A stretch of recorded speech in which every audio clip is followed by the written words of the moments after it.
that sequence does not even remotely go his way without an amp damage there, putting all that physical into the Furion. That's the matchup too, and that is the one downside of this Furion pick. He does not match up well against the SF Slaughter just pounding into him here. Sure. I like that mana from Dark Magma. If you're Nisha here, like, you have the teleport support coming in, but you also have to expect something from P-Time to come out here to help him. And that teleport at the end of the silence duration, another crush comes out. That is a very tough fight to take, pay a big price, especially losing Mickey at the same time. That's just, again, you want to be the one combining your heroes, finding a numbers advantage in this game. Instead, you're getting split up in these separate skirmishes, not where you're going to thrive. It's very hard for Liquid to separately skirmish these P-Time cores. You're not really winning any of those vacuum scenarios. Trying to set up for this bottom lane. Schofield gets away with the Vendetta. Frank, though, not so lucky. He got doctored. He really did. Solo killed by the Witch Doctor. A lot of people at home watching right now being like, see, I told you, this hero's busted, man. I mean, solo killed Viper. He's making it look good, not just from the damage aspect, but the Voodoo Restoration. That's a number of times that they have survived against the damage over time of the Viper, because the heal over the time. I think the team fighting for the Witch Doctor is fine. The lane, I think, can be very good for the Viper, but if you get levels, you can just go in the fight. Your Death Ward's very good against him with the pure damage. Your heal's pretty good against him. You have some nice tools. Back to some stacking here for Liquid. Not the explosive game I would have expected from them with this lineup, as they were playing in peak form. But they're doing all right.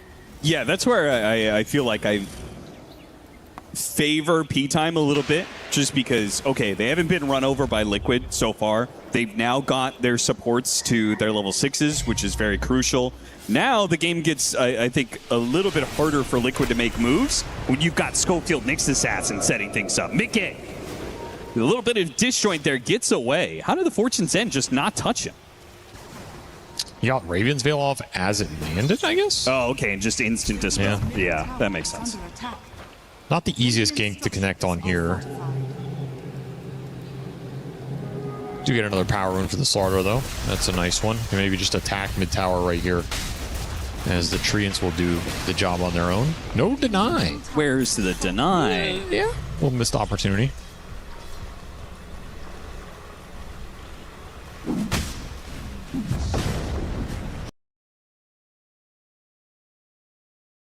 That's what we like to see. A farming Earth Spirit with Ion Shell? Oh yeah, that's efficient right there. Look at him go. That is. And he could use it right now because I mean, he made some good moves to that top lane, but he has not benefited from it at all. Lowest net worth in the game. Pretty much what we've seen from most of the box Euro Spirit games. He does almost nothing in the first 50 minutes, and then... Look at Tofu trying to make some solo moves all over the map.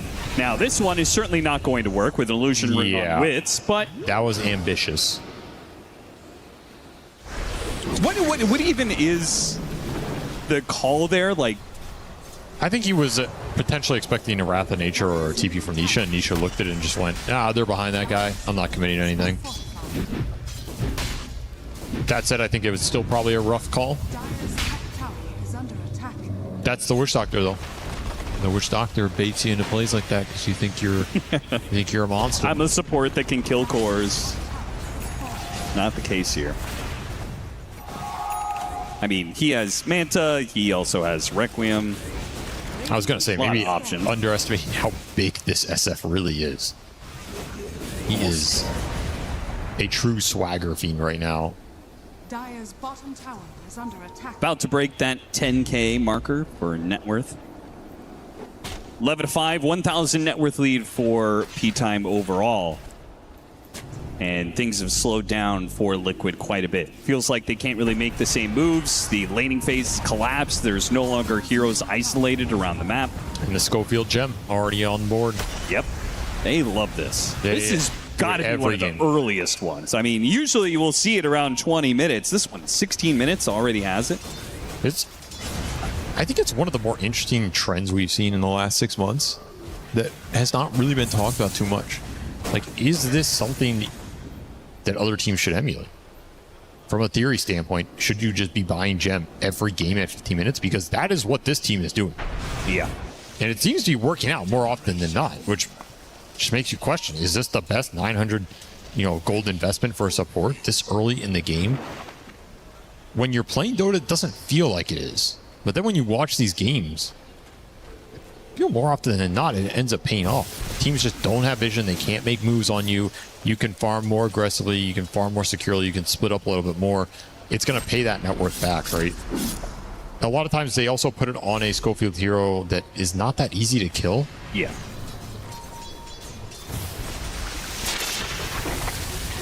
Ace will be caught in the impale. Pulled away by Boxy, kicked out a little bit further, and he'll be good. He's tanky. He's got a lot of armor with the helm armor, plus early plate mail, plus medallion going into him. Definitely will be able to survive in the middle of these team fights, potentially try and get that SF illusion, put it to work. That's the value of this supporter spirit. Pretty much needs no net worth to be able to make saves like that, just levels. Grip will get the job done. That's why we see Boxy go early blink a lot of the times too. You can blink, kick somebody, roll out, and still have a geomagnetic grip. A lot of outplay potential. It's going to be a while before we see that blink. Mickey. For sure. They just saw all those heroes on the other side of the map, so he's probably feeling safe to do this. But sitting on the low ground, he's going to be free money for P-Time, who pop out, hit him with the Impale Requiem. Don't tell me he gets away. He does not. Gem also pretty good against this Kez for some extra gank value, I guess. That's true. Not really buying it for that, but hey, take the free value. These supports for P-Time. Having a great game, honestly. 0 deaths on Alnisho. He's level 10. Only the 1 death on the Nyx. Also almost level 10. They have all the levels they need. And now the turret Shadow Fiend will just mow down objectives. Because how does Liquid fight into him? I don't know. And they've got that false promise spot. It's really tough. Big damage out from the Witch Doctor and Earth Spirit support duo to kill Dark Mago Slardar, so they do get something. That was pretty greedy of Dark Mago to be on that side of the river when they're taking the tier 2 top. Had an Invis rune. Maybe he's thinking it's going to bail him out. Sure. Not from the Docta damage. Too much, too fast, too powerful.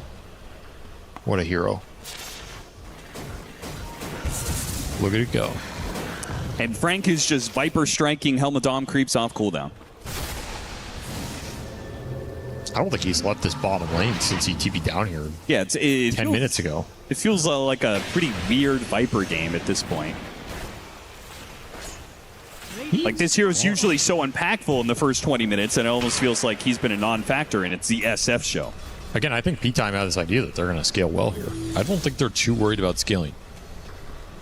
You're a little concerned about the Darks here against the SF if he can get to, Ag's wall territory later, just jump on you, create illusions as SF illusions hurt. Other than that, though, I think this SF Slaughter are fighting the Kez Furion here for a long time. Sure. They've got some nice minus armor synergy. A true classic. The SF will basically come online faster here if nothing happens, so you will have a window to win this game. Your P-Time. There's another Dom Creep slain in its prime. And the Shard working against it. Yeah, exactly. The Shard setting up for a spike carapace here, and Ace can only hope that the wall slows down the enemy enough that he can get away. That is not the case. Oof. And they are set up, getting a pick off right next to the Tormentor like this. This is going to be very efficient set of moves for P-Time. Early Shard purchase not giving you the result you wanted there. Get an Oracle Shard. All right. Reign of Destiny. Now this has to be like a bottom 10 shard in the game, right? Yeah, I will. I mean, what? How has this ever changed the situation? Like, the heal amp can be nice if you're playing some sort of super sustained push lineup. I don't know, you have like Huskar or something. But even then, like, does it actually change the situation? Because you just have Oracle Huskar. It's I ult to do, right? Yeah. Who really cares? Like, we're talking about it. Like, normally these situations, it's a win more situation. This is a heal more situation. Like, the hero was already going to live. You're just going to heal him a little bit more. I guess maybe reducing the heal amp on enemies could be good against some lineups. It's a weird shard. I feel like it's... Yeah, whatever. You throw it out every fight, and it's going to do like 100 damage. Congrats. Fast kill into Roshan, though. Liquid, not even close to contesting this. Nope. Again, I think this game is going to speed up too fast for them. You're giving this SF the exact type of game he wants. They keep getting pick-off, gem? and that is the gem. So every single time P-Time makes one of these objectives moves, somehow Liquid is getting a little something for it. That's a Not big to make something. it favorable for Liquid, but it's something. Getting gem against Nyx, that is a nice little goodie bag there. Maybe the downside of Schofield going in on this hero in particular. And it slows down the game a little bit, because I think you're right. This game was snowballing too quickly for them. Might get Dark Mago bottom, too. Pretty fast smoke play that should connect here. You've got a Blink Dagger on the Witch Doctor to set this up. The cask, it bounces back to Dark Mago, gets off the BKB, but the damage is done. Blink first, Witch Doctor. Avery, is this the sign of the times? Is this the end? It might be. Slax's build is correct. Well, this build existed before he was doing it. Sure. I'm just saying. It is a good item on the hero. Though usually you want cask points. You want 144. Makes the blink a little less value. Still, in those situations, easy kill setup.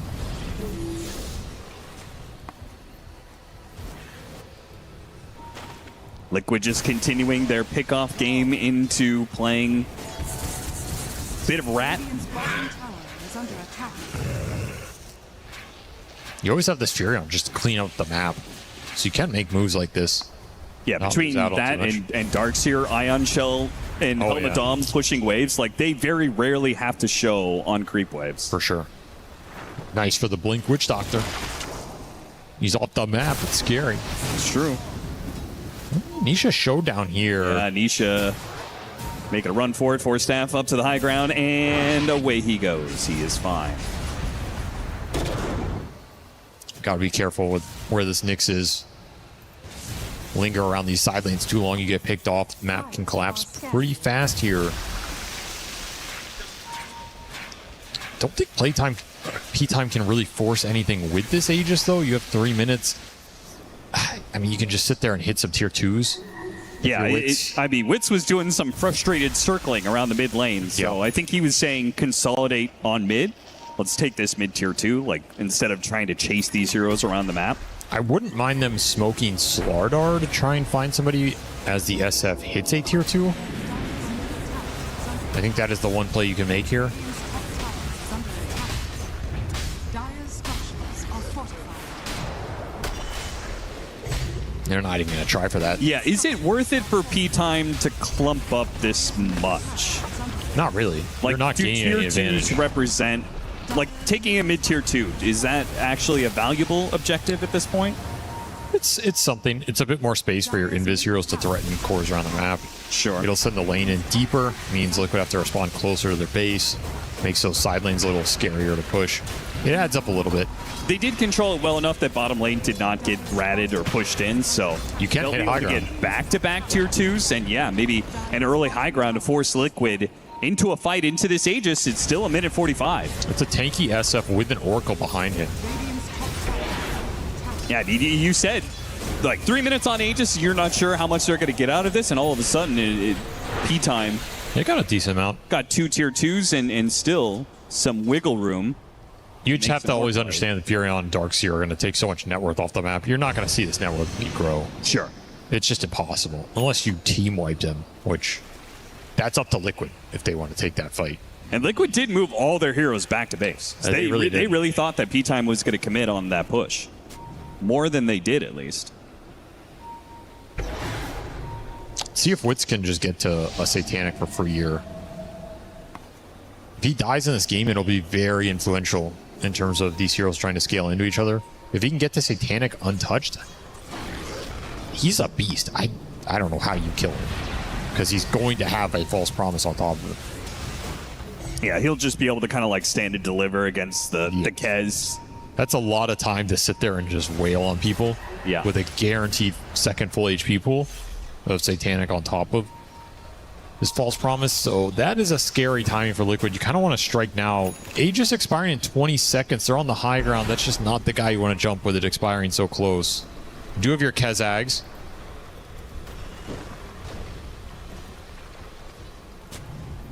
The old Kez head build. Move to the other side of the high ground here. Dark Mago does get rolled on. He's going to activate his BKB. Liquid probably knew they were not going to get that. Oh, he okay, can bash they still you. managed to get it. Dark Mago not respecting the Kez bash. Did you just forget about it or what? I think maybe he thought he was far enough away. No, just wait. He thought that. Well, maybe he thought that, but he was wrong. Is under attack. And the SF nowhere close to that fight. He was not even TPing to go to that. So P-Time, Yeah, off of that. I don't know. Like, they really haven't looked for much in this game. It's been pretty passive, given aggressive potential from the Knicks to set something up, or the SF to look for extra kills with the Silver Edge. Do you think they should have committed to that high ground push just to force Liquid to fight into them with that Aegis? I would mean, have you said looked. it. I would have looked for it more. It was low risk, right? Because you have an Oracle behind the SF. The kickback is annoying. That's true. Yeah. Kick into vacuum wall. Yeah. I don't know if your Oracle's actually. bailing you out.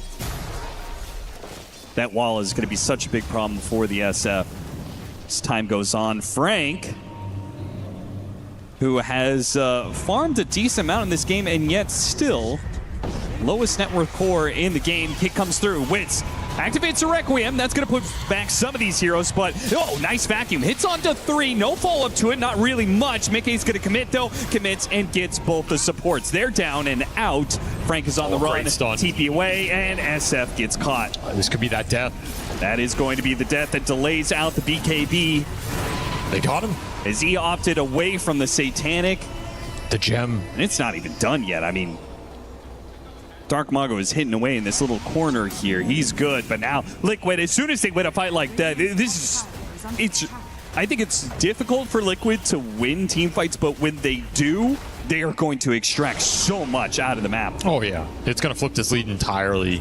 So much time off the map for this SF, who he only needs 1 or 2 deaths in this game to lose it. Great cask. Great dodge on this Requiem. The vacuum was on point. Yeah, you're buying a little time here for supports, but what is it achieving? You're not taking a full team fight here. The Slardar's not even in this engagement.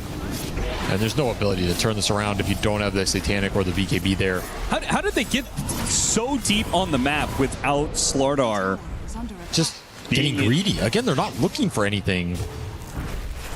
This game has felt really weird for P-Time. I think they've had a lot more strength than they've shown and been unable to find opportunities. Some of that could be the wave action that's been a nuisance. You have Fury on Darkseer with it. Helm Creep that's been Ion Shelled.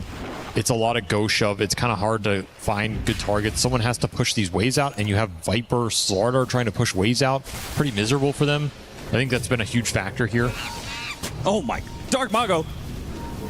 Well, now he doesn't have a TP. He's going to have to sprint out of here with his BKB. And he gets stuck in the Sprout. Oh no, he's just dead. He's going to make a run for it, but the damage is already done. He's dead for 65 seconds. Again, Liquid immediately going to smoke up, and they're going to get so much off of the map from this. You cannot afford these kind of pickoffs of your P-Time. I feel like Liquid, you know, they could afford a core pickoff like that every once in a while, but I feel like P-Time, that there's no room for error with this kind of lineup. It's way more debilitating. Also with this Roche potentially spawning. This is not the time to be giving up big core pickoffs. Boxy finds the Oracle, activates Magnetize, and the Kez is on his way. Furion has already completed the teleport. That's another pickoff. One leads to another. And as you said, Roshan potential spawn time. It's also going to be a window where Liquid can finish their BKBs. Got him on the Spike Carapace into the Viper Strike, into the Requiem. Beautiful stuff. Mickey not respecting the trio of playtime. Really not respecting where these heroes were on the map. Maybe just assuming they're not going to all be sitting in base not farming, right? Well, they were, and they got your ass. So some momentum being shifted away from this Liquid sequence that was doing a lot for them. And again, the Roche spawn. Like, this is all during potential Roche spawn. Dangerous time to be bleeding big core kills around the map.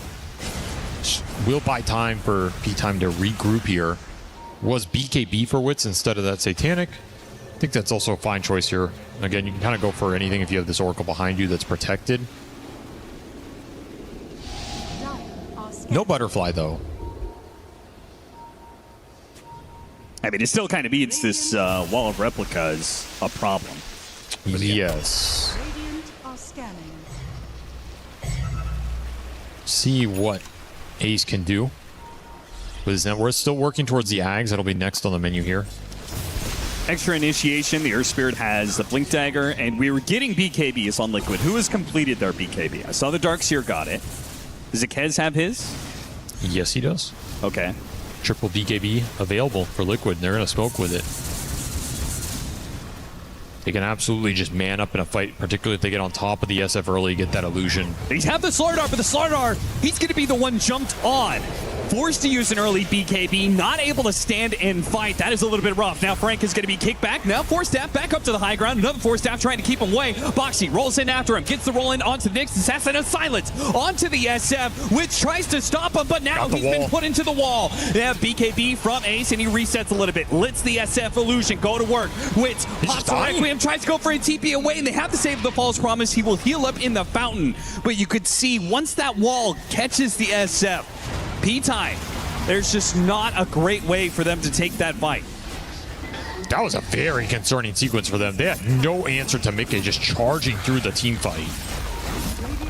Getting so much value out of this Ags damage leader by a decent margin there. And now you're going to take some buildings. Oh, nice kickback. Wits. Force that forward. Mickey chases after him. Okay, Mickey that's taking some a lot of damage. Mickey underestimates the damage to the SF. And the SF now fighting Nisha, but unfortunately there's too many threats for him to handle it alone. And alone he was. That's where you wish you had that Satanic over the BKB. Or both. You don't have that Oracle behind you. You can't fight both these carries on your own. Full AC done for Nisha. He is a beast in this right-click battle. And this is where, like, especially during the triple BKB pickup, you needed your Slardar to be a threat. Yes. Right? You needed your Slardar to be able to, okay, they pop BKB, but I can still kill that hero anyway because I'm Slardar.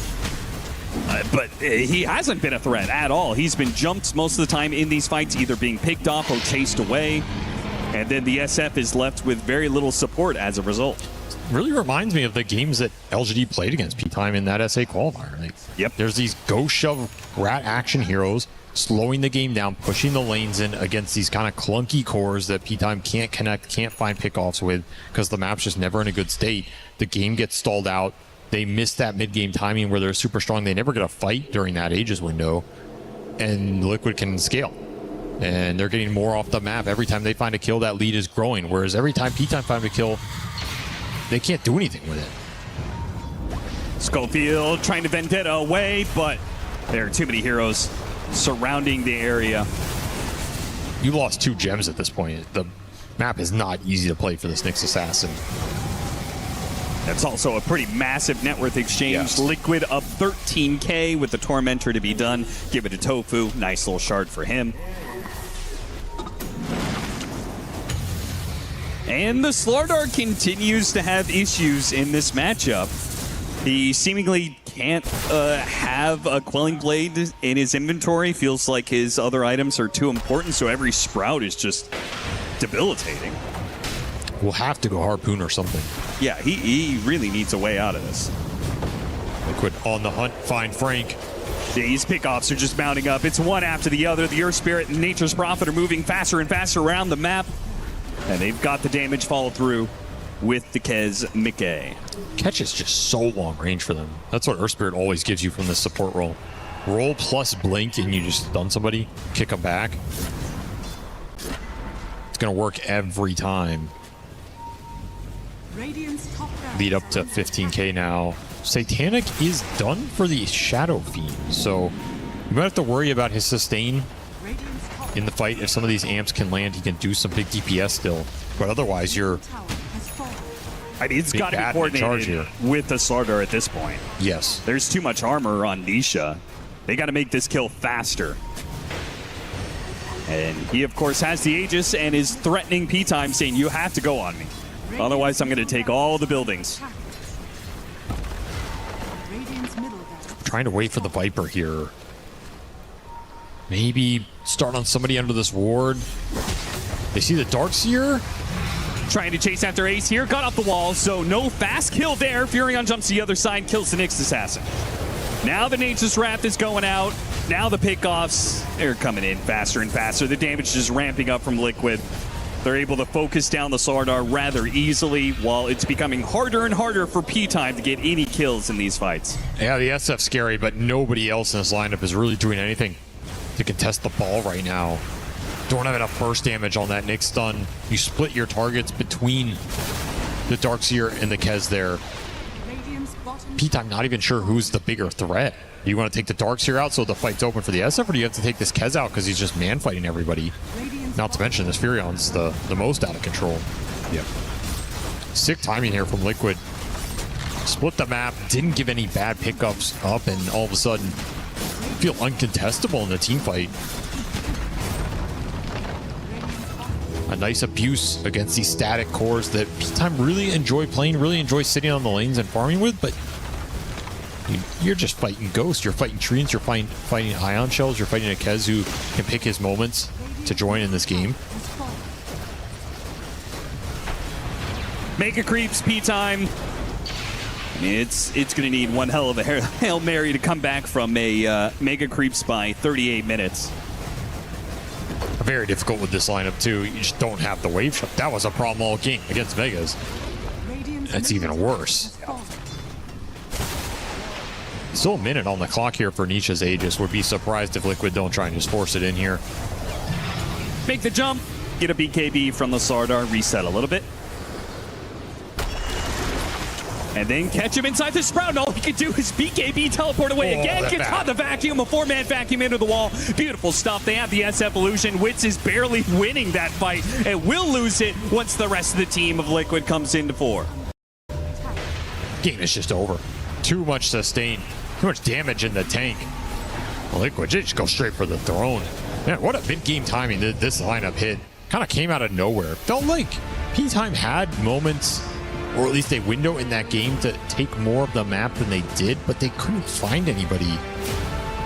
This is another one of those games I go back to this gem purchase on the Nyx. Like, is this the type of game you needed? What did it really do? Liquid are just dodging you. Maybe you kill a few wards, but if you have an early blink dagger, or if you can play more aggressive with the Nyx because you're not worried about losing gem if you get caught. I think this is a game where you should have been hyper aggressive, been deading downside lanes, trying to fight anybody. The Sardar should be threatening heroes around the map, running at people, using the river move speed, trying to find this Furion, trying to find the Kez, abusing the fact your SF can push lane solo, no one's going to contest him, you have this early Aegis. We didn't really see that aggression level from P-Time that I'm used to seeing in a game with these kind of heroes, and you're just getting ratted. You're getting outscaled. The Darkseer Ags will eventually arrive, and then your SF cannot win the late game team fight. So what are you really playing for down the stretch here if you're not finding good core pickoffs? It just felt like a sleepy game to me. No, I think you were exactly on the money in comparing it to that game 2 from the SA qualifiers. It just time and time again, P-Time, they've shown they are a team that wants to be able to, they want to scrap. They want to fight early on. And these lineups that dodge the fights in that 15 to 25 minute marker, they always just seem to have an issue with that. They can't seem to I agree. go from taking these objectives to being in a position to force the enemy team to fight you. And I think I just go back to that high ground push, right? Maybe it's not necessarily, maybe you shouldn't go for the high ground push, but there's got to be some other way that you can get Liquid to fight you when you're strong. I guess my question is, if you're not going high ground at that point in the game, not that you have to, but if you're not confident enough to do it and kind of see what happens, this game's going to get rough for you, I think. Because I think stylistically, this type of lineup is supposed to be able to do that against Liquids. Like, you don't want to go to their base and then say, all right, let's back off their base and go back into try and catch the rats mode. Sure. Why do you want to go back into that mode, right? You want to bring Liquid to you and 5v5 them. So I feel like that was a missed opportunity, and maybe you have to look back on this game and just full send it. And P-Time gonna have to correct these mistakes that keep cropping up. As we head into game 2, let's go back to the panel. Thank you very much, Cap and SPG, and we're gonna break that game down because a lot of things happened. First things first, though. Point got proven. I mean, I think Ace so. I don't know. successful. Whose throne got taken down here? Exactly. Point proven. And he's fine. Nice. He's good. Great career ahead for Ace. You'd love to see it. No, it was a close one still. I mean, we saw, of course, the start of the game. P-Time did really well, couldn't keep up that momentum, and then Liquid. I think a lot of Liquid fans are relieved right now because sometimes they continue that way the start went, and sometimes they do reach that moment that we saw happening here, Lacoste. Yeah, we kind of knew it was going to be very skirmishy at the start, that they're going to be trying to get that little bit of advantage early on, knowing that none of the teams are going to back down. And at the early stages of the game, P-Time, they played extremely well, and there were a couple of moves that I wanted to highlight, showing that potentially, you know, they can be winning some of these earlier fights because of they outnumbered the opponents, or we are going to be able to, you know, see the clip, I believe, shortly, but We'll see when the technology we'll see when helps us out. technology There it is ready, but now let's just go back real quick. And they are making a move. They're already killing Mickey in the mid lane, and what impresses me the most is this rotation coming out from Shadowfiend. Like 6 minutes in, he's hiding in the fog, making sure that he's checking the rune for his mid laner, knowing how important it is, knowing that there's going to be a rotation coming out from Boxy, and he wanted to leave him the last hit on Wits, and he didn't have enough. He got afraid of Treants, and then very good rotation coming out from El Micho, making sure that they are getting a kill. And there's going to be another clip as well. This is the double kill. Dark Mago being the one who's squaring up, pops that amplified damage, and El Misha or El Micho. In this one, it's going to be him getting on the top because, of course, another rotation coming up from him, gets that ulti, and they are making moves on two different sides of the map like twice, which I really respect, because this time around it was Mickey who tried to backstab while something else is happening on the map. So this shows that P-Time, they have a very good understanding on the map, what's going to happen. A lot of the times you see in these like very close engagements that you get a kill, you get a very important kill, and on the other side, they are going to punish that immediately. This time around, in the early stages of the game, they were very ahead of Team Liquid. They were, but then they weren't. Yeah, that's exactly. I mean, that's what happens in Dota. I think one thing that was mentioned by the casters, which I very much agree with, is Liquid have a lot of what we call ghost push in Dota. What that is having the ability to push waves without committing like heroes, basically, without being at threat of getting killed by a slaughter jump or Nyx chasing you down. So you want to think of Nature's Prophet ulti being spammed on cooldown. We saw Ace buying Helm of the Dom, putting an Ion Shell on that creep, and having the creep deal with waves while he's farming in a safer place. So from P-Time's perspective, like, they have waves going into them constantly, like being shoved into them by the Earth Spirit, by even the Kez is really good at doing so. Like, he's just gonna click Q spell on the wave and then get away. He has an ulti, he clicks Manta, for instance, and has his Manta illusions deal with the wave. So they're always dealing with waves. They never get to really push out the waves and get to the Liquid side of the map and set up a good fight for themselves. So Liquid is able to just delay the game for as much as they want. I think it's up to P-Time to kind of learn from what happened, maybe itemize a little bit differently, maybe play the map a little bit, or maybe choose heroes also differently, because Liquid is too experienced to fall for this heavily, skirmishy playstyle. It's like they will fight you when they know that they can. You're not going to force them to fight you if they don't want to, unless you have the tools to do so. And this is where I feel it lacked a little bit in the draft. It was a little bit like too one-dimensional from P-Time, where, yeah, they're expecting Liquid to play their game, but they don't really have the tools to force them to. That makes sense. Yeah, it was kind of Slardar who needed to find a kill, or Nyx Assassin. A lot of the times, like at the later portions of the game, 25-minute plus, you would see Team Liquid understanding what needs to be done. Instead of taking these fights that they don't want to be taking, they are the ones ganking Slardar and then getting extra bit of a farm, knowing that they can't really take the fight because they're very limited in terms of lockdown, how they can start a fight. There was a big fight 27, 28 minutes in the Team Liquid triangle where they were kind of not keeping the tight formation on side of P-Time, and after that it's in that they kind of lost it. Maybe Ace struggled the first couple of levels, but later on all he has to do get some 2-3 man back emos that he did manage to pull off a couple of times, make illusion out of Shadowfiend, and from that it's kind of easy peasy.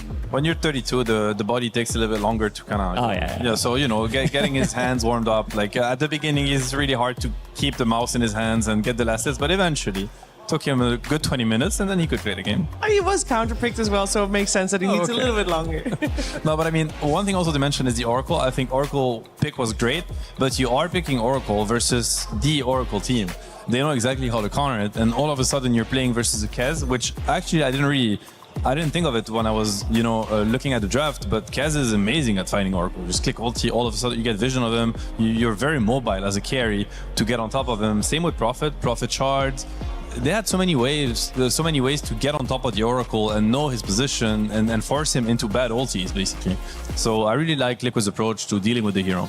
I also think we saw not that much of Kez until he was online, and then he was just Kezing it up the whole time. I feel like we saw P-Time address the safe lane, like their safe lane and the mid lane, but the top lane... Off lane, like, in theory, it's kind of okay-ish, because if you're getting initiation, they killed him 2-3 times early on. Really like the build from Mickey, where he was not going for Deso, understanding that he has an Aegis Prop, he doesn't necessarily need to scale Mage Slayer into second item Manta style, just so that he can dodge the Viper Strike instead of going for super expensive Lincoln Sphere, which is kind of guaranteed, but you can also, throw any spell. So holding that Manta style just to dodge the Viper Strike, which can be very annoying for him. And then later on, he has a pretty smooth cruising, getting that Aghanim Scepter afterwards. So completely skipping Deso, which I think was a correct choice, understanding that he just needs to be more survivable rather than being the damage dealer. Like we've seen with Amar in that game number 1 that he played, he basically had 4 defensive items. Even though they lost that game, it still looked pretty okay-ish. I think when you're Mickey, Manta is also guaranteed to dodge Viper Strike. Yeah. It doesn't apply to every one of us, but it applies to him, thankfully. So P-Time did a pretty good job in the first 10-15 minutes. Obviously, that's nice, but that's not what they want. They want to have the full game under their wing. Like, how are they gonna try to make Liquid fall for their skirmishy style? Because we just saw that didn't work. So where are they gonna go from here? I mean, they can, but they also need to factor in. They need to learn from that game, and I think they maybe don't have also as much experience versus like the top teams. And what I mean by the top teams is, we've talked about it. Like Liquid, they have an insane amount of experience. They've met teams like P-Times many times. They've lost to them. They've learned from these losses, and they now know how to deal with them. And now it's P-Times time to learn and maybe make a little bit of adjustments in the draft. It could be, you have heroes, for instance, like I'm gonna say Dawnbreaker. Dawnbreaker is a hero. He will fix lanes. He doesn't need. He will globally connect to your skirmishes on their side of the map while fixing the waves that are pushing into you. That is a way, for instance, to force Liquid into fights. And there are tools in Dota. I think they just need to balance it out a little bit more. With Slaughter, Viper, SF, it doesn't cut it. To me, the Viper was. It was a good pick. It did its job, but in the bigger picture of how the game was going to develop and did indeed develop, it was a burden more than anything else. Yeah, this was the first time for P-Time to go up against Team Liquid, so they might also themselves have learned a lot of lessons from that game. A lot of time to talk about it as well, to be able to recover, because it's a 2-game series. We're going to have Game 2, of course, coming your way soon, but first, we are going to check in with Purge and Ace, and then afterwards also check in with Chris. Play is in our DNA. Whenever we let it out, it becomes our superpower. Now imagine an entire city being built to supercharge it. Kadir City, powered by play. Do you think they'll make a football stadium like that, floating about? Hey there, I'm here with Team Liquid's Ace. Ace, how you doing? I'm good, thanks. Okay, great. You guys have been a little bit up and down over the last couple of months, which isn't like super different than normal Team Liquid, but you've had some great results in the past too. What's your confidence level for this tournament? I think our bootcamp has been going pretty great. I think we have some pretty good stuff going, and the vibe is good. So I'm pretty confident. We can do good. Sorry, what was that? I said, yeah, we can do good. So in terms of patches, obviously, yes, the winning strats are going to get nerfed. But what about just teams taking your strategies? Do you feel like the game's moving faster than it ever has because teams are just better at learning from each other? Yeah, if you come up with something like that is really good, it's going to get stolen after one game. You know it's coming for you. But you still have the edge of you came up with it, you really understand it. So if people want to use your strats, you're still ahead of them in a way. All right, cool. Well, thanks for joining me for the interview, and good luck in your match. Thank you, man. I managed to find somebody else who's actually doing some work around here, apparently so at least. Anyway, I'm here with Glitter. We are watching Apex currently right now. We are very much at the Gadia City grid. It's very loud over here, Lauren, to be honest with you, but you're only a few games in. What's going on with your game right now in Apex? Yeah, I mean, we've just barely started, but already we've gotten a Wolves win in match number 1. Then a Falcons win in match number 2, a team favorite, I think. And then match number 3 was a Game and Gladiators win. But that sounds less cool than it actually is, because Game and Gladiators have gotten their win, but they were also 4th place in match number 1, 2nd place in match number 2, and then got the win. So right now they are the top of the leaderboard. So not too much of a surprise to see Falcons already with a pretty strong start overall. Didn't necessarily go the same way for them in Dota, but they're the ones who are probably going to be favorites of the Club Championship again. Yeah, and we were talking about them a lot today too, because everybody is pulling for them in Apex. They are a very popular team in this game. So no surprise that not only they're doing well, but that it's already happening in the group stage, because we still have a lot of Apex left to play. Lots left to play. There's a lot. We've got 7 more weeks at this point, but we only have our first week here of Apex. Only a few more days to go. Thank you very much, Lauren. We'll check back in with you probably plenty more times. I'll text you. I'll text you. Well, guys, that's it. That's everything that's going on over here. We'll go back and see how Dota is going. The Esports World Cup, the most elite competition in the world. Its trophy system is built to match. The Club Championship trophy, awarded to the one club that rose above the rest and reigned supreme across all EWC games. Every participant earns a key engraved with their name. That's their right to compete. Reigning champions hold a key unlike any other. The game trophy is the ultimate prize for every game's champion, incomplete until a champion's key is inserted. The champion's key frame is locked into the totem, a stone marker of legacy, etched with every EWC champion. The losing keys are crushed. The champion claims 3, a personal reminder of who they defeated. The rest are preserved beneath the totem in resin. Every fallen contender captured forever. Will you be remembered or forgotten beneath the totem? At EWC, nothing is granted. Everything is earned.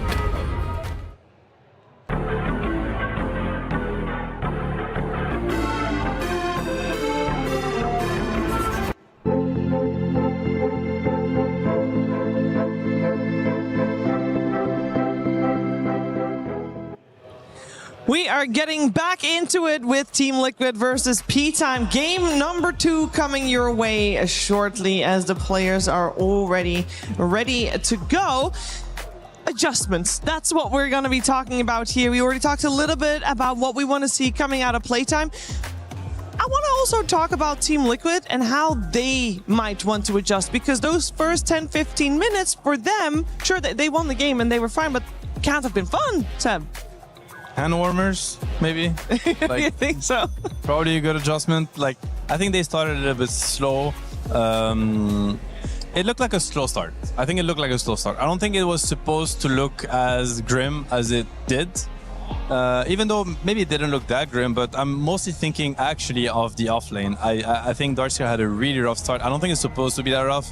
It was a losing lane, 100%. But there are ways to play that lane where you kind of damage control a little bit more. It could have just been, you know, kind of getting in the groove of, no matter how many tournaments you play, you come to a new stage, you get started with the tournament. It takes a little bit of adjustment also. Like, I think it's normal. I don't want to call it a warm-up, but it kind of was. Maybe a little bit. Maybe a little bit. I think it's okay. Like, these tournaments are like marathons. You know, you're going to have to play a lot of games against a lot of different teams. It's okay to start a little bit slower as long as you peak when you're supposed to. So I don't think there's much to change for Liquid, to be honest. I think they just need to keep on kind of riding the wave that they just have set for themselves. Yeah, we were talking about the idea of potentially pulling the second wave with the Earth Spirit, or just starting jungle with the Darkseer and then coming back to a lane. You did mention like damage control. Maybe it could have been a bit more disastrous. I mean, a lot of the times you have this one lane and then the problem from that lane starts to bleed into other lanes. It did kind of happen, but not completely. They did manage to salvage some of the issues as well inside of Team Liquid, understanding and dodging some of the fights. I also feel like P-Time, they didn't really want to pick Viper in this situation. They got kind of forced into it, or baited, whatever you want to call it, because they picked Kez and Witch Doctor on 16 and 17, and then they had the last pick on 18, and they're like, yeah, we don't want to be laning, like I don't want to be playing any kind of like Centaur, anything that is supposed to be tanky, but against the stacking damage from Maledict and from Kez, it's just going to be way too much. You throw in Blood Grenade, you're going to die pretty much from 100 to 0. They opted to go for something that is more like lane winning. It did work well, but also in the mid game, this is a type of a hero that you can't be making mistakes. It's very high risk, high reward type of a hero. Yeah, we're gonna see the adjustments proper because we have a very similar situation. Of course, the sides and the pick order are the same. The biggest difference, Nature's Prophet now respected and banned. Instantly draw Ranger that then gets let through, picked up by Team Liquid, who has banned out the same heroes so far. And we also already have some second phase bans coming out with the Darkseer and the Undying, where previous game it was Tusk and Marcy. Right. I mean, the reason for Tusk and Marcy previous game was because the Darkseer has been picked up already, and as we've mentioned, these were the only two heroes that could salvage a Darkseer versus SF lane.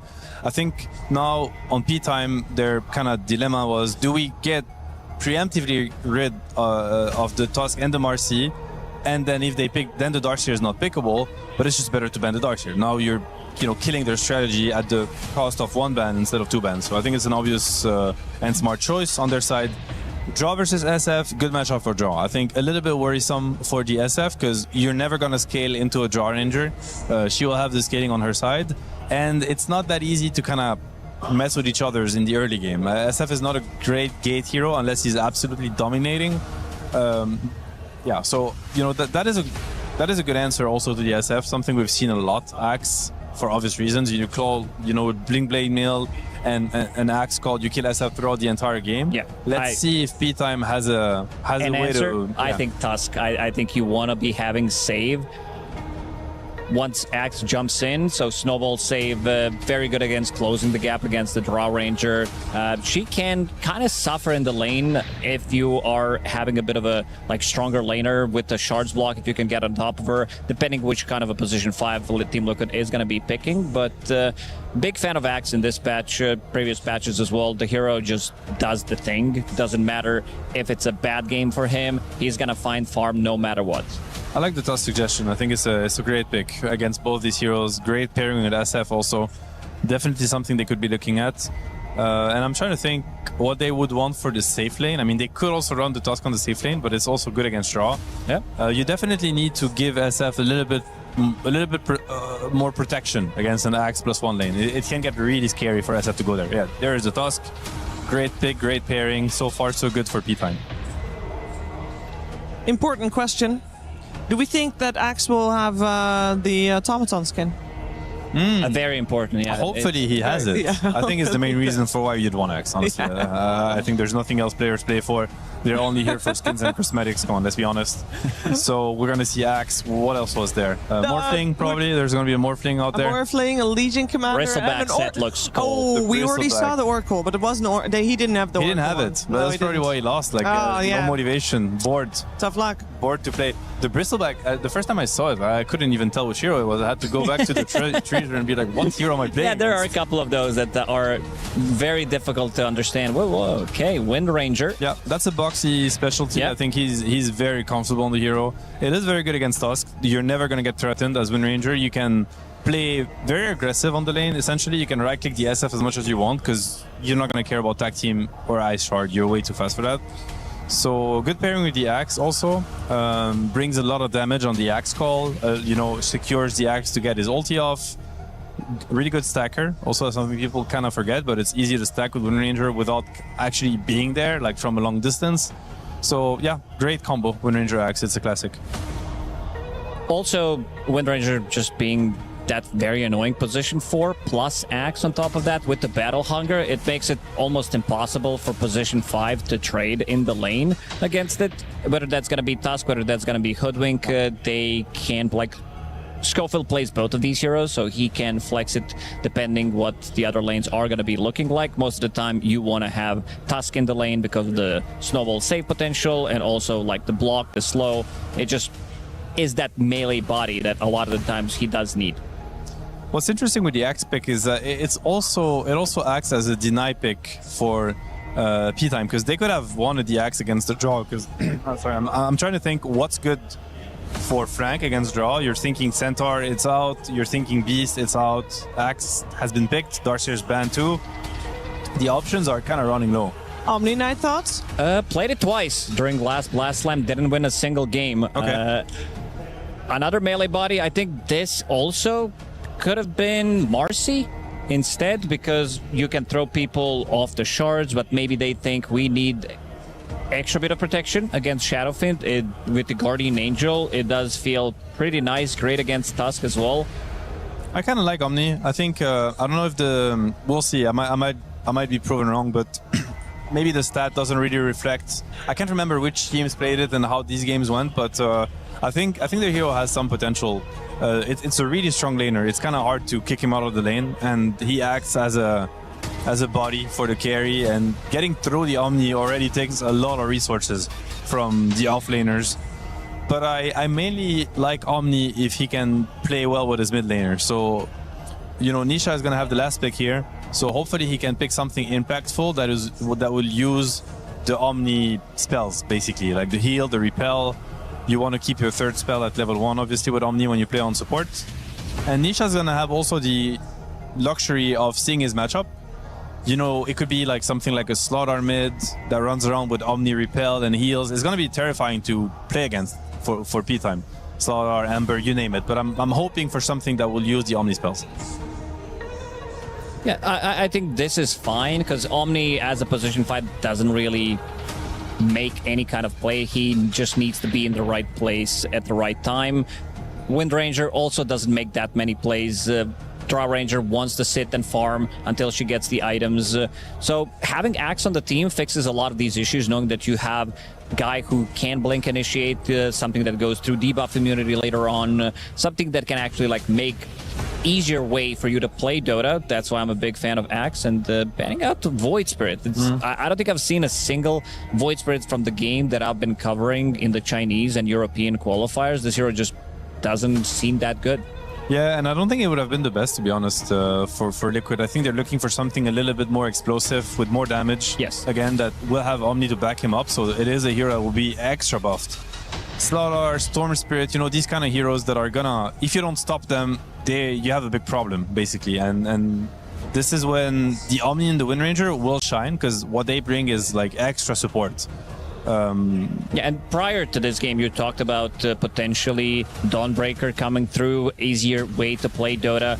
It would fit in very nicely after seeing Axe. It's one of the heroes that he really hates to play into, because a lot of the times you want to have that extra bit of just damage that you need to dunk.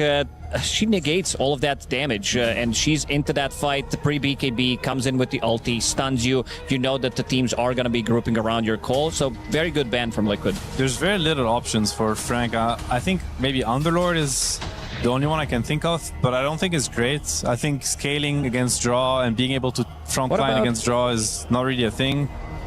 I wonder what he's going to be looking at. They lack a little bit of gap close, in my opinion, because...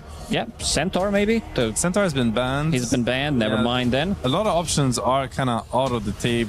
There is Lycan, actually, that we've mentioned. Very good against draw. It's still in the pool. Okay, he's going to go for Primal Beast. All right, it's a pretty good pick, to be honest. I kind of wonder how the lane is going to go.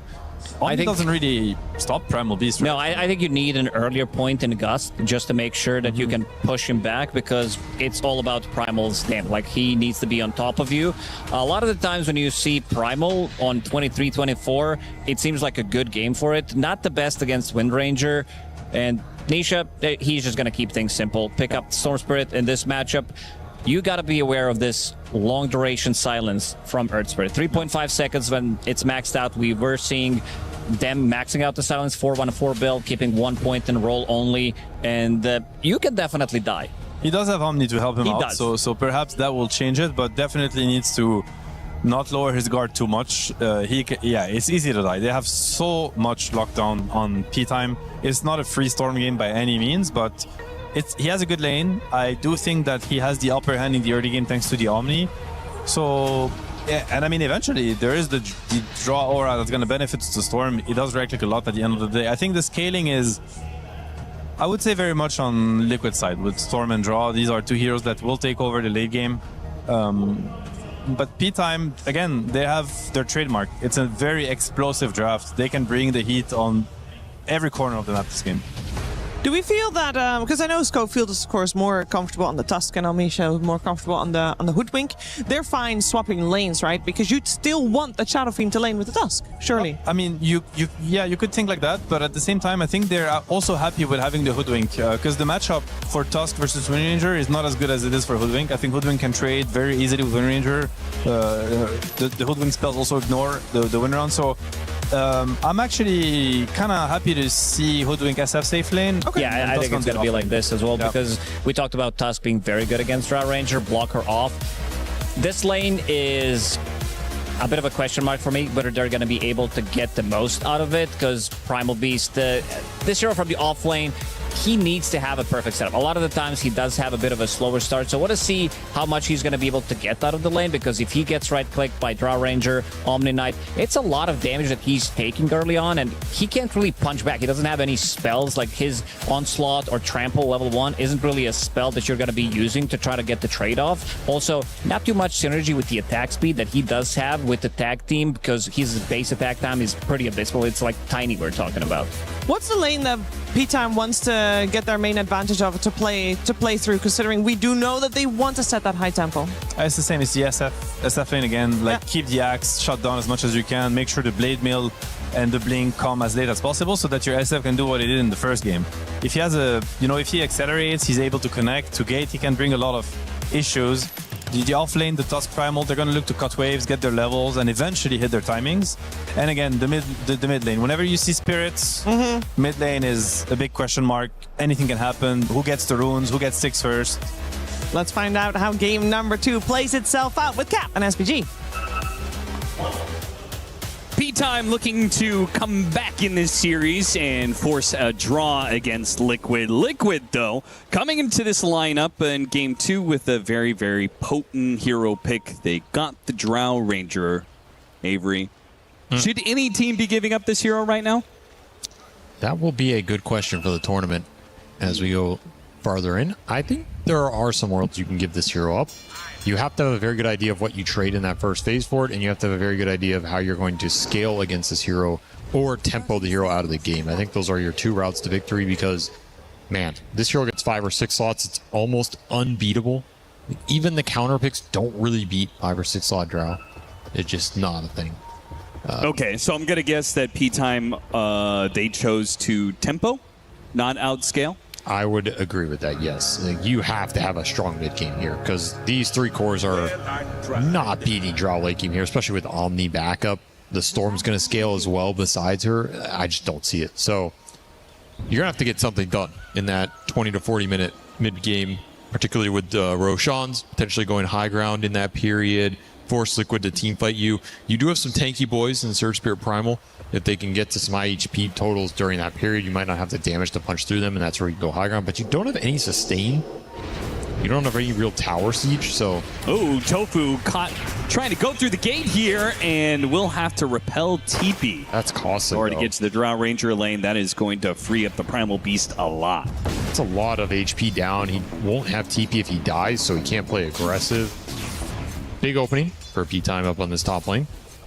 We'll see if they can extract more from the laning phase than they did in that game 1. It looked okay at the start with the SF First Blood, but it didn't really build into anything, and that Furion just gained top a bunch and shut down the Viper aggressive potential. Here, no global mobility for Liquid. They'll have to play the lane straight up on even footing, so it'll just come down to execution. Yeah, I do think that P-Time or Frank, I'm not sure which, looked kind of uncomfortable with the off-lane Viper. Like, outside of the laning phase, I don't really feel like it accomplished much. Here, this is way more Frank's alley, right? Playing an off-lane initiator, stun type hero. For sure. A playmaker. I feel like that's where Frank's comfortable. A lot more options to initiate for fights this game for P-Time, as El Micho is getting some bounces up here. That is debilitating for Mickey. They're out of regen. This has been a rough lane since the Omni had a bunch of tangos earlier with that TP top. A lot of offense potential for P-Time to abuse this. They're going to dive past the tower. Mickey has 1 CS. Yeah, this rate, it's pretty much guaranteed. They've already won this top lane. It's just a question of how much can they extract from it. Can they get these kills? And they get first blood for Frank against the Drow Ranger. What a difference it's already making. El Micho, beautiful bushwhack. That's going to be another kill with the blood grenade slowing down Tofu. He does hit level 2 for the purification, self-purification, but I mean, even if he lives there, it's still going to be terrible. El Micho wants to die, and Mickey will oblige. Unfortunately, he couldn't kill himself fast enough. Drow Ranger still managed to show up in time in order to get the experience. Something for Mickey, because he got nothing on those first few waves. Gets a little mad still, though. That's nice. All Frank up here. This Primal's going to be strong. See what he can do with it. Get a couple more kills. You may very well snowball this game out of control. As Ace already doing some creep cutting down here, pulling to the camps, very efficient. If he gets that courier, it's mega juicy. Had boots on it, but a wise micro decision from Wits. Yeah, I feel like this is them learning from game 1. You know, similar situation. You're matched up against the SF. You have a hero that can backlane. Just dodge it. Yeah, just dodge the matchup. I agree with this, especially with Axe. He is the fastest farming hero in Dota when you can do this in the first 10 minutes. Yeah. And you have a great matchup against SF if you can get to your items. Yeah, look how fast he got a neutral item out of this. Pretty good one, too. Incredible. Extra regen. I actually think the vital regen here is pretty value when you get it so early on. Sure, yeah. And especially on the tier 1 neutral item. I've actually been taking this more. I think it just feels pretty nice on some of these heroes that are jungling early anyway. And here comes the pressure. Trying to dive behind the tower with a level 4 axe. This is such a high level axe. He's a pretty beefy boy even into this SF. The raises, he's able to shrug them off, keep the pressure on, pop the glyph, keep chasing after them here. Very Boxy's aggressive. out of mana though, but he takes a bunch of tower shots out of nowhere. Whoa, Boxy! That cannot be allowed to happen like that. And now with El Micho making the rotation, Ace might die as well. Yeah, beautiful bushwhack. Got the tag team to slow him down. What a blunder from Liquid. That was terrible. They were looking so strong now here with their early Legion shield. You have a nice support for giving you a little extra damage with Power Shot, but Schofield dodges it. Suddenly you're under the tower, you tank hits. SF's just wailing on you. A tough hero to dive if you're not going on the SF himself. Yep. I hate these situations where you go in these lanes with a hyper damage early carry and you're going on the support. Like, that trade's just never going to work for you. Yeah. And they can't really pressure the Primal Beast that much. Drow Ranger's good at harassing these heroes, but unfortunately the Omni Knight, not the greatest. So Frank is able to get some experience and still be kind of fine. Dive! Whoa, whoa! We brought him inside of the snowball to get the close range raise. And that helps gets the kill. Beautiful shackle there from Box. He might just get it. His Wits was still underneath the tower. Not quite enough for the kill. Has a range drop as well. So I don't even think the power shot would finish him off here, even if it did land. Doesn't land on Schofield. They both are going to get away with no HP. Gotta go to base here. Yeah. Worth it, though. That Axe is going to have to walk out from Fountain. That was the dieback on the TP, so influential kill. Acorn shot doing some serious damage there. Got the bushwhack onto the Omni Knight, trying to finish him off. And El Micho will collect that kill. Now Mickey is left alone in 1v2. El Micho, let's see if he can kite this out long enough for Frank to close that gap. Coming for the kill. The Guts push them back, but the physical damage is enough between the two of them. And perfect. El Micho, he dies, but he dies after the Drow Ranger is gone. No worry about the experience. Solo time for Frank up here. He's going to push him towards a fast level 6. Phase Boot's already online. He is a beast. Side lane's going well for P-Time. It's been the name of the game this series. Mid is a bit more of a wash, but it's Storm at the bottom of the net worth chart. His CS is fine. He had to invest in a lot of regen, though. We'll find a regen rune.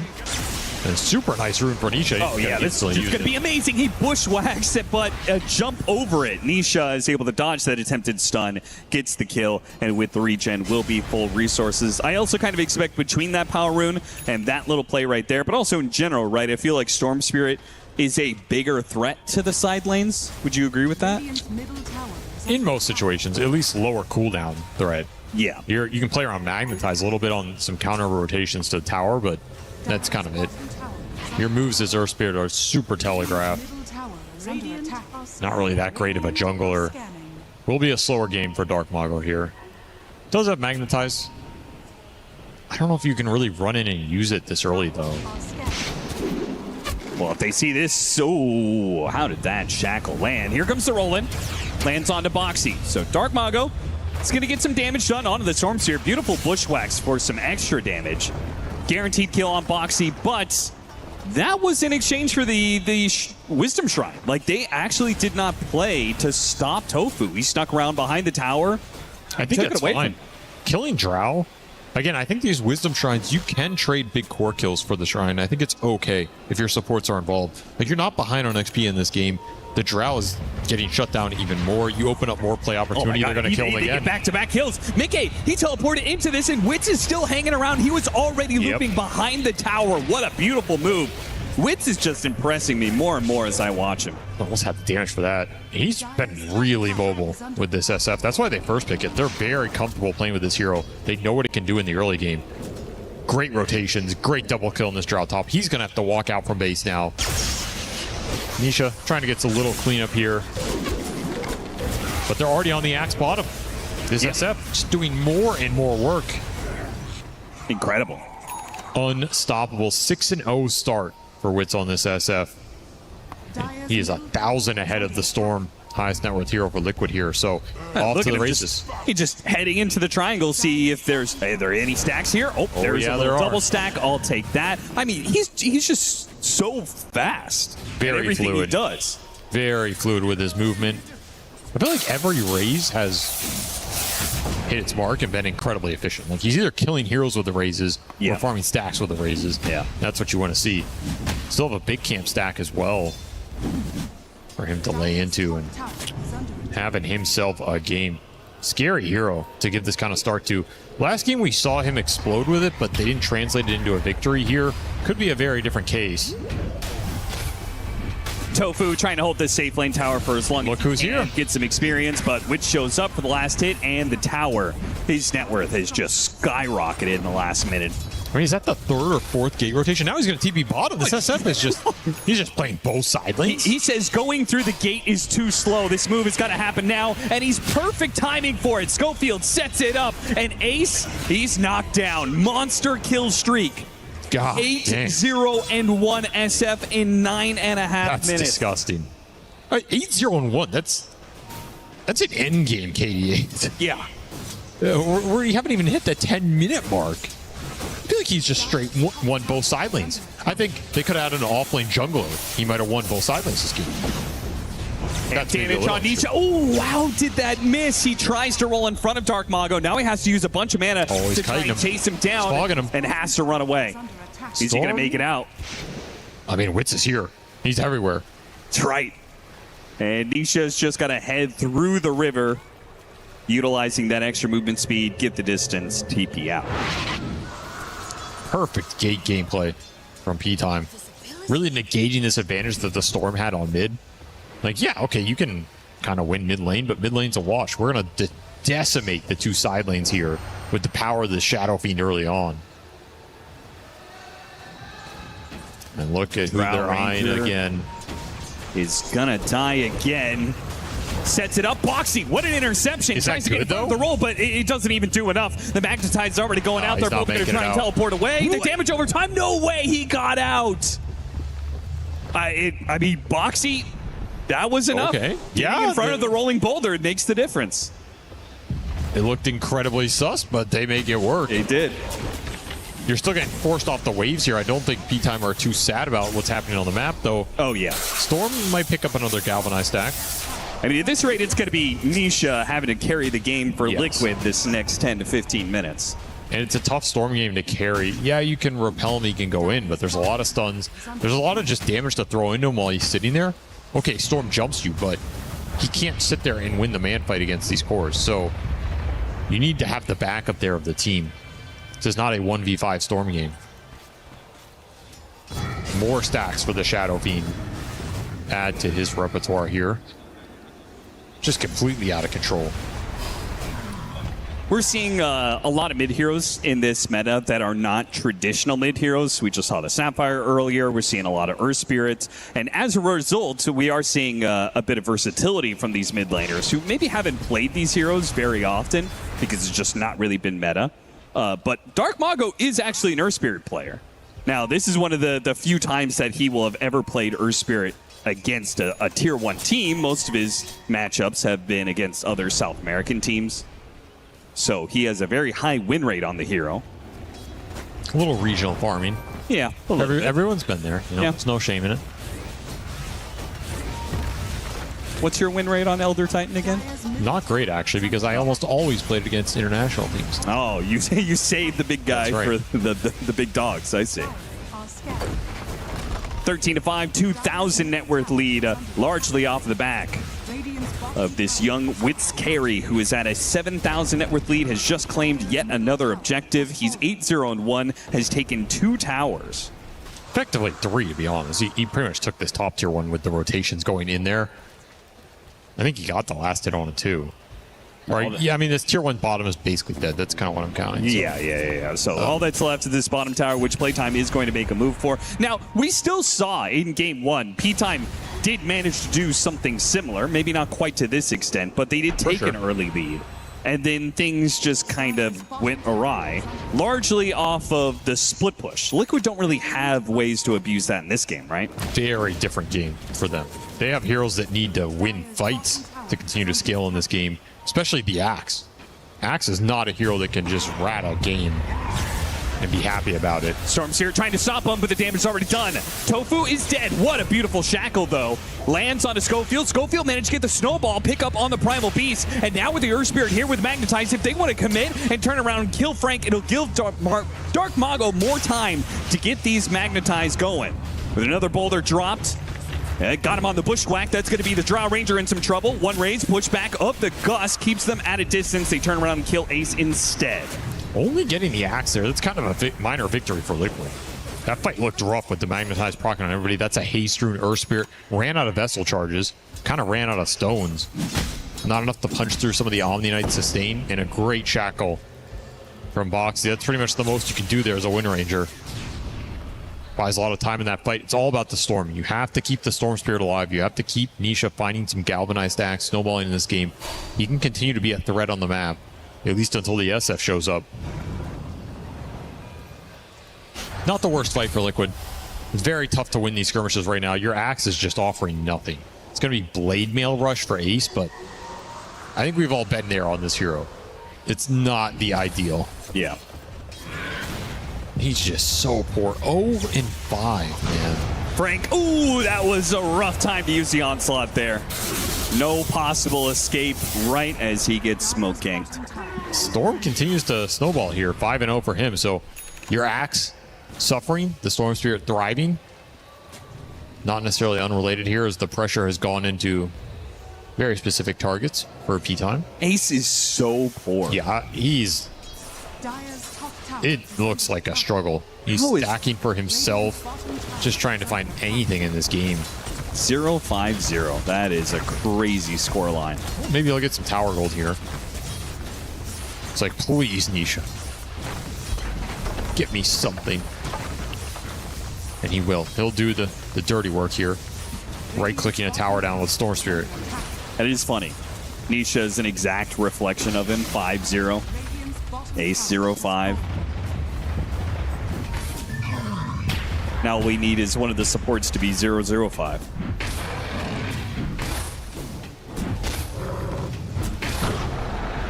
Frank with his Blink Dagger, but he hasn't been trying to make too many moves here. BKB will ensure that he could do a lot more.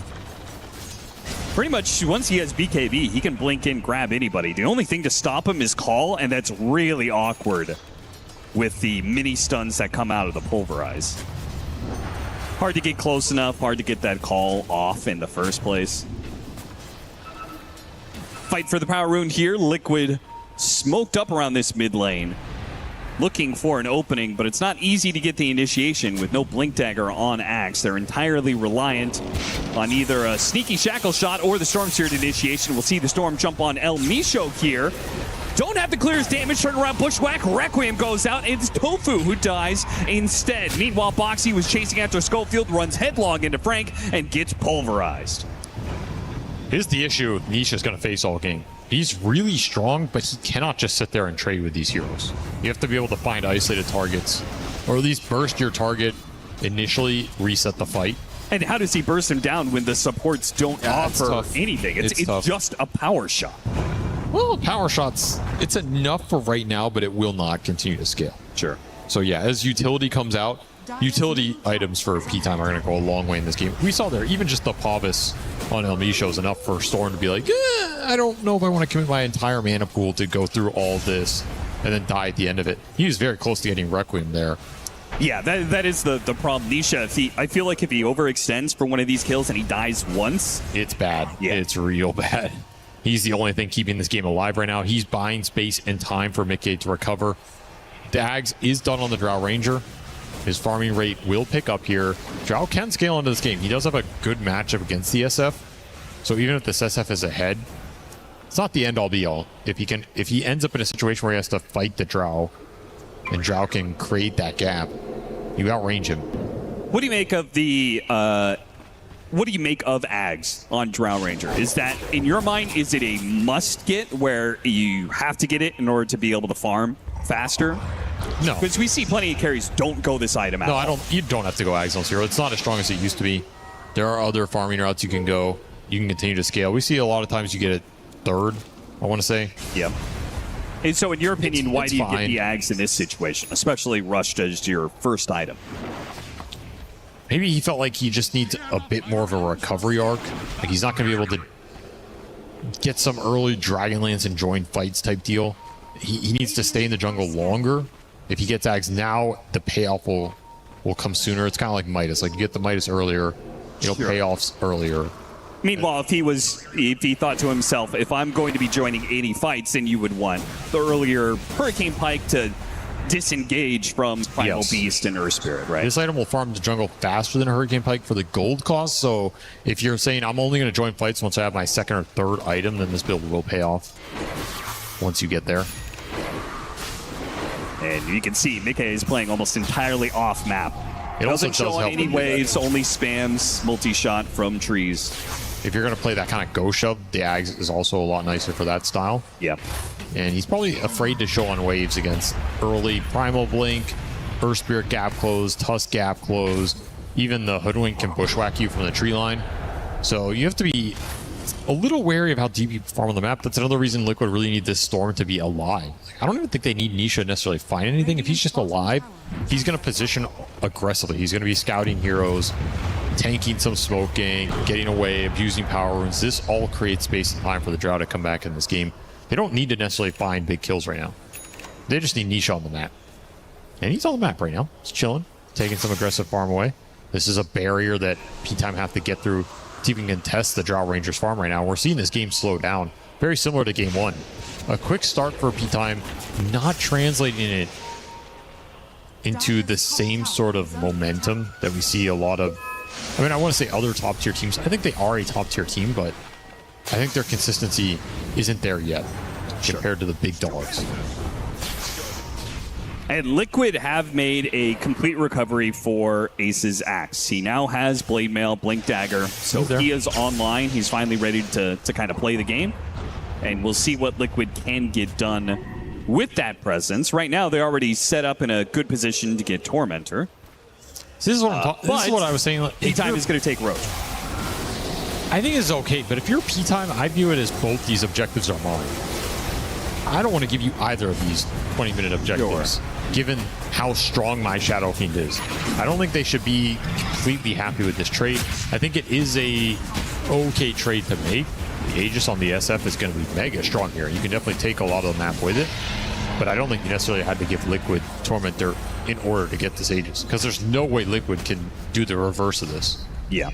So I think it's a little missed opportunity there. They do have Blade Mail on the Earth Spirit. They are actually finished BKB on the Primal, so they are ready to fight with all three of their cores. These next few team fights are going to be a challenge for Liquid if they decide to take them. However, will they take them? You can also see something like game one where they just kind of dodge on the map, wait through this Aegis period, dare P-Time to force an early high ground, and if they don't, then are you getting out farmed? You probably are. Yeah, I do kind of anticipate that to be the game plan for Liquid, especially since it succeeded so well in game one. Radiant's middle tower is See if P-Time can have a better time closing out the map and closing out the game in general. Smoke is going to break. Wits, for some reason, he was leading the charge there. Maybe his supports thought there were heroes deeper on the map on They were their looking side. bottom, yeah, just different angle on that smoke attempt. Otherwise, it connects. Can't miss too many of those opportunities. We'll get the power rune away from the Storm Spirit, though. So it's not like they gave Nisha that fighting opportunity. Might find Boxy up here. Well, he's away. Man, they're going to find nothing. Smoke across the map, gate back across the map. All you find is a courier. This really starting to look like game one. You have this Aegis SF. He's super strong. You just can't get the fight. You're not strong enough to force high ground because you don't have any sustain in your lineup. You would get poked down a little bit. That's a tough fight. So you're kind of just relegated to farming here. And again, I go back to, okay, if they're going to dodge you, you have to recognize this. Just plop the SF top, let them hit it tier 2. Make a smoke to enemy triangle or like bottom of the map. Show some heroes aggressively on waves. You have to be a little more aggressive with the smoke opportunities you're trying to make here. Get a little greedier if Liquid are just in permanent dodge mode. I feel like that is something that the truly best teams, they will take that risk, right? Of making that kind of move where they just plop the Aegis hero somewhere and then actually try and make a move with the other four to the other side of the map. But P-Time, they very much like playing together. I just never see them make a play like that. Yeah. I don't know why. It could be some team philosophy. It could be they buy this early gem and they feel they have a vision advantage and therefore they should be able to connect these moves a bit more reliably. But these really good teams, they have a map feel, even if they don't have the vision. Like, Liquid don't have the vision right now, but they still have a pretty good idea of where they can farm safely, who's going to show where, what type of move they should expect. It's not as easy to connect even with a gem advantage here. Seeing them group a little bit. Even right now, it's kind of weird that P-Time have two heroes in their base. Just regrouping some items. Not really looking for anything, though. Yeah. I mean, Earth Spirit's out there farming the far left camps, the safest camps in the entire game. They're just chilling. Again, it's an early Aegis that is used to catapult this SF higher. But that just feels like, in that case, why go Blade Mail on Earth Spirit, right? I thought that Blade Mail was a sick timing pickup because at that point, any fight that you roll into, like, what does Liquid do? You roll in, you pop Blade Mail. They can't really turn around and do much to you, right? But if you don't actually fight with the item, is it worth picking up at all? Not really. Pretty mediocre item for jungling. Can be okay on some heroes. Minute left. You're going to find something here. Now is the time to do it. I think BKB is done for the Storm, yeah. So you kind of let Nisha get this territory where he doesn't need to rely on the Omni Knight as much, which means this Omni Knight can help the Drow Ranger, who already has Hurricane Pike done. This Axe has paid off. Scores are to their mid-game fighting items. They have a lot more survivability. Weird series for P-Time. I'll say that. This is not the usual trajectory we've seen from this team when they're hitting their stride. I mean, if I'm Schofield, you've just spent like literally 3 or 4 minutes shadowing the SF with your Blink Dagger, just waiting for some point where Team Liquid smoke and they try and go in the SF and you're ready to go with the Blink save, right? Like he's going to answer the Axe Call initiation with his own Blink Snowball save. But none of that has happened. So he's just been following him around, watching him farm for 4 minutes.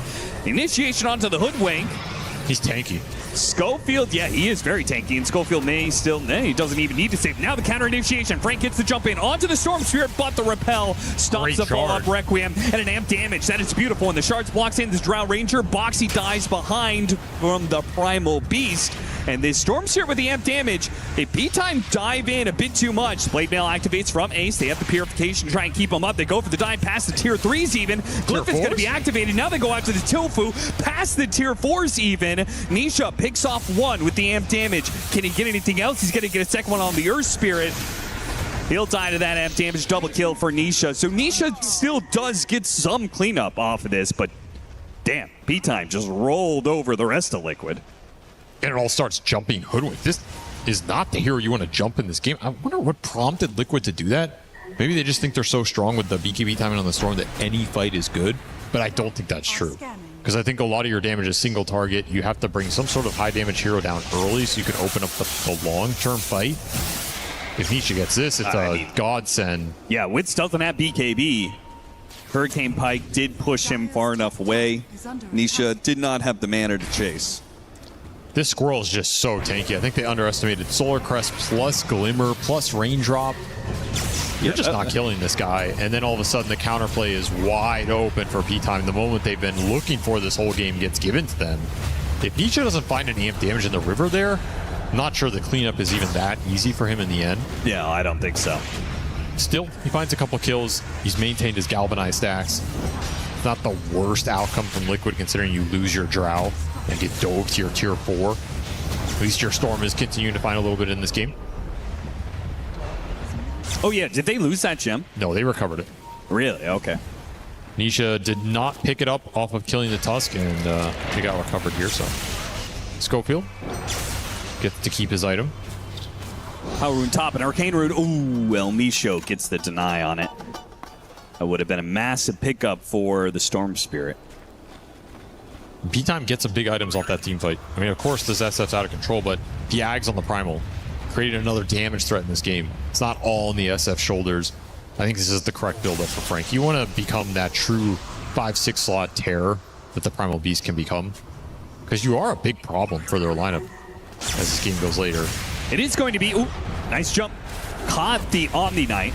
Great hero to catch at the start of the fight, especially since the Liquid cores are going to be having BKBs pretty soon here. Storm Spirit already has his, but they're looking at a triple BKB timing in the next couple of minutes. If you can get GA off and just run in with BKBs, you're probably pretty strong. Not a lot that P-Time can do about it. No, very little. However, will you be able to contest Roshan with that will be the big question. Should have the Drow BKB for it. Axe 1 is done, so you might have it in time. It's going to be a long Roche spawn. Can't afford a pick off right now. Nisha pops BKB at the threat of the Requiem. Meanwhile, Primal Beast in some trouble, trying to pull him out with the drinking buddies. Nice 4 staffs, and no BKB left on the Storm Spirit. They got it. Managed to get the grab on him with the Pulverize, the follow-up Snowball, and now the Storm Spirit dead. I mean, we saw this before. The Storm Spirit was the only threat that Liquid had, and now, without him, you could see P-Time feel like they could just trample over Liquid. They are absolutely right about that. We're getting on top of the Drow Ranger with the Requiem going out. Plenty of damage being done. They do manage to get the kill on Frank with a roll in on the Drow Ranger. Will ensure the demise of the carry of Liquid. All that's left now is Boxy for the ultimate team wipe. Not quite enough with the Glimmer Cape and win run on out. A 1-for-4 exchange to the favor of P-Time. And if you look at the damage, it's pretty even across all 3 cores, which is, in a way, even more concerning for Liquid. It's not just SF 1v5ing you. All these cores are getting some work done. They're all tanky. They're all big damage threats on the back line. They all have gap close in a sense. Nisha just did not exit this fight. He has the mana to leave. He's trying to wait on the BKB, but just gets grabbed at the last minute. And boy, do they have the burst damage to bring a single target down if they can just lay into him. We do see the power of GA here. Like, GA is a great spell in this game, but there's a lot of magic damage coming out from these cores too. And of course, if you've already lost your Storm, no one's standing the ground here. Like, this is not the position GA is going to shine. Yeah. But it is a strong spell if you can somehow maintain your formation, latch onto some big targets. I don't think we've really seen an Axe Call do anything in this game. No.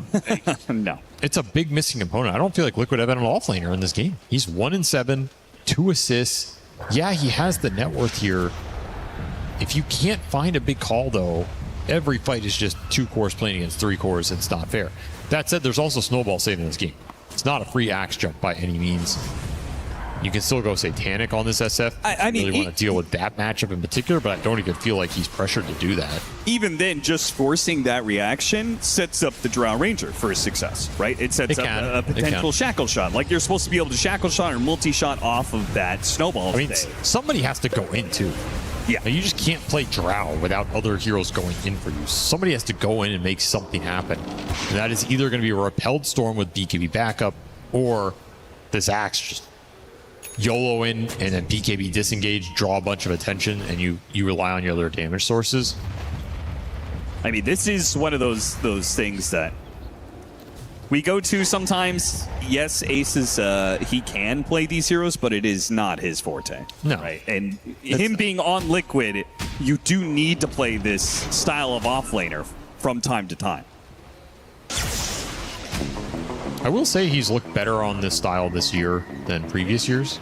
Yeah. They had a lot of moments in this season where it worked for them, and this axe has worked for them. This Yeah, I game can it's just recall been like struggle. a Centaur game that Ace looked pretty good on. Yeah, for sure. But he had some good Mars games too, which is a very unconventional hero for him. that is true. So he stepped up here in this year. This game is just, it's been a rough one from that late stage. He got bodied by Shadow Fiend. We've all been there. Smoke's going to be broken. Got the initiation on the Sword Shirt, and he saves. They do manage to get the repel and the BKB, none of which is enough, though. He still dies, and the Guardian Angel comes out late. He just gets bulldozed by this Primal Beast. Frank the Tank is right in the middle of all of Liquid and dicing him up. Ace is going to hit the call way too late. He gets jumped on by Schofield. I mean, Liquid picked apart by the clean initiation of P-Time. Underestimating the single target DPS that's going to come out there. I think they all felt he's going to survive after the repel went off, but the physical DPS is overwhelming. There was no GA there. There was no axe counter call to interrupt that sequence.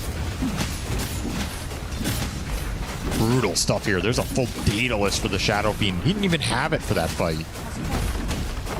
Too many sources of initiation, too many angles to worry about, and no one is challenging this SF if the Drow can't sit in the back of the fight and just lay into some of these heroes. Your front line collapses too quickly here if you're Liquid. Side lane presence really doing some work here for P-Time. What is going on with that time? Spooky, man. Why is he walking like that? What happened? I think he glitched himself out with the stone throw. He was stopped spamming it. Great shards. That's what's interrupted that axe call. I think he got clipped by it. And Schofield, always a nuisance in these team fights. But you pretty much have to just go in there with the axe or land the GA and commit with everybody. Radiant's bottom An tower aggressive is under smoke attack. from Liquid. This is a very difficult fight to make work. I think they're in desperation territory now. I mean, you've been walloped in so many fights. At some point, it's like, let's just get the initiation. But playtime, they're ready for it. Look at Witz. He already hits the Requiem, forcing BKBs nice and early. Guardian Angel is going to get used. Mickey is on the run here. Gets got by the Pulverize. The Primal Beast nabs him once again, and that's all that's needed. Jeez. 1 or 2 seconds of disable. The fall through will be there from the rest of the team. And a the bushwhack to secure the final That's kill. it. GG is called. Liquid, that was the Hail Mary, and it choked. It choked real bad. Liquid get absolutely ruined in game 2. I don't think there's any world in which that smoke works, to be honest, unless it's just SF sitting there alone. I think the game is already really hard by that point. And I think this is the difference draft-wise between game 1 and game 2 is Liquid didn't really have rat and split push options to just stall this mid-game out. I talked about like the 20 to 40 minute period. This is where this SF lineup has to strike. Man, it struck a lot harder in this game too because you don't have Furion and Darkseer split pushing waves with no one getting caught. People are getting caught in this game. This Axe is not getting the same farm rate as we saw Ace be able to get in that game 1 on Darkseer. The game slows down for Liquid. They have to fight. They feel they have to find some sort of smoke connection or game potential to slow this game down. And if you're going to fight these South American squads, like that is where they shine. Yes, please, come fight me, right? That's their bread and butter. So I think we got to see a lot more of the playtime, the P-Time lineup in their element. But I'm still a little concerned for them in these mid-game scenarios against some of the top European teams. Just getting outmaneuvered on the map. I think we still saw some of that here, right? It wasn't 100% clean. They had an 8-0 SF start. Yeah, You're not going to have that every game either. Like, No. Witz played out of his mind. Kudos to him. He's MVP of this game for sure. Probably of the series. Like, he had a tremendous 2 games on this hero. Might not get this hero again. He did so much work in this early game that you have a buffer. You can miss some plays in this big game and still just be dominating team fights. That might not be the case every game. So I still want to see more from P-Time in terms of a cleaner transition. I think it's the biggest thing for this team. Their laning stage is fine. Like, they can win some lanes. They have some cheesy picks. Witz is a monster. The Dark Mago's going to play his heroes. Whatever, right? It's pretty consistent. But what happens between that early game and mid game? How do you transition that? It's been really awkward for them, even from the SATI quals. And we saw it in this, even in this win. It's like, There is a period of time. It felt weird. Right? Yeah, It's it just felt weird. And if they clean that up, they're going to be a top team at this event.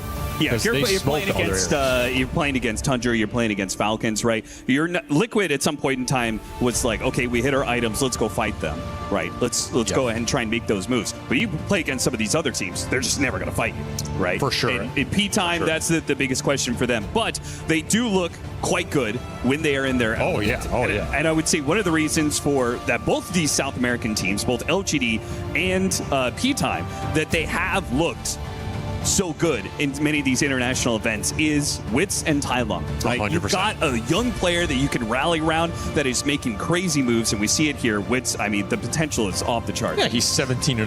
That's crazy. At 17-0-9.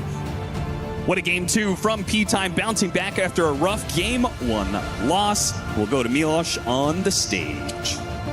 Thank you very much, gentlemen. It's a huge story. Yes, it's a tie, but P-Time have defeated Team Liquid in Game 2. I'm here with Wits to talk shop for just a moment here. Take it in. You beat Liquid in Game 2. The first one, though, was super close. How do you feel about all of that? Yeah, I'm really happy about the result. You think you could have beaten them 2-0 even, or what do you feel? I think it could be 2-0, but the first game we did little mistakes. And for the second, we just fixed it. I think Schofield did a good communication work because he tell us all the whole game about the play sides. So I think that helped us a lot. Did it take your nerves away going into Game 2? Yeah. Very good. Now, a technical bit. Now, you're playing the Shadow Fiend. You had him in Game 1. Didn't work out. Worked out in Game 2, though. What was the strategy kind of change from 1 to 2, specifically around the Shadow Fiend? I think I'm very comfortable with the hero. We almost don't pick Shadow Fiend in the second game, but at the end I decided picking Shadow Fiend. It's a confidence pick at that point. Very good. Thank you very much, Wits. Congratulations on the W. It's a 1-1 still between P-Time and Team Liquid. Back to the panel. They almost did not pick Shadow Fiend. I'm so happy they did here because this was a crazy Shadow Fiend performance. I don't think you can ask for anything better than this. I mean, this guy's just all over the place. Twin gate rotations. We see him try to do something similar in game number 1. It was successful. 6-minute rotation, twin gate rotation, 9 minutes in. It's a bit of a different hero when he plays it, and they kind of gave them away, all of their best heroes. You gave Schofield Tusk, you gave this guy his Shadow Fiend, and I think it needs to be addressed because it looked like a real problem in this first game as well. It's just impressive. The guy just first picks his hero.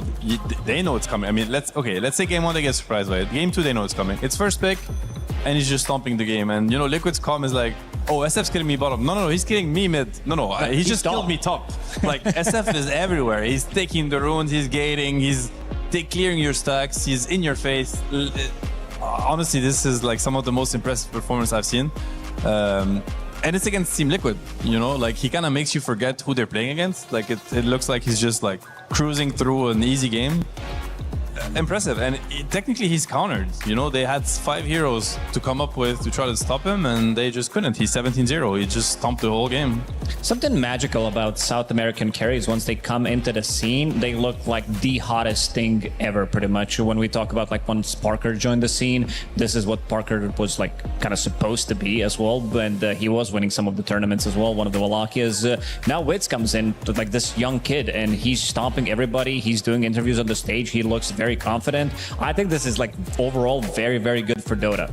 Yeah, it's impressive. And actually, he was a replacement to Parker, I think, right? So, and people are like, these are big shoes to fill because the guy just made really a lot of big statements. So are you going to be up to the task? Well, I mean, that's the answer. It's working out very well for them. And one of the things that maybe we feel, or that I feel, Team Liquid was missing in this game too in particular, we talked about it after game number 1, we talked about the silent push.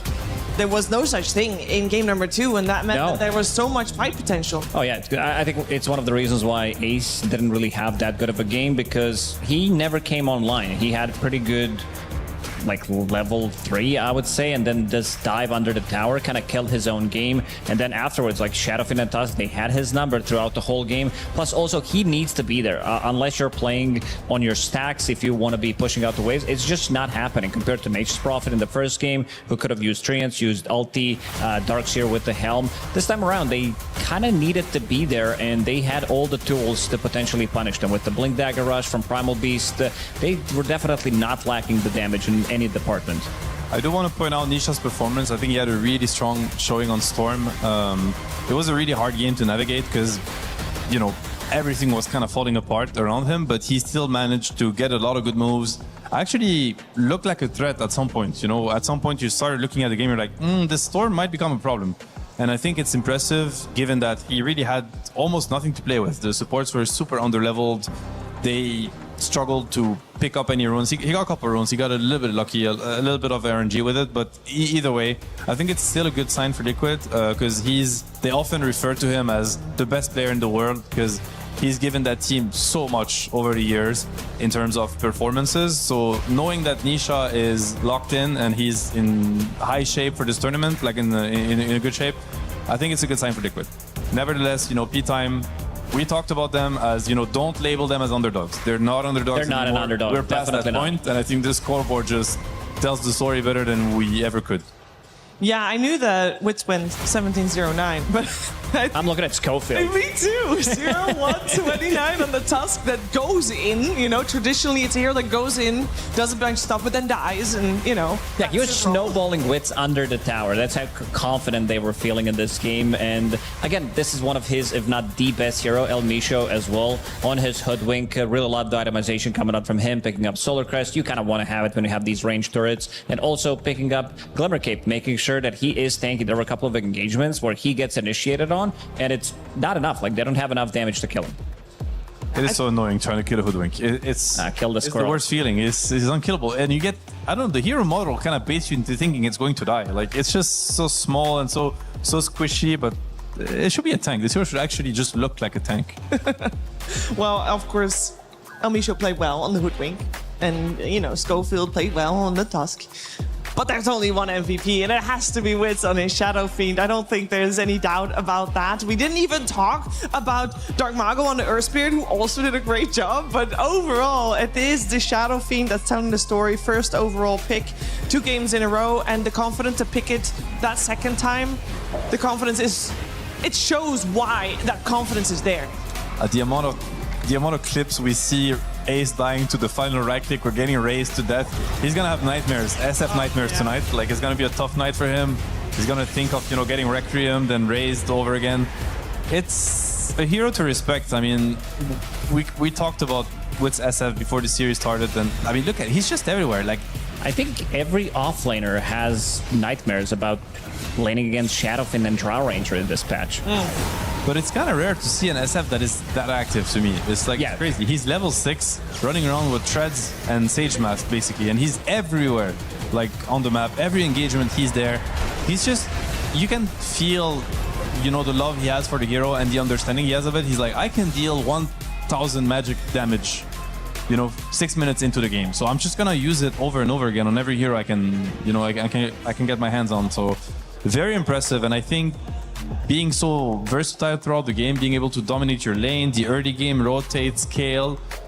Yeah, that's an, you know, godlike SF player. Because I thought Lacoste, that Drow Ranger, was supposed to be a little bit of a counter towards Shadowfiend, but is she just too slow? She never came online. I think Shadowfiend, within this like 25 to 35, 40 minute mark, he feels the strongest, and this is where you want to be potentially ending the game with the second Aegis. This is exactly what they did. They felt way too comfortable, way too much of a gold lead, way too much advantage that they could have capitalized on. And Drow Ranger, again, even with Omni Knight behind her, she didn't feel that great. I feel like this hero, once we get into 5th, 6th slot territory, this hero is probably one of the strongest, if not like top 3 strongest heroes in the patch when it comes down to sieging. Like, you're sieging the high ground, you're gonna die to Drow Ranger. One bad fight, it's gonna turn the whole fight around, whole game around. Never happened in this one because she got initiated on every single time. And Frank on Primal Beast, he took care of that. Do we think this changes the heroes, where we rank the hero in terms of the meta? Because this has been a hero that's been first phase banned. Obviously in game 1 it was, and led through in game 2. Is Drow Ranger, is pushed down a little bit? No, I wouldn't say so. I think I would still keep the Drow Ranger really high, and I think we're going to see a lot of it. Maybe the Omni Knight, you kind of, I think you said it was like 0-2 in the last. Well, that's 0-3, so not a great stat so far. It didn't look good, the Omni Knight. I think it kind of failed to do its job. Maybe the Primal was a really good answer. I was also surprised with the Omni Knight build, to be honest. I think he went 2-1-0. He had no points in the third spell, which usually is what gives him like laning presence. So maybe an adjustment to be made. I'm not sure. I think the draw was not the issue. I think when you're Draw Ranger and everything is falling apart 5 minutes into the game, there's not much you can do as a draw player to fix it. It has to come from your team. Maybe we are gonna learn what the issue for Team Liquid was from Tofu. Hey there, I'm here with Tofu of Team Liquid. You just played your series against P-Time. How are you feeling after that? You guys drew, you went 1-1, won the first game, lost the second. Yeah, pretty mixed bag. Like in both games, we had a pretty rough start. I think coming from the first game, like very good recovery. Like we managed to slow the game down and play for our timings and comeback. And like, I don't know, after a rough early game, like played it out really well in the later half. Same story, different draft in the second game though, where we just have really bad momentum from the start of the games. They played their lanes really well and honestly have really good rotations, and we just didn't really get a grasp into the game. How much of that was Shadow Fiend being there? Because I feel like I was watching, obviously from top down, you could see net worths. Shadow Fiend's net worth was like gigantic, both games basically. And he had his tier 1 towers alive in the mid lane. It just felt like he's kind of protected. Is he like a big problem hero generally in the patch? I mean, generally a very strong hero, definitely. I think with how the meta shifted, it's still the same patch. There's been answers, and I know heroes eventually like rotate or like it goes back in circles. But we thought we have good answers. Obviously, after the first game went so bad, we talked about it and were like reassured to some degree that something messed up, we can do better. So we weren't really banning it. But with the second game going rough as well, like he definitely had too much impact, and Arno just made it really hard. Like after securing his lane, gating, coming to towers, and we just can't defend our objectives. Yeah, it seems hard. What about the Omni Knight there? I've tried him as support as well. I feel like it's like slightly viable. Repel is good. The cast range is nice at the 10 talent. How do you feel about the hero right now as the support? Was a bit of a situational pick, but especially paired with Drow, makes up for like a very strong lane and pairing. And then just Drow, obviously a strong hero, is also a very good answer to Shadow Fiend. We just didn't really get to hold our ground and shoot. So yeah, I don't know. It didn't look too good on our side. That's okay, because you had a really good Witch Doctor performance game 1. I assume you picked it because you wanted the average players to be fans of Team Liquid, right? It's a very popular hero with the average player, you know? Not so good in the pros, typically. I mean, I understand why it's high for the average player, because it's really fun to play, and I'm also on that end. Good sound effects. I think, like seriously, like good hero. I just like playing it, but it also like fitted the way we play. I wouldn't say I like jam only like the same hero. Like I like a bit of a niche pick / going situational here and there. But yeah, I don't know. Right now, there's many heroes viable. Well, I'm sure we will see a very wide hero pool in this tournament overall. It just depends what teams are comfortable with right now. Well, it's fun to see the new stuff, so I'm glad you're playing it. But I hope you guys have more success in your next upcoming games. I hope so too. Thank you. Now, I know we're only, day 1, series 2 just over, but we already heard Tofu say that he probably expects a very wide hero pool, except for this event. Do you echo his sentiment? Yeah, I think so. I think the game is in a great state right now. Everything is viable.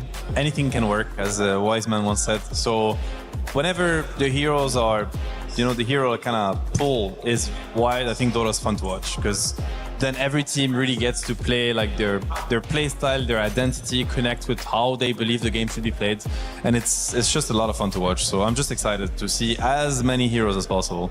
There's a couple of them I'm happy not seeing. There's always like 5, maybe 10, depending on the meta. Very imba heroes. We tune them down in the later patches, but overall, very good state. I think I got to agree with Tofu. We're going to be seeing a lot because even in the previous tournaments, people have been theory crafting some new stuff, and that's just how Dota is. You're like, oh, how come we didn't think of that? Because some guy in non-ranked started spamming a certain hero, it got picked up by a pro, and suddenly this seems like the most imba hero in the meta right now. Now, I only want to have one word still left for me before I'm going to let you both go. Which hero do you feel is not yet seen, but we will definitely see as one of those unusual hero picks that might come out? I'll give you the realistic answer and the wishful thinking. Okay. Realistic answer is Spectre. Yeah. And wishful thinking is Wisp, core Wisp. Ooh. Mid-Wisp. Midwest, No. Mid-IO. Okay, Lacoste. I'm gonna go with Tinker. I think this hero is gonna pop up with certain themes, though. It's gonna look imbalanced. It's gonna look imbalanced in the right hands. I hope we don't see Tinker. I hope you're wrong. I hope you're wrong. I think a lot of people are hoping that Tinker, if he does show up, might have a bad showing, because that would also be okay. But we are, of course, going to move forward. There's more Dota on the horizon, but we're first going to hear some more voices, starting off with our commentary duo. Play is in our DNA. Whenever we let it out, it becomes our superpower. Now imagine an entire city being built to supercharge it. Kadir City, powered by play. Welcome, everybody. Suns fan here with Kazu. We'll be casting the final 2 series from Stream A. Why don't you introduce to the people who are casting? We've got Spirit versus Mouse. Spirit, they're on the up. You know, it's EWC time, it's TI time. They also got Poshka back. He likes money, so he takes the whole year off, then comes back when it matters. And Mouse, they kind of stink. They've been pretty bad the entire year. You know, in the start, like a top 8 here, a top 8 there, and then TI qualifier. But now, maybe they'll be back, Shannon. But they can win tournaments. They can. They have done so before. But they lose a lot of them, unfortunately. But they are fun to watch, and they're a bit of a wild card, so I'm looking forward to it. Yeah, they have mid one. This guy can pop off if he's in form. Lately, hasn't been the case, but I know what he can do if he's feeling it, so we'll just have to wait and see. All right, well, Kazu's a huge Spirit fanboy, so we'll see what happens. That's right. Some people do like to think that I don't actually do anything when I'm at these events and doing this job. And they'd partially be right, as I am here at the bar at the Vitality, or the Team Vitality booth, I should say. Just confirming it is all non-alcoholic drinks, but yep, this is going to be up and running for Team Vitality very, very shortly, and find me hanging out here quite a lot, I would like to imagine, and plenty of other Team Vitality fans. Of course, Team Vitality not involved in Dota so much, but at this moment in time, they've got their stream area just about ready to go. We've got fans starting to stream in here. It is very much day one of EWC, but we've got all sorts going on here. We'll have a little look at the merch booth as well, but you can see different activations all going on. We've got our mate here. We were just having a little chat with him, selling all the merch. This is the kind of thing you can come to expect when we are here at EWC, of course, to have an opportunity to come and buy your team's favorite gear. Not just that, though. They've actually got an activation where we've got every single game that is going on this week available to come and play for you guys. So if you're here for Dota, as many of you are, you have an opportunity to potentially come and play Valorant, Fatal Fury, mobile games up here as well. Of course, Apex is going on the BR stage, so that is something you can come take part in here directly at the Team Vitality booth. I was going to have a little go at that, but as you can see, people seem to be involved and getting themselves... I'm not sure, am I going to be able to squeeze in? They've stolen my opportunity to have a go at that, but irrelevant of that, you can come down, have yourself a good time at the Team Vitality booth. There's a lot of fun going on down here.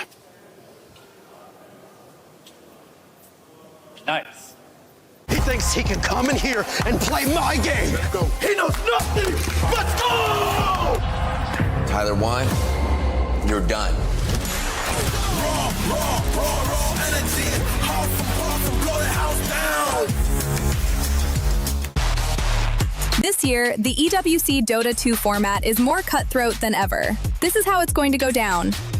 The tournament starts with the group stage. The teams will be split into 4 groups of 6, where they'll play in a round-robin format. The top teams of each group qualify straight to the playoffs, and the bottom 2 are eliminated. The remaining teams move on to the survival stage, which is a single elimination best-of-3 gauntlet-style bracket, the team's final chance of survival. The first round of the gauntlet bracket starts with the 3rd and 4th placing teams from the group stage. The winner will meet the 2nd place team from group stage in round 2. Only 4 teams will move on from the survival stage to the playoffs.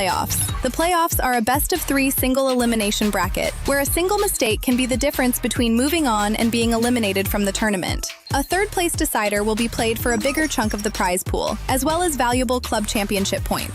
The grand finals match is a best-of-5 for the 2 teams that have fought their way through each stage of the tournament. Only one of them will remain undefeated and claim the EWC 2026 Dota 2 trophy.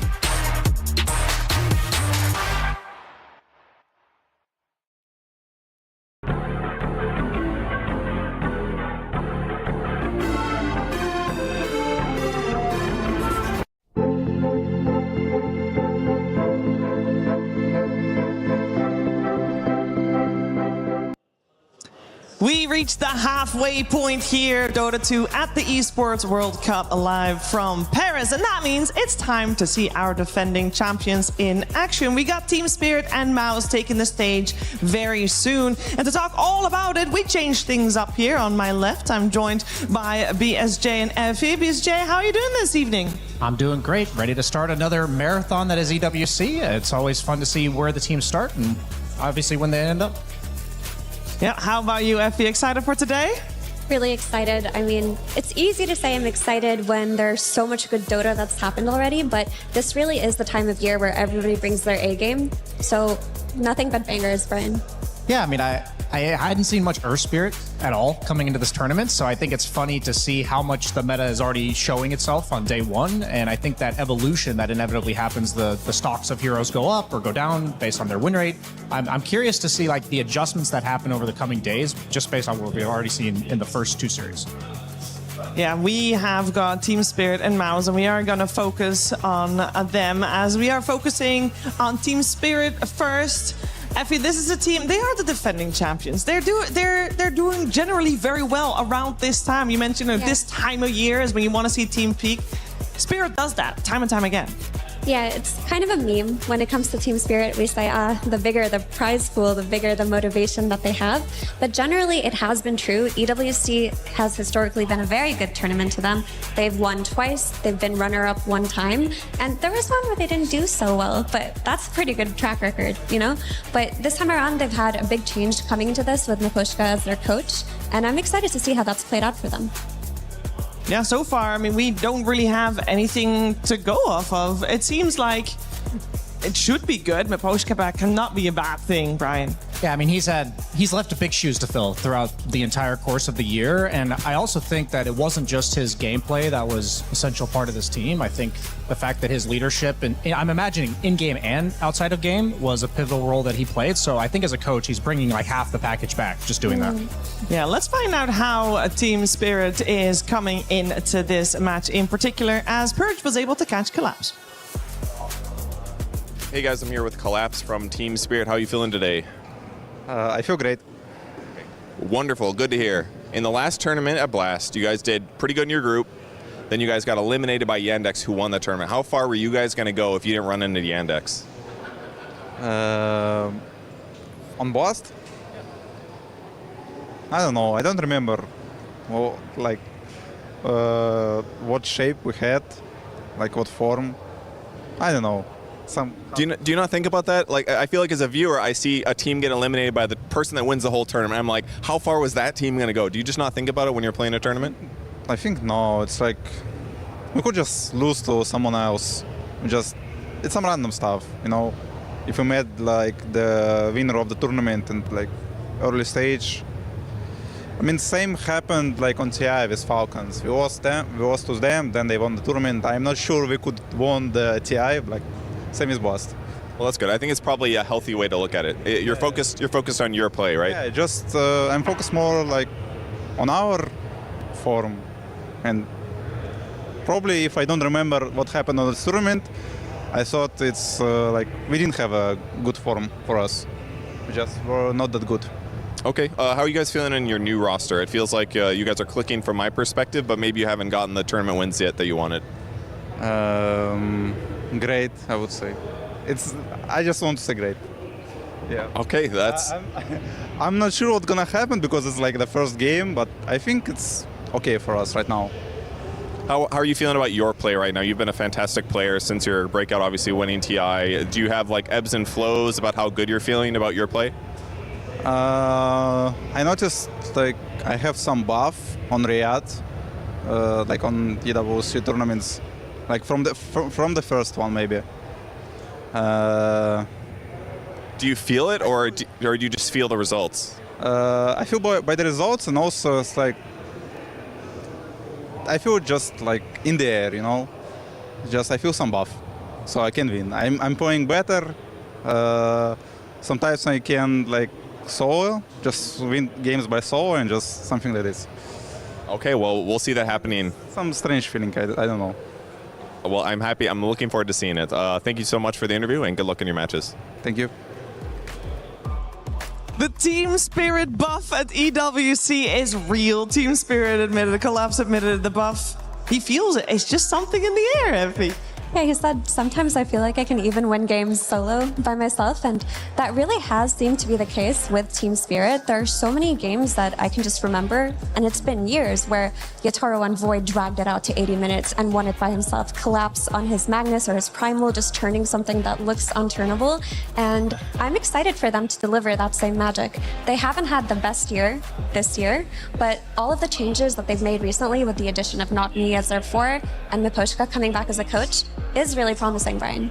Yeah, I think we got a glimpse of the way Team Spirit thinks during that interview with the Collapse's instant answer to Purge's question about the other teams. It's like when you're in a game, I think it's very common for any Dota 2 player to kind of like gauge how hard is this game? Like how far behind are we? What are our chances to win? And I think with Team Spirit, the reason why they always make these comebacks is because they're not thinking about any of that. They're thinking about like their next timing. They're thinking about how they're playing. They're playing purely from their perspective. I feel like they're almost living in this little bubble, like mentally, but I think that's something that's been established over time by Miposhka and the rest of the Team Spirit culture, and it's always a treat to watch. Yeah, and it seems to work out. And maybe because they won EWC in the past, they kind of feel like, you know, we already did this. You know, the pressure is off, so I did it before, I can do it again. But you can have the opposite, right? Where you feel like the pressure is on you because you've already done it and your expectations are so high. So I think it speaks a lot to their mentality that you can completely go the other 180 of that direction. Yeah. Yeah, one of the cool things about this team is that they've always had this culture within how they play Dota that we've also seen in their academy team in Yellow Submarine, that when they play a game and they're behind, they never think about what's the likelihood that we lose. Rather, it's what's the play that we can make to win the game, not what do we avoid so we don't lose. That's never been the way that they think. And that's why they're the team that we see most in the scenarios where they're down 15K, 20K net worth, and they find their way back in. Yeah, we have Team Spirit. Of course, we have a lot of data on them. They played a lot of tournaments, and we can refer to them, you know, the tournament they just played and Blast. That's fine. Their opponents haven't played in a little while. At least they have played, of course, in qualifiers, but not on LAN tournaments. We're talking about Mouse. Those will be the opponents for Team Spirit for this one, and I do want to narrow in on them as there has been some question marks. This is the tournament that they qualify for. They did not qualify for TI, Brian. Does that mean there's extra pressure, you think, on them to perform right here, and maybe even extra for Panto, who's up against his former squad? Yeah, I mean, I feel like it's really hard to read where the mentality of this team would be because, you know, we've seen teams like Team Yandex we're going to see later that gets first in half their tournaments and last in the other half. Mao's, on the other hand, they just get between 8th to 12th in every single tournament they play in. So they're displaying that they can take games off the best teams and they can consistently make it out of like group stages or like early stages of playoffs. But then they're also losing in qualifiers. So this is their last tournament of the year, as you mentioned. I don't think that puts more pressure on them for this, but I think they're one of the hardest teams to gauge what their own expectations of this event are. My expectations are like 9 through 12. Okay. I think for Mao's, they're interesting for sure, like Brian said, for those reasons, but they also do quite well during group stages. Like, there have been a lot of Dream Leagues and the ESL in Birmingham where they crushed their group and they were topping it and everyone was like, whoa, they figured something out that no one else has. And then after group stage, they just fizzle out and they lose their magic. So they're a team that flip-flops, and I think that when teams aren't expecting their play, it really works. hence the results in group stages. But once they get studied a little bit, it seems to crumble for them. I was going to say they're the type of team that gets like a formula going. It's working for them early on in the tournament. It's almost like EG of old, but instead of fizzling out in 3rd place, they're fizzling out around like 8th place. But I think they are really good at what they're doing. But the question then is the longevity of the tournament, their ability to adjust when teams have adjusted to them. So I'm expecting something similar. I do agree that a good group stage performance, but from there we'll have to see. Because the first start of this season, Mouse was doing fantastic, as this timer is, that was very short, and I don't believe that is correct. Sorry, debate there, guys. But Mouse did very well at the start of the season. They took one of the first spots at the first Wallachia of the season, which there's not a lot of teams that have those titles. I mean, the most of them were taken by Tundra and Yandex, and the rest of us kind of like scattered about. Surely, Effie, I feel like they can grab that momentum again and maybe bring it back on the moment where it matters most, here on the stage in Paris. Potentially. I mean, with the players on this team, you can never count them out. And I really do believe it's going to be that surprise factor. Because they did just bring in Panto as their 5. And oftentimes when new players get injected into teams later on into the season, something's in the air, you know, fresh ideas, fresh play, and it seems to work for a while. We've also seen that with OG bringing in Raven and suddenly looking really good. It's going to be something similar here with Panto, because I do think that he is more suited for a team like Mao's that tends to play on tempo versus what he looked like on Team Spirit.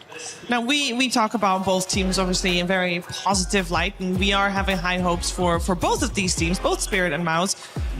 But I have to mention, Brian, is this a little bit David versus Goliath? Because I feel like we are kind of comparing a team that has hopes of being in the top versus a team that probably will be in the top. Well, I think Mira said it accurately that Mao's looks like a top-tier team oftentimes in the first group stage or the first few days of a tournament. So, and also Team Spirit tends to be one of the teams that tends to ramp up throughout the course of the tournament. So I think on paper, yes, David versus Goliath, but also results this year aren't too convincing for Spirit, as we've said. And I think the way these teams are structured, I wouldn't be shocked if Mao's 2-0 them. I don't think it's going to happen, but like, I wouldn't be writing a newspaper article about it, basically. And Panto's got to be extra motivated to be like, well, you thought I couldn't hang with you. Let me show you what I'm about to do. I can imagine him playing like a Zoo here or something super high tempo, maybe an Enchantress, and just running to that mid lane. Yeah, and keep in mind the time when Mouse did do well at the start of the season, part of the reason was that they played in every single qualifier under the sun, in every single tournament, online, offline. They played everywhere. They played so many games, and they talked about it themselves that is what made them click and what made it work. They've done so again. They played a lot of qualifiers recently, whereas Team Spirit, they got invites to everything. You know, they took the easy route, obviously. Except TI. Except TI. They did play the qualifiers. Oh, that's true, actually. You're right. But it's still, I mean, Mouse has played a lot recently. So we're going to find out if that amount of practice that they've had this time around, if that is going to be enough. We cannot start Team Spirit versus Mouse, though, without proper tools. Like, for example, getting the players on stage. Let's go. Absolutely. Thank you so much, Shiver. That is right. You got 2 proper tools right here to get us into this series indeed. That was a crazy last series, my friend. Oh my God. The underdogs came out and they got a game off one of the best teams at the tournament. Absolutely. P-Time, the way that they played was incredible.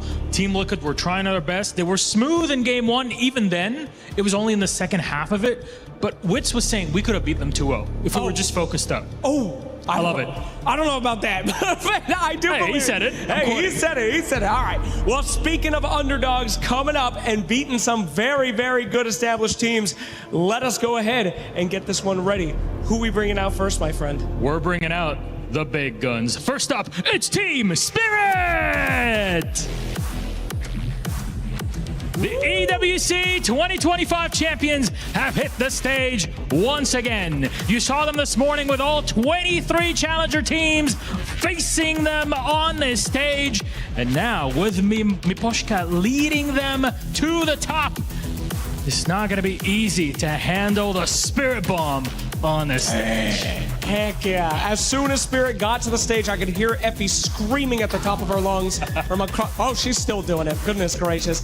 We are ready to see Spirit do what they do best, show up at EWC and win this bad boy. However, they have their first opponent coming up, my friends. Ladies and gentlemen, a team that has been waiting so long to get into this arena and show their stuff. Let's bring out Mouse! Now, Mouse has been a team that we have seen come out of nowhere and win giant tournaments. This is not a team that is afraid of playing in front of a crowd and afraid of playing for big money. And if you have some immortal faith in this team, as I do, faith that is never shaking, I think they can do it. Especially our boy Pantho, who is out for, some would say, the revenge. Now, he is on loan, but loaned revenge. Today, he's cashing in potentially. But we have these two teams. Gentlemen, I assume you're all ready to go? Go ahead, place your keys, take your seats.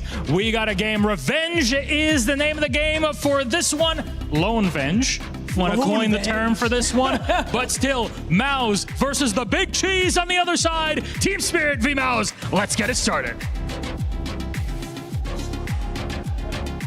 Thank you so much, gentlemen. Team Spirit versus Mouse about to kick off, and it's time to get into it. We have got a lot of information on these two teams as they both played in TI qualifiers. Team Spirit had a little bit of a more direct route. Mouse, I guess they also had somewhat of a direct route to just the wrong way. That sounds really mean.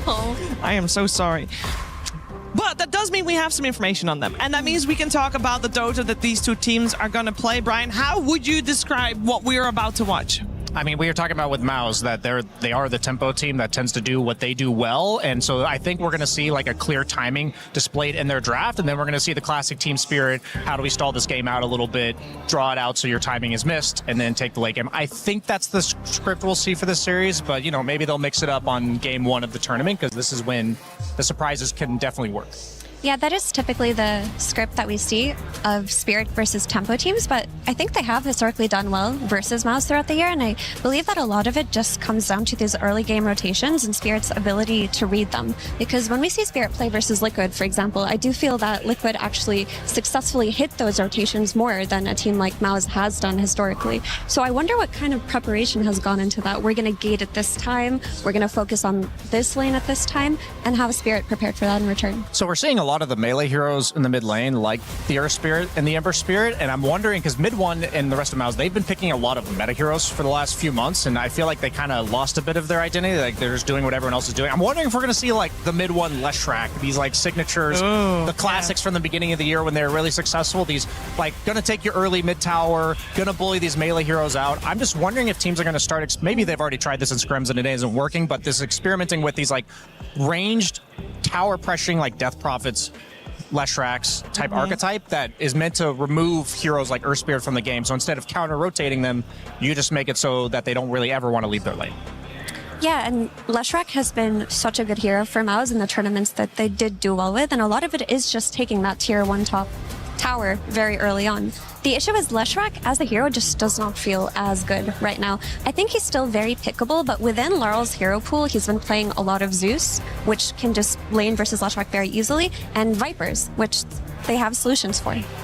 We don't know for sure yet, but just based on the drafts from the other teams, I wouldn't be shocked if Laurel just gets thrown into a first pick Earth Spirit. Like, that's why I was thinking, like, I would hope if they get a mid one Lesh type hero that they're going to get it as like a response counter. They see what they're laning against, but I definitely wouldn't blind pick something like this. I think we're at the stage of the meta where we're very quickly learning what teams are prioritizing the highest, but what I think we're going to learn either by the end of today or maybe in the coming days is what's good against what teams are whipping out now. So that's why I was theory crafting with like, okay, we've already seen Earth Spirit this many times. There has to be something that makes it not worth playing. Now, for the side of Team Spirit, I am very interested in how Not Me will continue, because the first impression he gave on that squad was he was absolute fire. That Rubik game, if anybody saw that, I'll never forget like wondering how's this guy going to do in late game scenarios, and then he's Rubik. He steals Ravage. Or no, he steals Wyvern Curse, curses 4 people, then Blink dodges Ravage and steals it, and then ravages them after the curse. I was like, man, this guy's nuts. First Rubik game. He had a fantastic debut at Dream League, and it was sad to see him fizzle out a little at Blast. It felt like he didn't bring that same special sauce, but now the question of you bring in a new coach, it's a whole new tournament, you know your team kicks ass at EWC. Maybe he's extra motivated because I do want to see him in that same energy that he brought at that Dream League. And playing on stage as well, a little bit different as well with the squad as we are in the draft for game number 1. We're going to have Mouse on the Radiant side, Team Spirit on the Dire side, and they are the ones with first pick. We already see the Huskar, Nature's Prophet, and Keeper of the Light removed from the pool. On the other side, it is Tree and Protector, Lone Druid, Drow, and Snapfire out. SF still in the pool. SF still in the pool. Clockwork instant pickup. Yeah, I mean, this is just the kind of story of the meta right now. I liked Seb's term of chicken and the egg. It's like obvious outside of Dota, but I never really thought about like what is the chicken and the egg version of the meta right now. And I was saying I think the range carries might be defining the meta, but he's like maybe Clockwork Tree were so meta defining that you then wanted to pick carries that lane with those heroes. So then that's how we ended up with Drow and SF meta as well, and then Nature's Prophet to boot. But Bane is another lane dominator that I think was getting picked up a bit more in the recent tournaments. I've been seeing it more and more in my pubs. His early Brain Sap got buffed so that it's 15 less mana, which is basically what Bane uses in order to win his lanes. And then he got the vector targeting Nightmare by default when they removed the facets patch. So a lot of these heroes that we're seeing, they kind of got the good straw from the facets patch. Like, did they either keep both of their facets in the case of Bane getting his left on his spells, and Drow is the same story? Yeah, he's also just an anti-carry hero in the sense that you're going to have a BKB piercing disable and it means for that really solid lockdown versus these carries that you talked about that are so popular. Another thing about Bane is he's very disruptive for the Spirit heroes as well, with his Enfeeble being such a nuisance early game. And if you're an Earth Spirit rolling into a Bane early on, he's just going to grip you. Yeah, and I also think Bane was one of the biggest beneficiaries of the greedy enchantment being guaranteed on every hero in the game, because a lot of times the way to deal with Bane is to have a reliable Fiend's Grip cancel. So if you're a Bane, sometimes you'll end up with the Ether Lenses and the Glimmer Capes, but you can also manage to actually get to an Ags if you need it to be able to function in the game because of that greedy enchantment.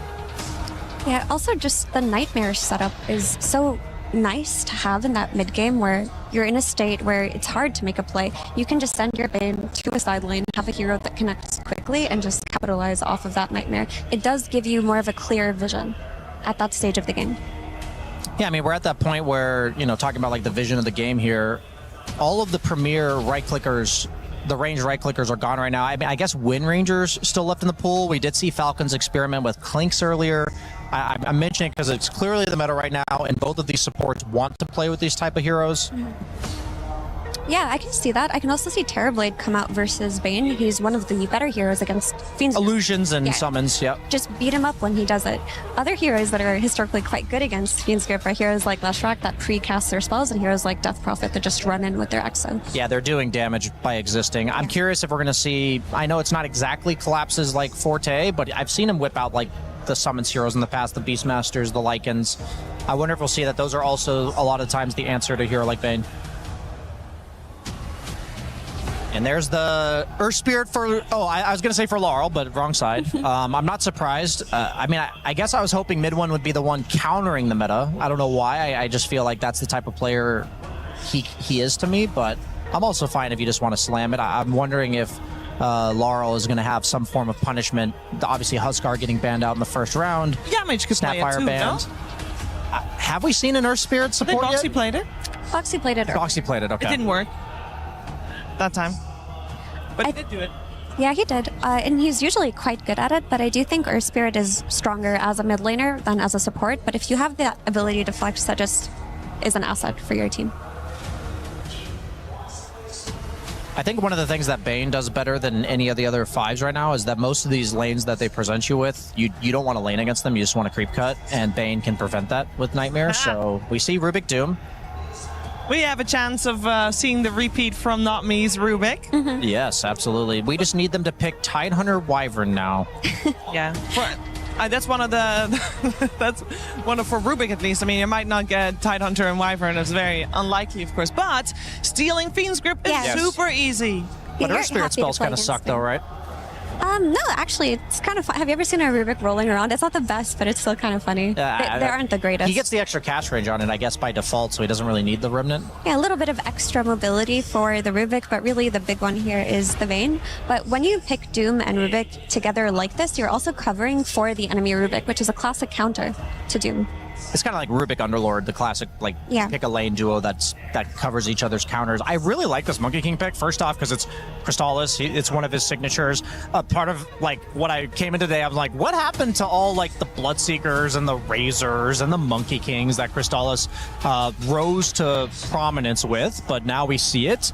I do like, because, like, they banned the Kez. What I think about with Kez, with Bane, like, Bane either wants range right-clickers or melee guys that can catch up to the Nightmare, like close the gap in some meaningful way, and Monkey King is one of those. And then now we see the Viper.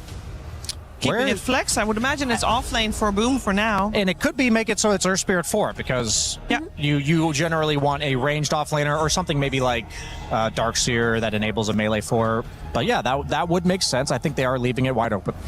No, this is the best lane partner, actually, for an Earth Spirit 4 if you do play it, because he just covers for all of Viper's weaknesses, and Viper is such a strong lane hero that he accounts for Earth Spirit's laning weaknesses in that sense, too. And you always make sure that you have that stun to stop the TPs out from Viper. So I would like to see this lane, but if it goes mid, I don't mind either. It's just not exactly the mid one specialty in the sense that that's what he wins off of. You mentioned it earlier. I think we're going to see the Yatoro Terrorblade. Like, I think it's a really good pick against that off lane, and it's good against Bane. It's fine against Monkey King. Like, I actually think they might have drafted themselves in a corner if we get, like, I'm thinking PL or Terrorblade. I think I haven't seen PL really rise at all in professional. Maybe he's a bit too slow. I think Terrorblade would give Clockwork like a better lane. So I'd rather see that. But then they might also just go for Laurel's hero. They're ready to punish right now. That's what I'm thinking. But maybe since you see Earth Spirit likely getting flexed, I would choose to punish the offlane myself. Yeah, this is the point where Team Spirit, because they are first pick, this is where you pick your most important hero, I would imagine, that you draft around, as you have no chance to overall last pick, because that is for Mouse in this game. So while we wait for this 18 pick, I'm looking at this Doom, and how do you feel like his game looks like right now, Ryan? Because when you have heroes that are running at you non-stop early game, like Earth Spirit and Monkey King, and you're a Doom who needs to sit back and farm and play off of that one big cooldown, it gets pretty suffocating. Yeah, I mean, my concern is when I'm the Doom, I don't really have too many options in the early game. I don't want to move. I can't really jungle all that fast. It's like okay with Scorched Earth on those two camps on the side, but what I'm thinking is you're going to have mid-game damage problems. Looking at the first three heroes like Clock, Rubik are... I mean, I guess Cogs can technically do infinite damage. I've seen people get hit by like 5 of them, but I like the Darkseer ban. I was going to say, I still think they're eyeing an Illusion hero. I think the reason they might have picked Puck here instead is because they think they have like 2 or 3 options. I think specifically 3 options, because otherwise they can ban you out. But with Doom, I think they're in for a tempo problem. I think they have damage issues against Monkey King plus Viper. And I also think that there's really no one to like alleviate this pressure right now by creating their own. They don't have like a mid laner who's going to force rotations. I mean, I think they definitely need to pick a really strong safe lane, and Wind Ranger would have done it. I still think Terrorblade's their best pick, but I'm curious if Mouse bans it out. Yeah, I do think Laurel's in a position, though, with this Puck to play into Doom's lane and try to correct a lot of the pressure that Collapse is going to be receiving, because Puck is the mid hero of this patch, I'd say. He's often banned out. He's let through. It's not the easiest game because Geogrip is an instant silence and you can follow up with the Bane Fiend script, but you can still get away with that early game on Puck. Yeah, as the game goes on, it's going to be very hard to kill Puck. Like these catch sequences will work in the early game, but once he gets like 1 or 2 defensive items, I don't think it's really happening anymore. Sometimes we even just see the Pucks go like Octarine Core, Eon Disc, and then they're just never a target. Heroes like Bane heavily rely on the vision that they provide. So having a hero that can effectively get that information about the Bane and not die to it is essential. Is there not still a hero in the pool that would be able to solve that issue? As we do have the Night Stalker that potentially would be able to do that, removed from the pool. Also, Darkseer's out. I love how I said like Puck nullifies the vision component of Bane, which gives them that advantage, and I wouldn't have even thought, oh, then you should ban Night Stalker, because that would like trump Puck's vision, because, you know, Night Stalker just jumps you right away with the AoE silence. They do ban the Terrorblade. I'm a bit surprised they didn't pick it on Team Spirit, just because I didn't think they were going to get it. They must have some alternative that made the puck worth it. I mean, what other illusion carry has a strong lane versus this Viper is the issue. Because I think if you're picking PL here, you're going to suffer a little bit. The lane is, like, the thing is, the lane would go okay, but you're not going to punish it, and you're not really making use of the clockwork. Like, you're not making use of this lane dominator. One of the heroes that Seb is expecting to make an appearance this EWC, and don't know if that's in this game, but is the Spectre as a carry that he mentioned? Okay. Yeah, I think that Spectre is specifically going to be seen against the early Drows and SFs. Like, it's going to be counter to the enemy team picking a ranged hero. So we saw Falcons do Clinks earlier. I really think teams, like, the meta's been all the way it is long enough, where it started with Drow, then it went to SF, then it went to Nature's Prophet, and it's like, let's just keep going down the list of single target right clickers. And I think Clinks is now, like, he's like 6th in line. And when you're later on in the draft, you needed to make use of the clockwork. And I think Clinks will have a decent lane here, but he is susceptible to getting clicked down, like unlike Wind Ranger or like an Illusion hero. The Viper poison attack would not really work very well, but I think Clinks could get punished with like a Bane rotating through the gate and nightmaring him in. So I think that early levels, like the first 3 or 4 levels for the Doom lane, is actually going to say a lot about how Yataro's lane goes, because his Bane can be freed up to rotate. Yeah, I'd argue that the same thing could happen to the Viper as well. If Rubik comes through the gates, then he's in a bad position, because Clinks will lane very well into Viper. CSing shouldn't be an issue.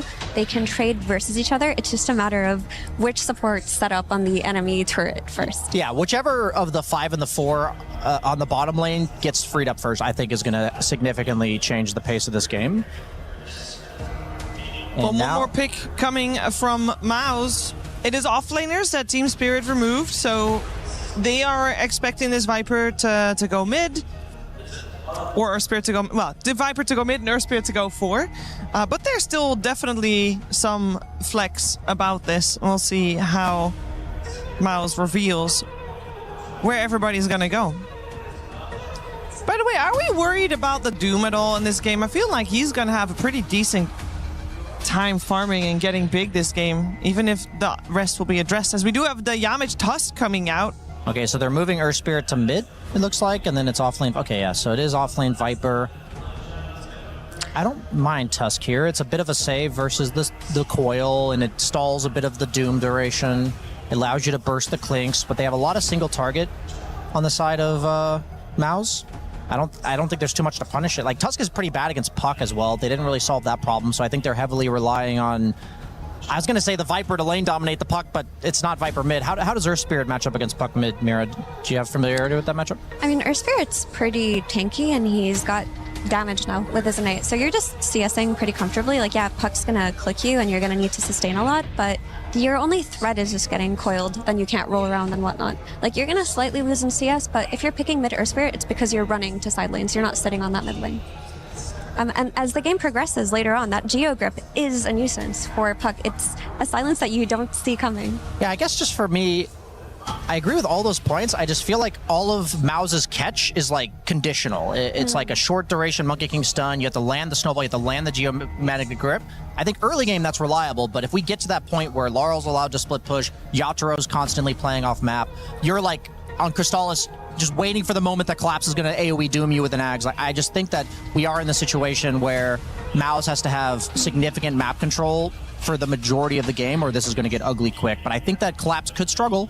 And I think that Ponto could go through the gate. I don't know. We'll just have to see if he's able to punish his former team. Yeah, I can see that scenario happening, but I also think that they have a really strong offlane in this Viper plus Tusk. Very scary, yeah. Quite dominant, and they have the issue of the high cooldown on Doom. And if Earth Spirit and Tusk are just running at you nonstop in that early game, you can't really play into that. So there could be a period of the game where Maus just take over and do their thing. Yeah, I definitely see that happening. They're much lower cooldown and much higher tempo and damage. I think the early to mid game damage is heavily in favor of Maus. So they need to gain a big lead in that early game and then build off of that and don't let the game go too long. It's basically, before we even saw the draft, we said there's a template to this game, a kind of a script. And what you're both saying is the draft fits the script as well. I think if Yamich manages to get an early blink, then like he will catch the Clinks, he will catch the Doom. Like I think that this recovery farm that they're going to look for, an ability to like play off map and split, is not going to happen if Yamich gets that start. So that's like I think he's kind of the catalyst. Yes, mid one's a part of it, but I think he needs someone else to set up for him, and pretty much the only person to do that right now is the Tusk. Yeah, I think it's not as dire as it seems in that sense. For the Radiant. Yeah, because I do think Maz have drafted themselves a very strong early game. It's just going to be a matter of not fumbling after they get their lead. Because as that game progresses as well, if you have a mid Earth Spirit and a 4 Tusk, like you have repositioning tools for carries like Clinks, which make it very difficult. And we can't forget about the threat of the Bane. Sure, there's a Clockwork to deal with him, but we've seen the strength of this hero as games progress, and it's just going to be a matter of execution here for Maz. I would say I favor them if they hadn't fumbled before. Do you have a collection of spells, Brian, that you feel like if not me can get this sequence, he is the goated Rubik player?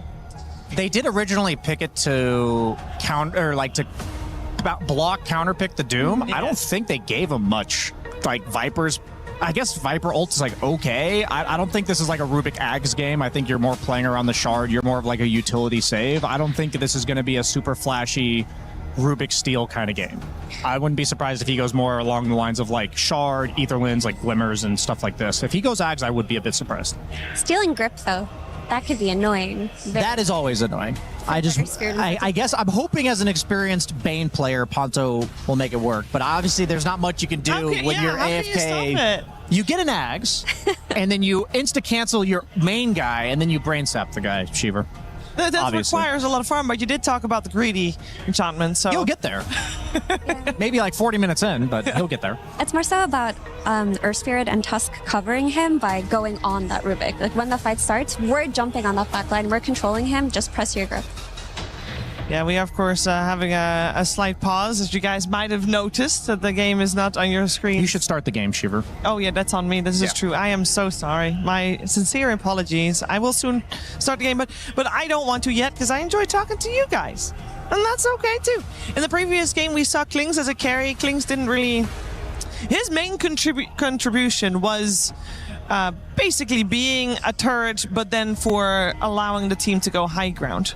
What does a Klings do that is wanting to be more active? Is that even possible on the hero now? No, I think he always likes to play the map all the way through Deso Shard and then the next item. I'm hiding in the map, basically. Basically, he starts by playing off map to look for kills with Deso. Then he gets a Shard and clears waves. He becomes like a bit of a split pusher hybrid. Then he gets like one survivability item, utility item on top of that. Like we saw Skeeter go for a pretty early Ags on Clinks. And so like one thing I wanted to mention about the Clinks is that against Monkey King, you're always considering like who wins like the territory battle. Sometimes we'll see people counterpick it with like Undying Tombstone or something else that a Warlock Golem that you plop on the ground. And I wouldn't be surprised if we see like a somewhat early Ags from Yatoro, and like their whole idea is to just make it so even though the Monkey King ring is there, you retreat a little bit out of it, and then they don't want to continue chasing. And I think if Maus is not allowed to pursue you with the Earth Spirit, the Tusk, the Monkey King, all these heroes that just want to jump you on low cooldown, if they can't do that, if they're scared to do that, I think that heavily plays into Team Spirit's favor. Yeah, that makes sense. No, we didn't really talk too much about the opening pick and the guy who was going to be playing that opening pick on the side of Team Spirit. Rue on the position 5. I mean, it's logical that we see Clock as a first pick, so we don't really generally touch upon it as much as, for example, we did on Bane, Effie. But can you recap why this guy is going to be a scary one? This guy is in Clock or this guy is in Rue? Both. Both. Well, Rue switched from 4 to 5. So heroes like Clock are right up his alley. That used to be 4 heroes before he became the bowler TM and just started throwing cogs at people, and then you throw him into that safe lane. So it's a very comfortable hero for him. But if he gets a good start after playing with a ranged carry, he just goes to lanes and becomes the biggest nuisance of all time. Sure, the cogs got nerfed, but they're draining mana from these cores really early on, and they're hard to play into. So if there's a player who can comfortably play the 5 Clock without much practice, it's absolutely Rue. Yeah, I think Clock is one of those heroes that he needs a carry that enables his style of laning. Like if you just pick like a Jugger, like a Lifestealer that just wants to hit creeps like a Faceless Void-esque carry, then Clockwork it feels pretty lackluster and useless in the laning phase. But if you have a carry that anytime you bowl into them 3 times and can contribute a significant amount of damage, like we're just going to be looking, he's going to be constantly posturing and making sure that the Tusk is in vision, cannot go on Yatoro. I wouldn't be surprised if he has like a couple deaths in lane, because against Viper Tusk, somebody has to kind of tank it. And I think if Yatoro's getting the CS while that's happening, then we're good. Especially if they're like trading half of Yamach's health or something like this. I think Rue's going to kind of have to ruin his own game in order to get Yatoro out of this early one. Now, we did say that Klinks was 6 down the line on all the ranged carry. Surely that sounds exploitable. True. I mean, Klinks offers all the aggression that Clockwork wants. My one concern that I mentioned earlier is that he is susceptible to Tusk Viper at any point. Like, if you get caught by shards, you're going to get stacked up on by the poison attacks, and you might just die full to 0. So that's why I think it's actually heavily on Rue. I don't think there's anything Yatoro can do, really, to position around this. The pull camps are going to be essential. The lane equilibrium manipulation. If it's, like, ever in front of Viper's tower with, like, the small camp blocked by Tusk, like, the lane is literally over. So I think it's absolutely quintessential that they keep it right in front of their tower, and that's pretty much all on Rue. For sure. And just on the thing that you mentioned about Klinks, it's that he doesn't really have a safe support, right? And when you're playing against mid Earth Spirit, like the big play that you do early on is you just kick someone back into your team when you rotate. And Klinks as a hero is, if he's getting repositioned and he doesn't have a safe hero, you need a ton of items. You need to be able to stand your ground, press your BKB, press your Satanic. Let's see if all that is going to come to light in our first game between Spirit and Mouse with Sunspan and Kezu. Thank you so much, Shiver. Wow, we are paused again. The lights are too strong, Shannon. Everyone has been learning from 33, of course, who's very bothered by the lights. We talk about this a lot, and we joke about it, of course, that 33 hates the lights every time. There's truth to it. He's literally started this trend. What is that all about? Why are players so picky these days? People like playing in their dark room, Shannon. Then you get to the stage and it's like, what is this? These are real lights. It's too powerful for our eyes. But yeah, we have Mouse versus Team Spirit in this game 1 of this 2-game series. You picked in the pregame Spirit to win this. I technically didn't pick them, but I spoke very highly of them. I mean, we don't need to repeat what you said. People can go back into the VOD and decipher that. Yep. I believe the word stink was in there somewhere. For one of the teams. You go figure. No, but Spirit are, of course, they did qualify to TI. They had a very good TI qualifier run. They are very strong. And not only that, they have Miposhka, who is one of the GOATs, back as, in their coaching staff. So you can see it in, like, a lot of their drafting, and I think also just, like, the overall confidence. And if you look at Mouse, their TI qualifier run, it didn't look very inspiring. I think they lost in the second round of the lower bracket. And I think also, you lose the TI quals, you go here, and it's like after this, there's a big break. So it depends also a lot. Are you still motivated? What are you playing for? Obviously, you are here, so you will give it your best. But I don't think that they're the favorites here. So as we're still in this pause, of course, we're eventually going to get the camera back on Yatoro. I do have a question for you. The haircut? What is his natural hair color? Do you even know? I would have... Is it light brown or something? Light brown. So this is more blonde at the moment, right? We're going to eventually get to it. We'll get there. That's Boom, of course. His classic hairdo. One of the best in Dota, I will say. A very nice, like, natural, good hairdo. Yeah, I like the half-rows, as we call them. Not afro, it's an H in front, just so you know. Today I learned. That's right. We're in pause number 7, so that's pretty good. Yeah, it actually unpaused like 3 or 4 different times while Shiva and company were talking. They did a good job. I was listening. That was all the way good, through. Phil. Yeah, absolutely. And you thought it was being on pause, but we're back again. We will eventually get to Yatoro's phase, which is, of course, the important part. Eventually. It's 1 out of 10. You'd think it would be a higher % chance for that to happen, but so far, no good. But it does seem like it's mid 1 at the moment. Because he has, like... He doesn't have his headphones on or anything. Exactly. Yeah. Well, we'll get to it eventually, but, I mean, mid 1, what a story for him, though. This last year, coming back from... I feel like I don't even remember what he was doing the last 5 years, because he was... I think he came out of like semi-retirement at one point. He was on some teams that didn't do particularly well, and then they win a tournament. I mean, he definitely took like a very prolonged break, and I think then he played in like SMG, and that didn't work too well. Like, he may have even played with no one, I think, in like a TI qualifier if they were both in SMG at There the he same is. time. There's Yotaro, by the way. There he is. I mean, that's not his natural. No, I don't think it is. Ain't no. no way. I mean, bro he's got a different type of hairstyle every year. Whether Yeah, it's awesome. blonde, it's bald. Yeah.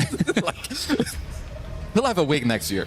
I think I interviewed him not too long ago asking what his favorite hairdo was.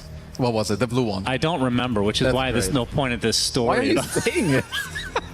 It was relevant. Well, plus when you get old, you start to tell a story, and then you realize midway, no pun intended with mid one here on the screen, that you don't remember, and you think it'll come because when you're younger, it just comes to you. If you forget something, like you talk about it, it eventually comes. But not That's when why you're you old. tell great stories. Thank you. You start them The off with story so has much now fun. ended, just so you know, in case you were wondering. Just like this potential technical pause should come to an end soon. I'm not convinced of that, actually.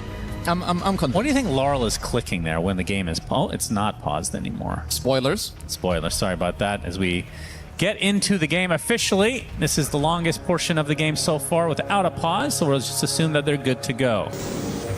And Cogs from Rue going to block off any attempt to go to the high ground there. Looks like it'll just be mostly trades of bounties.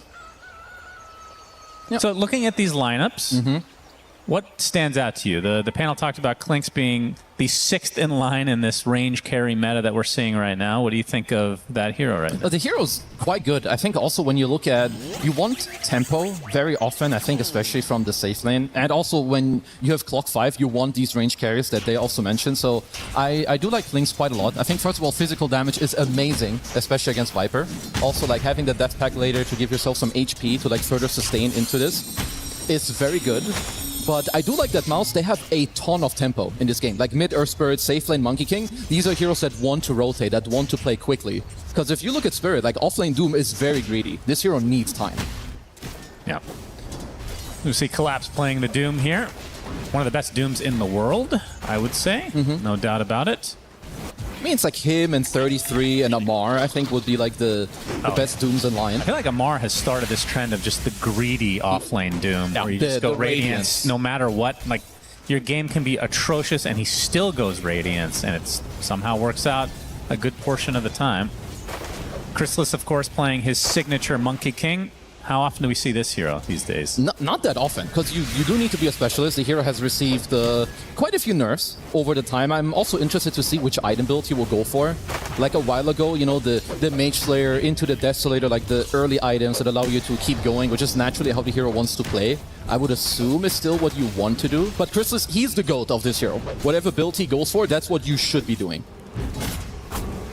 But when I think of Chrysalis, I think of Razor still, after all these years. I mean, it's like Razor, Monkey, Bloodseeker. I think those are like... I forgot about Bloodseeker, yeah. And because the hero's pretty dead. Yeah. They gotta do something for that guy. One day. When they bring back Facets. Oh yeah, that will definitely happen. Well, up top. Yeah, we got the Cogs place. Nice bounce back onto Yamich. Yatara looking to get the first blood of the game, and he will on the Klinks. Definitely a good start for Team Spirit. That's exactly the hero you want to see the first blood gold go to. Yeah, that is definitely a big one. Because in this top lane, like Viper Tusk can do quite well. It's a very skill-heavy matchup. I would give a slight favor to the Klinks and the Clock overall. I just think they have easier 2v1 capability. But if the lane stays even, it just makes it easier for your Earth Spirit and for Monkey King to rotate later, which they talked about before on the panel, and it is very important for this early game. Top CS in the game, though, right now is on mid one, which we haven't really talked about him in that mid lane, which we'll get to in just a moment with that Earth Spirit play. Love to see some that bowling hero action. back. And it's bottom lane, a little bit of back and forth with the right clicks, but not too much to write home about. But yeah, 18-3 right now for mid one. How good is the Earth Spirit these days? I think he's quite good. The hero also received like a lot of like small buffs patch after patch. Basically all his level 1 skills are better. He gained like 1 base strength I think in the last patch. Then in this patch they buffed his innate where you get more percentage damage from your stones. So I think overall Earth Spirit is first of all a very fun hero to watch, and second of all he's just very good right now. It feels like it's been years since we've seen this as not me getting extremely low as Collapse under the cover of the tier 1 tower will survive. Chrysalis has the Jingu stacks up, but no Boundless Strike for 10. So we'll put the aggression to an end here. The Spirit do have to be a bit careful.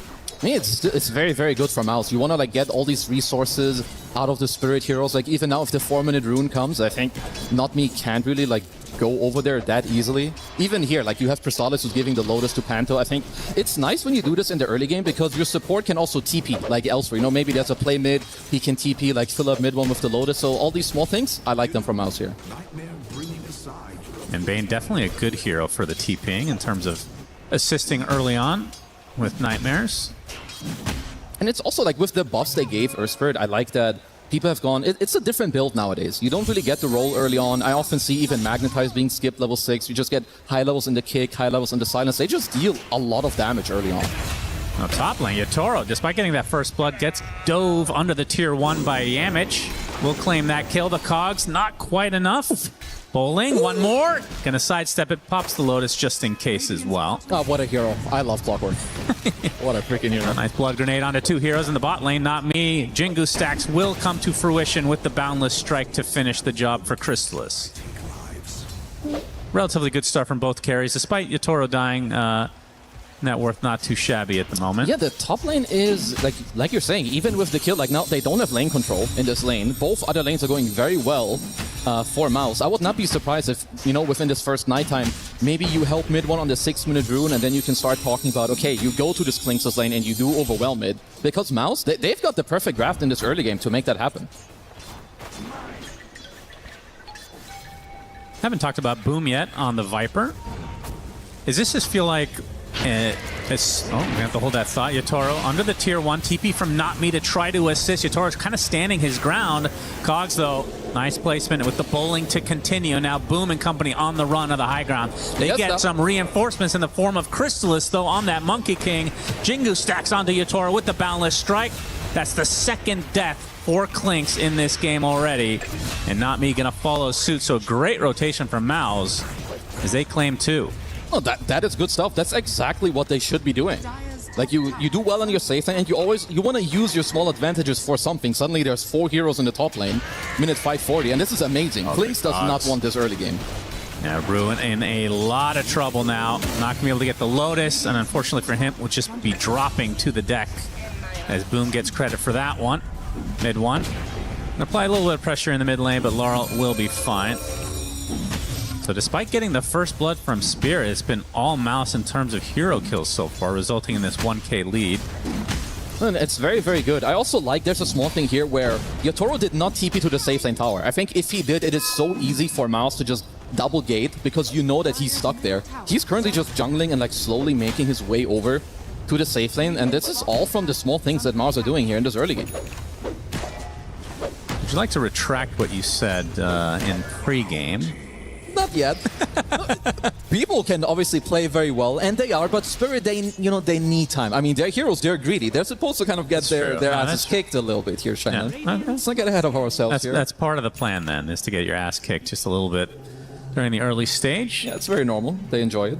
Brew will be able to claim the Wisdom Shrine. Nightmare. Some reinforcements here. Nice telekinesis onto 2 other heroes. A great 3-man stun essentially. He's collapsed though with that tag team getting slow to a crawl. Cogs come out as well. Chrysalis, he gets rolled on. Will drop as mid 1 kills off Collapse. They're going to get the Rubik as well. Chrysalis somehow staying alive throughout all of this. And Rue likely to be the 3rd death if they want to continue on here. Mid 1 pretty damn tanky. He gets the double kill, and that's 3 more kills for Mouse. And they don't even lose the Monkey King. Mr. Chrysalis survives throughout all of it. Yeah, they're just currently outplaying them. I think even with the very nice lift from Not Me to like try and slow down this play overall, they're just bringing reinforcements. Like they even had a purge creep on Collapse to like take off the Jingu, but he just got a secondary one, kept fighting. Now 8-minute rune. Laurel already waning rip. They actually delete Panto right off the bat. The telekinesis, a nice break onto the coil with the Cogs to follow. Mid 1 is so tanky though. Starting to run out of mana. Illusory Orb will get some vision. Rolls onto the low ground. Will be able to get away as a result. Meanwhile, Collapse killing off Chrysalis off camera. Looks like Doom was expended for this. Oh, that's a huge kill. He must have got the 6 like on the wave and then surprised him, because there's no way you just die straight up seeing that he got his level 6 available. Yeah. But even going back to the mid play, like Laurel is so good on Puck. If he gets slept there by Bane, which is very likely for it to happen, it's nighttime, Bane sees you first, but he was just ready with the silence and the phase shift, and they just turn it around.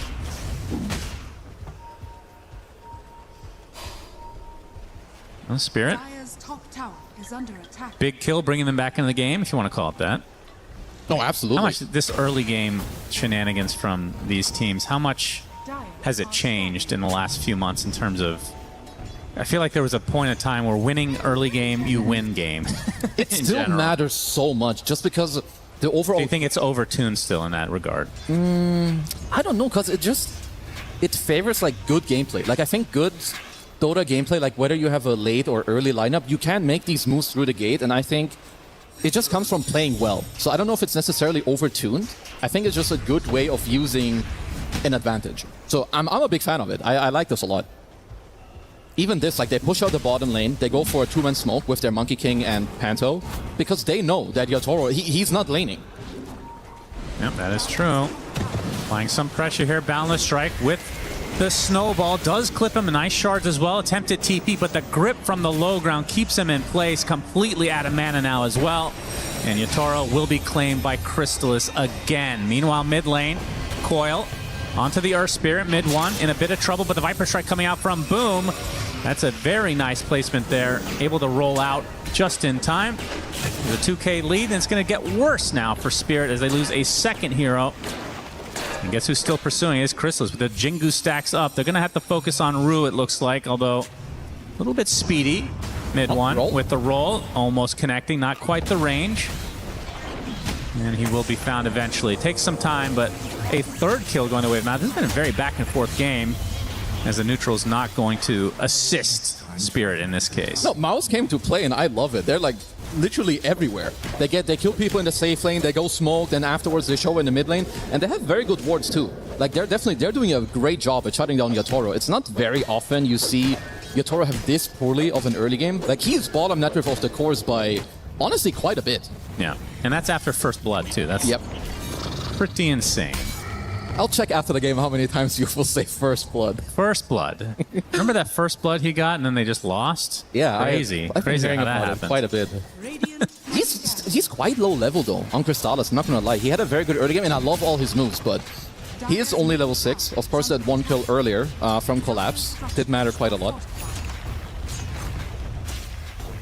Some pressure on the tier 1 now. With that Siege, should be able to claim this for the Mouse side. As Boom will be working towards his Hurricane Pike.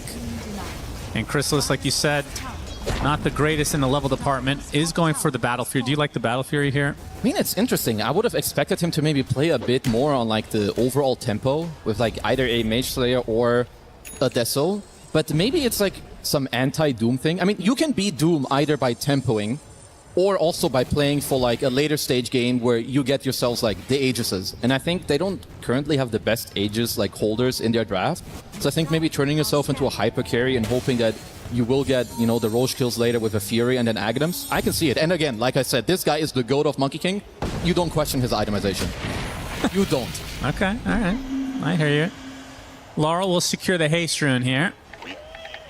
3K lead now for Mouse. God, the Rue is level 4. This yeah, the supports are good. struggling quite a bit. Especially not having that hook shot. Kind of a big deal in terms of not just initiation, but even just canceling a Bane grip or something to that effect from afar. Yeah, because for now, Mouse are doing a good job at like holding the area kind of nicely. I mean, Boom has 1500 HP and 1500 HP and he has high levels and like corrosive. It's not that easy for him to die. But it looks like Spirit, they do kind of want to fight back here, but I'm pretty sure Collapse just showed on this wave. Yep, smoke from Spirit. Boom might be the recipient. In the tree line, Yamich is spotted first, so they do get the coil onto the Viper.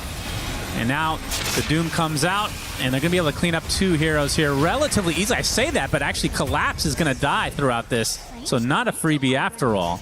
The Viper Strike doing quite a bit. It's still overall a good play from Spirit. You can't really allow Mouse to hold the map like this. And the other thing that matters too when you play Rubik like this, because he did get Viper Strike, but currently Crystallis is on him. Yeah, first Wukong's command of the game. Secured for the Rubik. Telekinesis though, is that enough? Not me. Actually will be able to get out. even without killing him, this was a big deal. Like, Not Me actually had Viper Strike stolen from Boom. Like, making sure that he had to trade that away is actually, that's a win in itself. 14-minute wisdom about to pop, so Crystallis, I would assume, is going to try for this, especially with the Bane nearby. Yeah, they should be holding this, especially also with mid one, like, leaning over.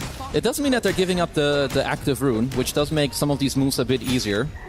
Rocket Flare does give vision, but of course not level 6, so don't have to worry about that. Yeah, like, they have no coil, they have no doom, you don't even have your ult on your clock. It's not that easy for them to fight back right now. Let's hold Tier that. 1 from Mouse, TP, Laurel gets off a coil onto 2. Ori at half HP is collapsed. He gets punched in the air. Silenced as well. He's just dead before the fight even begins. They get Panto, so it's a trade, but not the one you're looking for if you're Spirit. And the question is, can Mouse get out intact as mid one with the Magnetize? Going to try to 1v3 this as the rest of his team attempts to get out. So they do find mid one on the outskirts of this fight. And the hook shot finally from Rue, level 6. Couldn't come at a better time. No, that's one of the small things. Like, because you're leaning so many heroes on this bottom side, Lars just gets a free rune. If he doesn't pick up an amplify rune there is no way he's going to make that read and the call of, yo, let's defend this tower. Because it looks weird how Collapse went in at first, but it just works out for Laurel. And they're going to use this pressure to force out the fortification, but with TPs now, Mouse should be able to defend this for a little bit. As we see a replay with that damage rune from Laurel. But Collapse just couldn't get anything off. It did look very sus how he initially ran in. Maybe he could have backed off a bit earlier, but honestly, without him using his body like this, you don't really have, like, you know, Lara wouldn't be able to continue fighting. And Rue also just gets level 6 in the middle of the fight because Lara is killing, like, everyone. I love the slow motion there. To the support kill. Good stuff. Also very good right clicks, you know, they got him. Yeah, we did have a brief pause, but and we saw the side view of Yotoro's new haircut. Of course, it looks good. It does look good. I think this is my favorite in terms of haircut. Goes for him. How about hair color? Haircut. I mean, I like the crazy stuff for him. Me too. Like teal. The teal was good. Didn't he also have silver at some point? I feel like that sounds right. Yeah, I mean, I'm sure he's gone through. If there's anyone who's done it, it's him. The entire rainbow is at his disposal. So, although have we seen black? I'm not sure. I don't think so. Well, he'll get there. Like next TI, next EWC. Yeah. Okay. Okay, so mid-tier 1 is what they're aiming for again. And they've got so many heroes here, so maybe also contesting the active rune here will be an arcane rune for Mr. Mid 1. Rue trapped in a bit, but gets off the cogs. Nice hook shots to his teammate to survive. And Boom now with that Hurricane Pike having a ridiculous range on the auto attacks for this tier 1. Panto wrapping around. Oh, nice roll. He actually ran into that one. Not Me deleted, and tier 1 will follow suit. It's a good read, and I like that they're not using 5 heroes here. Like, you know, Crystallis with his Fury, he's still farming. As Panto is trying to run after people a little bit. He currently has a Crimson Guard queued up on the Bane. That's very much a super not normal item for Bane to go for. You know, potentially reading into, okay, we're having a very good early game. The only way we die later is by, like, right clicks from the puck and also the clings. So I can see it. But I'm a bit surprised that he's already committing. Like, usually sometimes you will have, like, people waiting, you queue it up, you see how the next few minutes go, but he's confident that their next minutes are going to look really good. Yeah, I would assume that Aether Lens is almost a go-to for every game on Bane, but we'll be going for that if the queue is correct in his inventory. We're going for that after the Crimson. I mean, it will help his team tremendously. Like, if you look at heroes like Earthspirit and Viper, the only way they struggle in fights is if they cannot stand their ground and if they cannot stay within the fight. So Crimson is amazing to offset that. Smoke from Mouse. Do not want to go for Not Me if they can help it. But they might be forced to claim a support. Either him or Rue. But no, they just back away, get some wards down. Mouse should know that there's a ward left behind, otherwise there was no way for Not Me to steal a spell there. So I'd be surprised if they don't kill that ward later on. I'm telling you. Gets the silence, but the Boundless Strike gets the silence off. But they're going to be able to silence him in turn, and Crystallis gets the kill onto Laura. That's a 3x kill streak ended, so more gold for him. That's more than the first blood that was on Yotoro earlier. At the start of the game. Very important, of course. Have to bring that one up. Yeah. It won't be the last time, that's for sure. Oh, yeah. I think for this game, the meme is Yatoro First Blood and Collapse. the lights. For me, it's also Collapse killing Monkey King. I will mention that multiple times. Okay. We never got to see it, though, so. We'll see it later in post. Blink Dagger now for Collapse. Hey, he's got the Vanguard completed. Now Greedy Enchantment, of course, as well on Panto, so that will help him with getting the Crimson later. And you love these Greedies. I've talked about this like 2 EWCs ago, 1 EWC ago, and I'll talk about it this one as well. And you still want it deleted. Or nerfed. I think it's too good. Like, there's no drawback. I think it does change the fact a lot. Because gold on supports, I think it does more. Like, 1k gold on a support is way more impactful than 1,000 gold on, like, a core. Like, even if you look at Tusk in this game, like, Yamage is going to have very good timings on his items. Even when a Tusk is on the losing side, he can always play for an Aghanim's later and kick people back. That is a win condition in itself. So what if it doesn't just lower your attack damage, but your spell damage? I like that. You like that? Yeah. Okay. Because supports don't kill creeps with right clicks anyway. Like, they just run around, they have good positioning. You know, you nuke some creeps here or there. So, yeah. If they're listening, that would be a cool change. I feel like it's been long enough that they're just going to be stubborn about it. As mid one kills off Ruby, he's going to be greeted by Doom himself. Getting right-clicked, he's going to tick down. It's going to be pretty close here. Not enough, I think. Absolutely not. And Snowball just to mitigate a little bit more of that damage. But yeah, no kill for Collapse. Instead, he'll find Crystallis, who gets a couple right-clicks in, but not going to commit any further. Yatoro has his shard, so he'll be farming away. About to finish. I believe the Death Zone is actually on the way. So this is now potentially the time to fight for Team Spirit. Not me. Doing some rolling around. Yeah, they find themselves a little Rubik action. You can definitely tell with how Spirit are playing that they don't want to fight at all. Like, it's not normal that you go Shard before Desolator on Klings, but they want to just play the map, delay it out, even Collapse. He's one of the few Dooms that goes the Shard very early on. You eat the Ancient Black Dragon, you get the Splash, you get the Fireball, and you just keep scaling that way. So I think Spirit are making the best out of a really bad situation. Playing on the defensive, as some would say. So at what point will they be ready to fight? So Yatoro, like, what item? He's going for Hurricane Pike next. I think for them, it's more about finding an enclosed space. I think what you want to do here, if you're Spirit, is you want to try and split up Mouse a little bit with like this annoying map play. Puck goes to one side lane, Klings goes to one side lane. So I would say it's more about finding like a 2v3 or a 5v4 where Mouse aren't quite together and just continuing to scale. I don't see a specific item timing currently. I think they're happy just like dragging out the game. I mean, Spirit late game is something to... I mean, it's not the same team, of course, but... Same aura. Yeah, they have that vibe about them for sure. And Collapse will be spotted here momentarily by Crystallis, but does have some distance. Boundless Strike hits. Wukong's command to follow. Hookshot going to try to mitigate a little bit here. He gets stuck inside the Ice Shard, but Collapse is going to be fine. And now on the run is Mouse, potentially. Get coiled onto the snap as Crystallis turns into a soldier temporarily. Able to get the stun, though, onto the Clockwork, rather. So support for support. Nothing too much to write home about. A Boundless Strike onto 2. That was not exactly the plan for Collapse. That was nearly... I think he was very close to like Blink dooming him there, but does jump into the Boundless. But just a 1-for-1 for now. I think Mouse should be aiming for like a Roach kill soon, even though you don't have like a Desolator or you don't have the best right-click damage. Since you have Tusk in your lineup, it is very easy to kill Roach.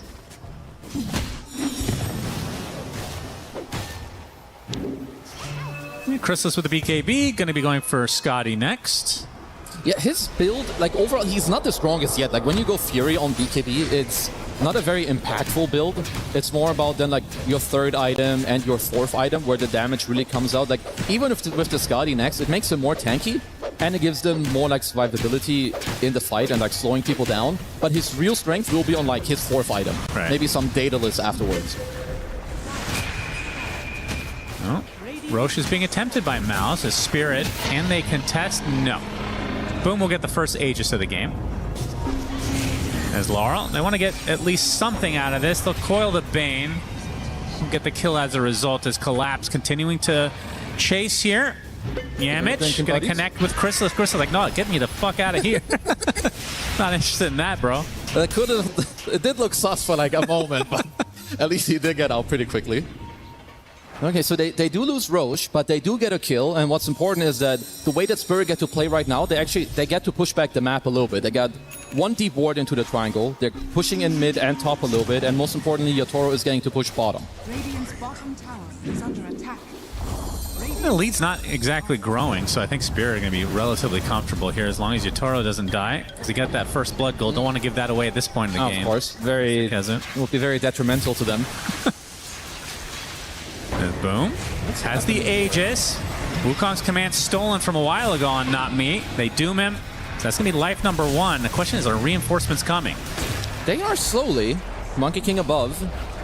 And collapse. Oh, he's going to be greeted by Monkey King. Tusk Snowball as well. That is going to be an easy trade. So Aegis for Doom as Klinkstone in a lot of trouble. Yatoro has to stand his ground. Laurel tries to help him out, but it's not going to happen. Yatoro bites the dust to Boom. Chrysalis showing off that BKB. They're going to find Rue as well. So in the end of this, it's a 3-for-1. If you want to count the Aegis on top of that. Looks like a 4th will bite the dust for the Spirit side as well. So double kill for mid 1.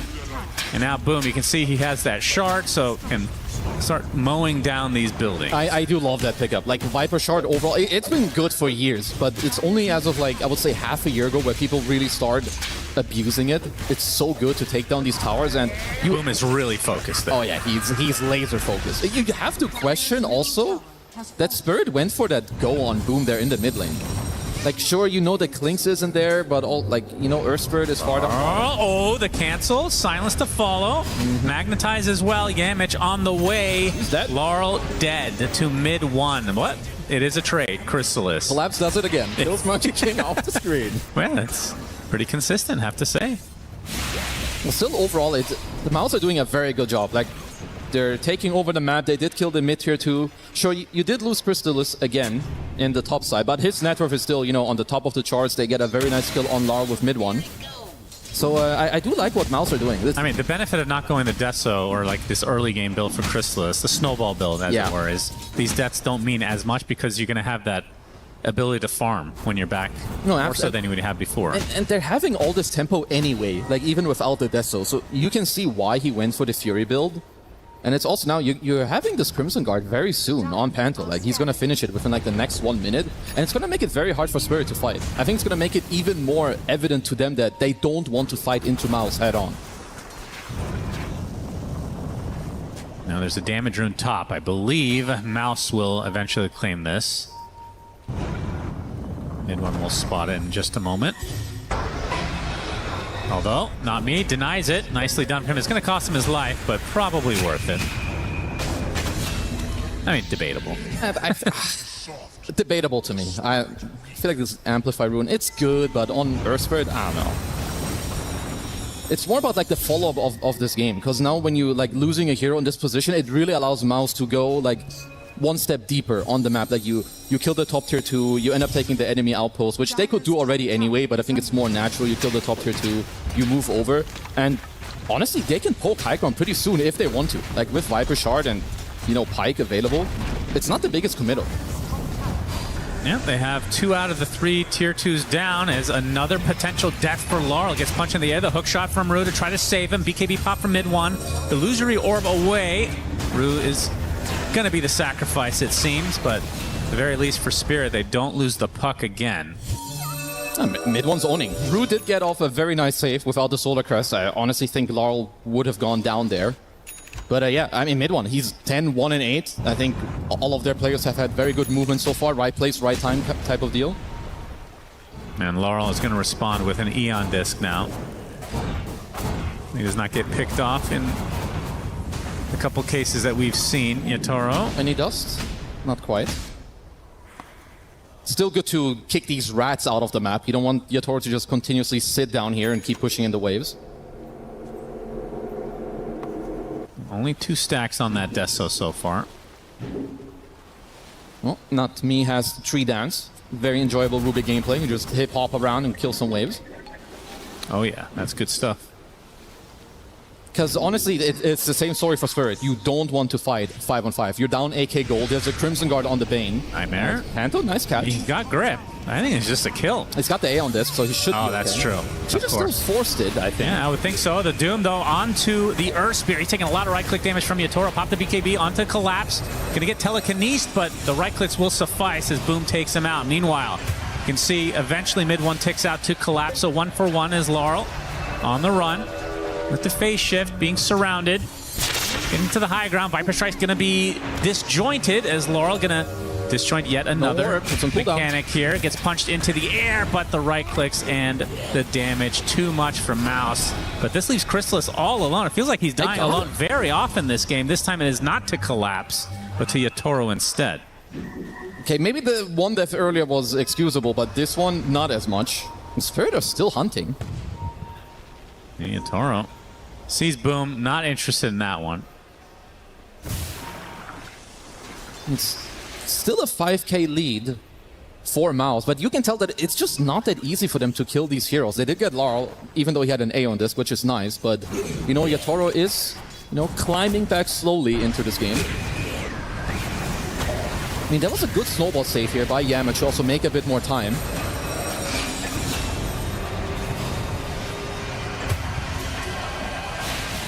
But other than that, I just think Yatoro got a really good entry like later on into this play. Like, I'm just checking. You have Chrysalis who's running back into the triangle here, so he's definitely got to be careful.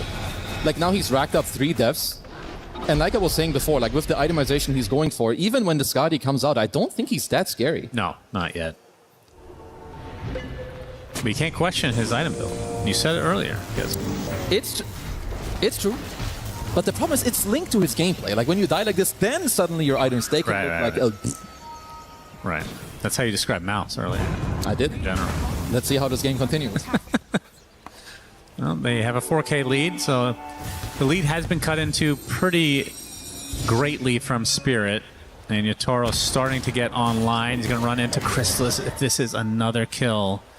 Doesn't have the reinforcements though, so just going for the wave cuts, so still not ready to really all-out fight. As he is about 1,000 from the Aghanim Scepter, it seems, with the Burning Army. Yeah, he will be very strong later. Like Ags and like a Crystallis on him or Daedalus, like full build-up, he'll be very strong then. I did like that Mouse picked up a gem. I think they're holding it currently on mid one, who's like trying to scout out Yatoro a little bit because you want to amp up the pressure. Oh my. He's dead. Yes, that was... No, he telekinesis. All right, he's very ambitious play there. Check him PC on Yamage, because that was a nasty snowball, my man. Panto has the Crimson, by the way. I think we saw that earlier. And still not going for Ace of Wands. Interesting. So opting for the Blink eventually, but it's very far away from that. That is one item that, while it feels very good, you can definitely question it, because I think even without the Crimson, Spirit didn't really want to fight you. So you're building something that I think Spirit are already looking to avoid, where it's like Spirit are looking to play the map, so maybe just going for, you know, the normal trajectory of items would have helped you more. Of course, it's easy to say now, but I think just... Good news is he can farm now with Brain Sat. True. Because his team has taken 2 Tormentors very easily. Mid one with the Shivas. We'll see a little bit up to the high ground.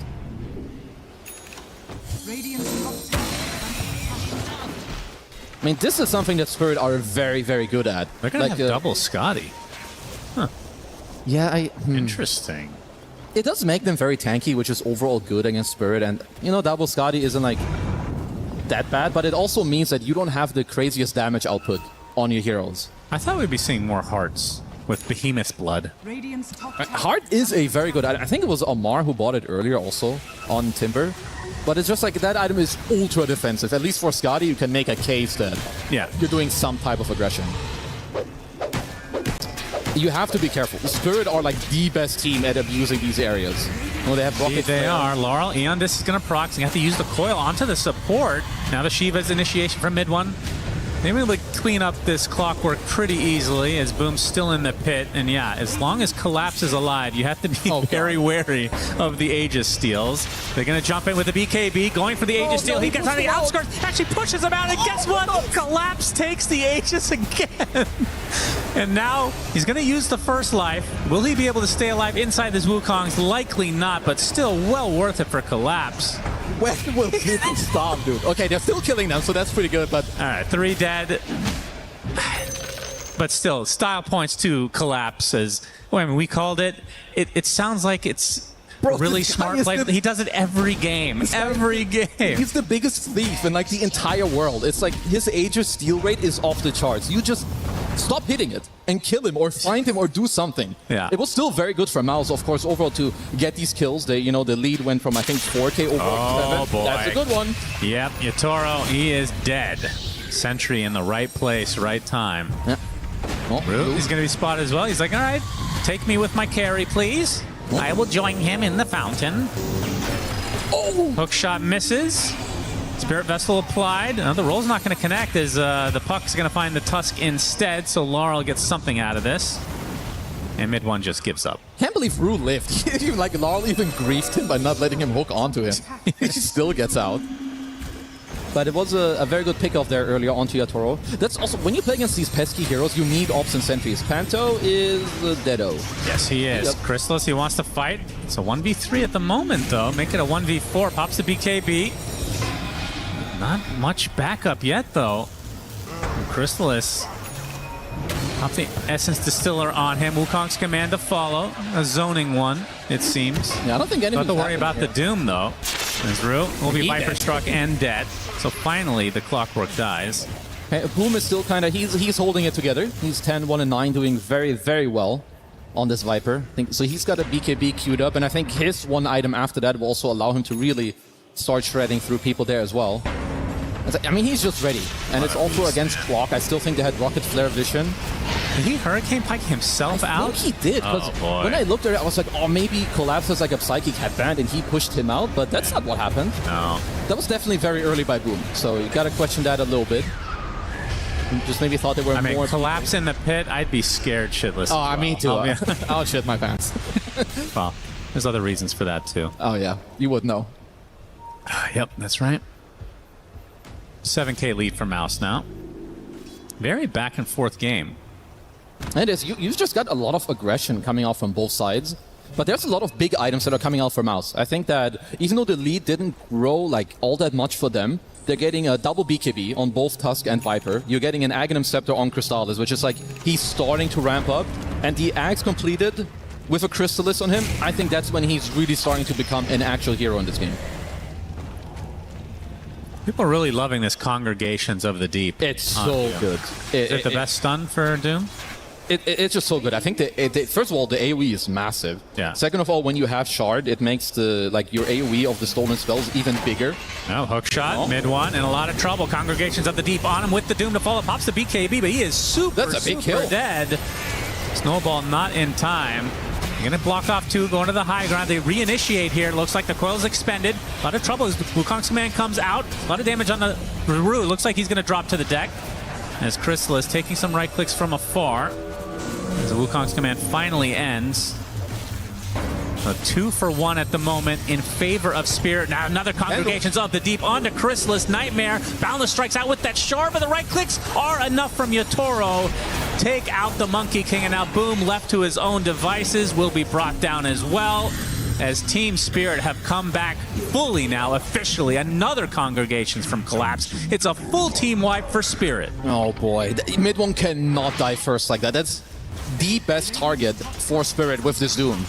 And I also found like a Penta wave in the top lane. Like with how this fights, like even the Kling Skeletons, you cannot walk into this area. Yeah. And on top of all of this, Lara has an Arcane Rune. Like you cannot ask for a better fight here if you're Spirit. And even they're just kiting. Like Viper and Monkey, even though they're so tanky, their itemization doesn't really give them all that much damage. Yeah.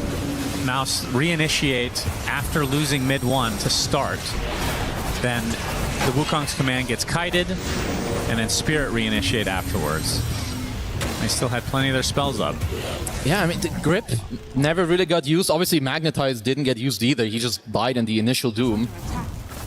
And understandably so for Yamage that he... I feel like the way they were playing, it felt like there was a buyback for mid one. Yeah, but even so, right? You didn't have any tier 1, so yeah, you couldn't be able to get back that fast. I guess Yamage was semi-committed because you tried to save him with like the drinking buddies into a snowball. It was very close, but even at that point, you gotta call it quits. Radiant's middle tower is under attack. Because they were in a really good position on Mouse, but now like the lead on Spirit, and at this point with the 2 drafts you're looking at, you do not want to be behind if you're Mouse. You need to be like slightly ahead for the game to technically be even. And so let's see what kind of itemization we're going to see here in the near future for Spirit. So Deso with 12 charges now. We've seen the Ags already onto the Clinks. Has a Crystallis now, and very close to actually finishing the full Daedalus. As Laurel finished off the Parasma, now has an Octarine Core, and Collapse has also an Octarine Core to go along with a Yule's. Interesting. Oh boy, they are so strong. Like, he's gonna have a Wind Waker as well. He can like save everyone, and even later, like if there's other stuff coming out, like Collapse can just go in, get the Doom off, get out himself again. You are starting to deal with some problems here as Mouse.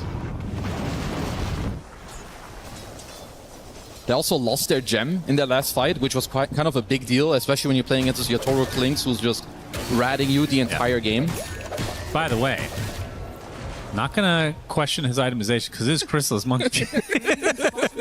Yeah. We're talking about that 4th item. It's an Aghanim, so still not really right-click. No, it's very slow. I think for this build to have looked the way that he would have liked, he didn't, like he wasn't allowed to have more than 1 death. Which he received quite early on, of course, off-screen against Collapse in the lane. That's right. But so did Yatoro in that first blood situation. That's true. He got that. But look at his impact. That's right. This is interesting. This definitely... Oh, they're feeling the pressure. Oh my god, they bring him into their base. Doom comes off as well. Coil expended. Now the silence onto the puck. In a lot of trouble, actually. But the Eon Disc does proc, and now the Illusory Orb should be good to go. Wukong's command completely wasted now as a result, so Mouse now have to run. Doom is out. I mean, Spirit are not done. They're looking for a wraparound. Oh, absolutely. Jetpack. Collapse, looking for the congregations of the deep. Hook shot misses. Mid one in the tree line. He gets congregated. He gets gone on. He gets right-clicked to death by Yatoro. And now Panto looks to be next on the list. As Crystallis in the tree line. The Tusk does TP out. No way. He does TP out successfully as well. So only 2 kills for the Spirit side, but it's definitely in their favor now. The momentum, the gold. They need to be able to get a play on like the 3rd Roche that's coming up soon. Mouse need to be able to strike back. Like look for, maybe you can even get Crystallis as level 25 for a bigger ring and just like, you know, really take over the area. Because the problem is with them going high ground like that, it shows they're pressured. Like they didn't do it 10 minutes ago when they were ahead. Yeah. Instead, they decide to do it after a bad play when they're behind. And Spirit made great use of that. An aggressive 4-step into a lift back into then the congregations in their own tier 3. That was very nicely played by Spirit. And Spirit now on the high ground. No tower to defend any longer. So this will be a, I suppose it's going to be a full lane. They're not posing any defense here. If you're Crystallis, you're definitely talking about your 25 talent and maybe even your Daedalus, I think, at this point. I would hope he get. I mean, maybe he goes another utility item at this rate. Well, yeah, then I will question it. But then it's time. What do you think? 4 staff next? I think Glimmer. Glimmer, very good. Okay. Now the jump in onto the Viper. A lot of trouble, and that's another death to Boom right off the bat. Has to buy back. So this is a big fight for Mouse. They need to defend here. Right clicks on the Collapse, being slowed to a crawl. Yatoro, he's completely surrounded right now. Telekinesis to try to save him. Yatoro, he's going to be brought down eventually. 90 seconds on the deck as the Magnetize starting to tick up in favor of Mouse. Did cost them a buyback. Can they get more? Laurel, able to dodge a little bit here. Has the orb up, able to Waning Rift as well, but a hook shot to try to save him. Congregations onto the Viper. It's going to be a dieback for him. He's not careful. The Doom already applied as well, but there's the big stun onto the puck. Able to get out just in time, but that's 3 dead for Spirit. That's Collapse now, trying to go to the high ground to attempt to run away. He's actually doing a pretty damn good job. Has TP as well, so maybe the Blink TP in vision. Looking for a courier kill in the tree line. The courier's going to be able to spot him relatively shortly. He is an asshole. Yes, blink up in 3 seconds with this Octarine Core, so he's fine.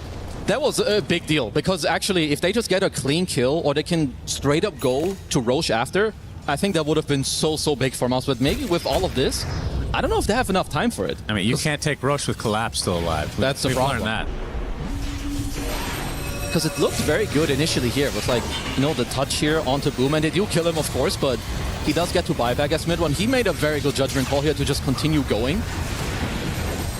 But again, like if after this, if they can just convert this nicely instead of it turning into like a clown fiesta, because here it's 2 guys are dead, it's 90 seconds on Yatoro. I mean, even Rue gets to like kind of just dance around, hook back and forth.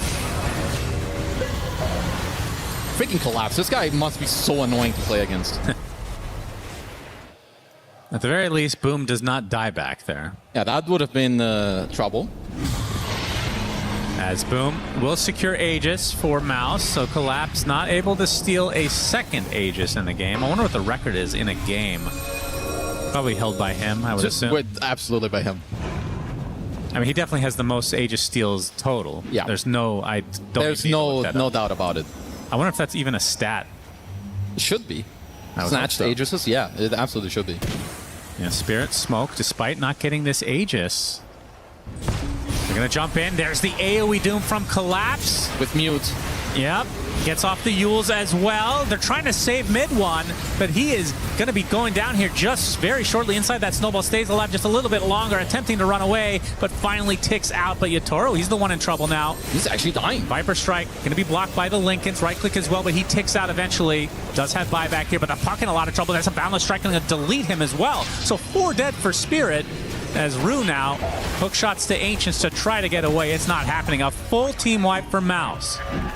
All right, 3-2-2. That was kind of very crazy. Back and forth. Spirit just walk into this triangle. That was a very cool initial play. Like Collapse was super slow by the Viper ult, but he decided to Wind Waker himself because it's actually higher move speed to still keep the Doom going on to mid one.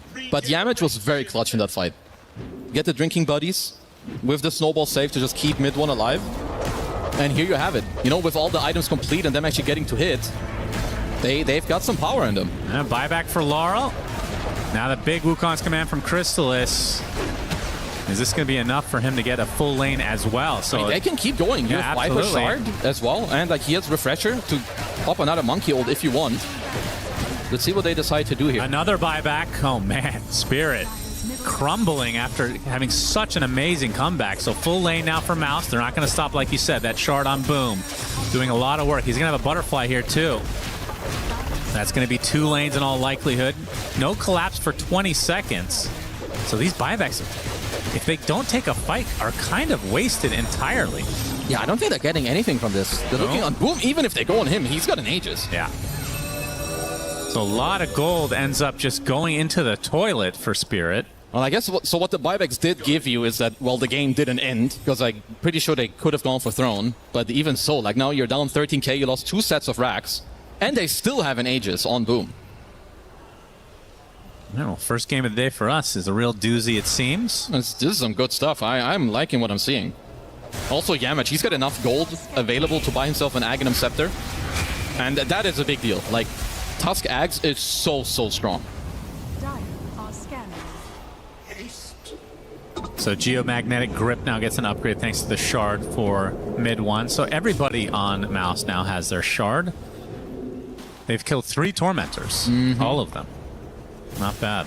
He also have Panto. He does have an Aghanim Scepter finally on the Dane as well, which is also incredibly strong. Makes it a lot harder for Not Me to actually, you know, play around it, potentially get the grip, as you can just cancel it yourself on the Bane, and we'll still keep going. Does AoE Doom, would that be in range? Is that big enough to cancel all the all the Fiend's grips? Probably within half a second, yeah. Like if you're quick, because the distance isn't that big. You won't cancel it immediately, but I'm sure you... Maybe if you get Shivas, it would be big enough? I think even then you need to walk a little bit after. Right. But it won't take very long for you to cancel it.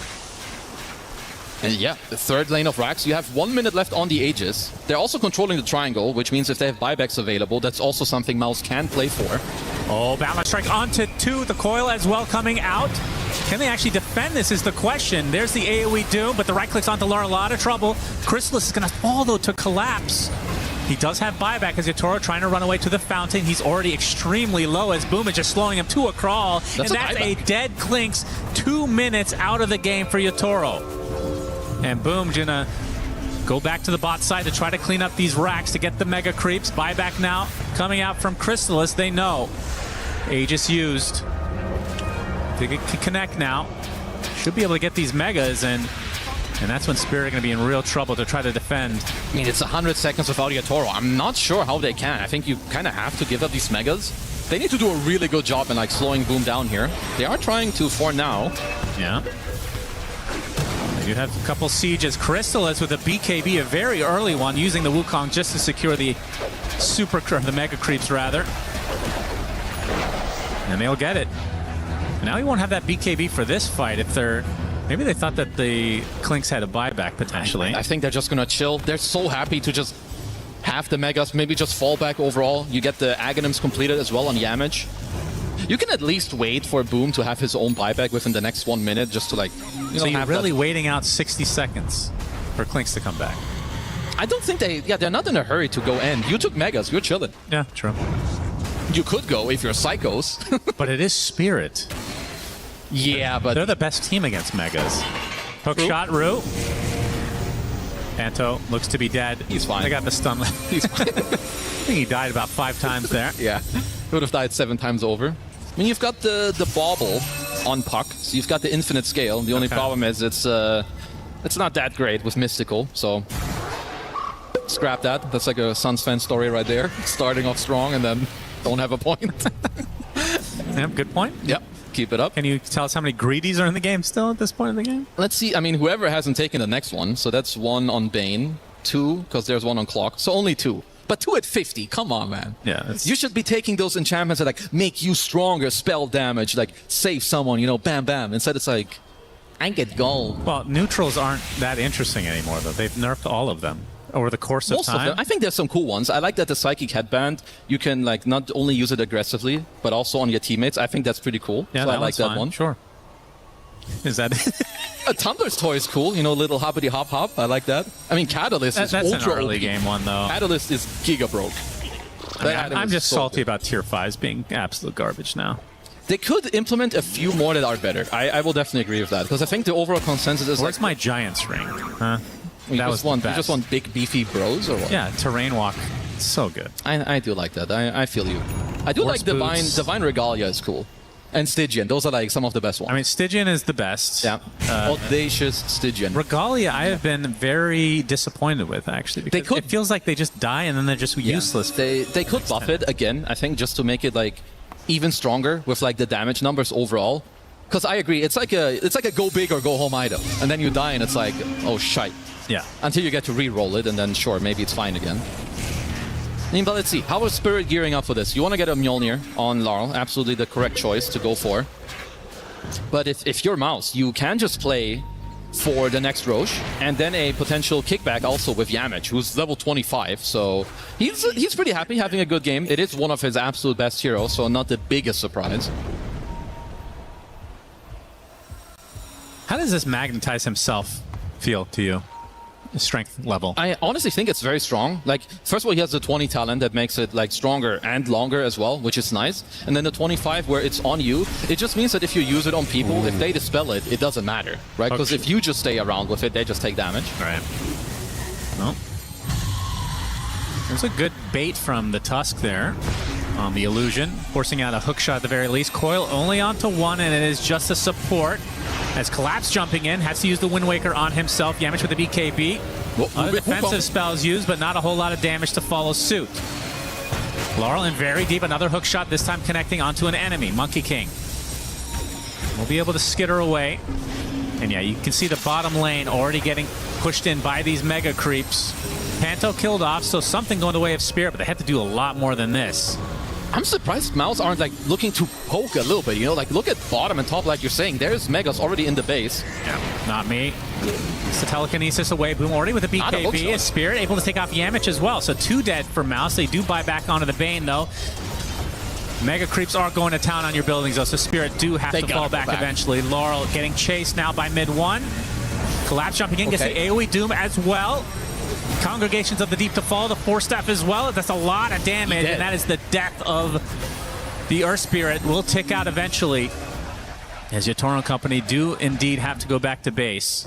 How are they the ones that lowered the gold lead by 7k? They fought in the mid lane. Does the gold lead even matter anymore? Not as much, but still. Like, just the fact that you're up against Megas and you can stay so aggressive in this mid lane for like 40 plus seconds. it's quite impressive. Oh, wow. That's a Dagon 5 out of nowhere. And Collapse, he feels it in his gut that Throsh is being gone on, but a little bit too late. The hook shot comes in, boom. Takes the Aegis in time. Fiend's Grip to follow. And that's the death of the Clockwork. And he's dead for 100. No buyback. He got the cheese, but yeah, dead for 100 is a big, big deal. And their support's absolutely horrific at pushing the creeps. Well, I guess you do have Nether Toxin. I mean, not me has Ags, but it's... They talked about it before too. There aren't like the craziest spells overall to steal. I think like Viper Strike is nice. Nether Toxin now to like D-push is cool. He's got the Nightmare as well, but even then, obviously it's a great spell to like try and save, but it's not the, you know, Black Hole Ravage, Winter's Curse type game. Yeah. And I like that Laurel did go for the Dagon 5 here. Like, it is a better item than not that long ago. Like, just having a bit more cast range coming in, I think that was a nice addition to the item. Oh, forcing out the BKB, so Coil already used, and now the Wind Waker for Collapse. Viper Strike. Oh, boy, gets forced out to the other side. Telekinesis to the other side. Being bounced left and right. Will be okay for the time being. Gets the AoE Doom onto the Monkey King, but he's going to be just fine.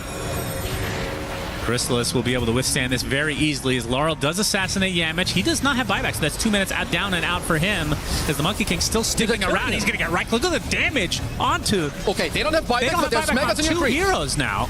There's Megas in your base. There are Megas in your base as the Viper getting taken out, but that's just the Aegis. Double kill for Laurel. As the Clinks has to TP back, the Ancient getting low thanks to just the creeps here. Yatoro trying to turn his sights onto this Viper. Eventually will be claiming Boom. Surely Viper Strike going to be blocked by the Lincolns. Lots of damage coming up, but Yatoro, he's going to fall regardless, so have to buy back instantly. They do take out the Viper. 2 minutes down and out for him, but does have buyback. What a crazy fight, actually. This is a crazy game. And Spirit, I mean, they just have to go all in now, surely. I mean, they don't know about the buyback. No, maybe they do. It's 40 seconds timer. They have to kind of go like aggressive, but you cannot go aggressive enough where either Yatoro is not allowed to go in a position where he can die, because then the game, it ends on the spot.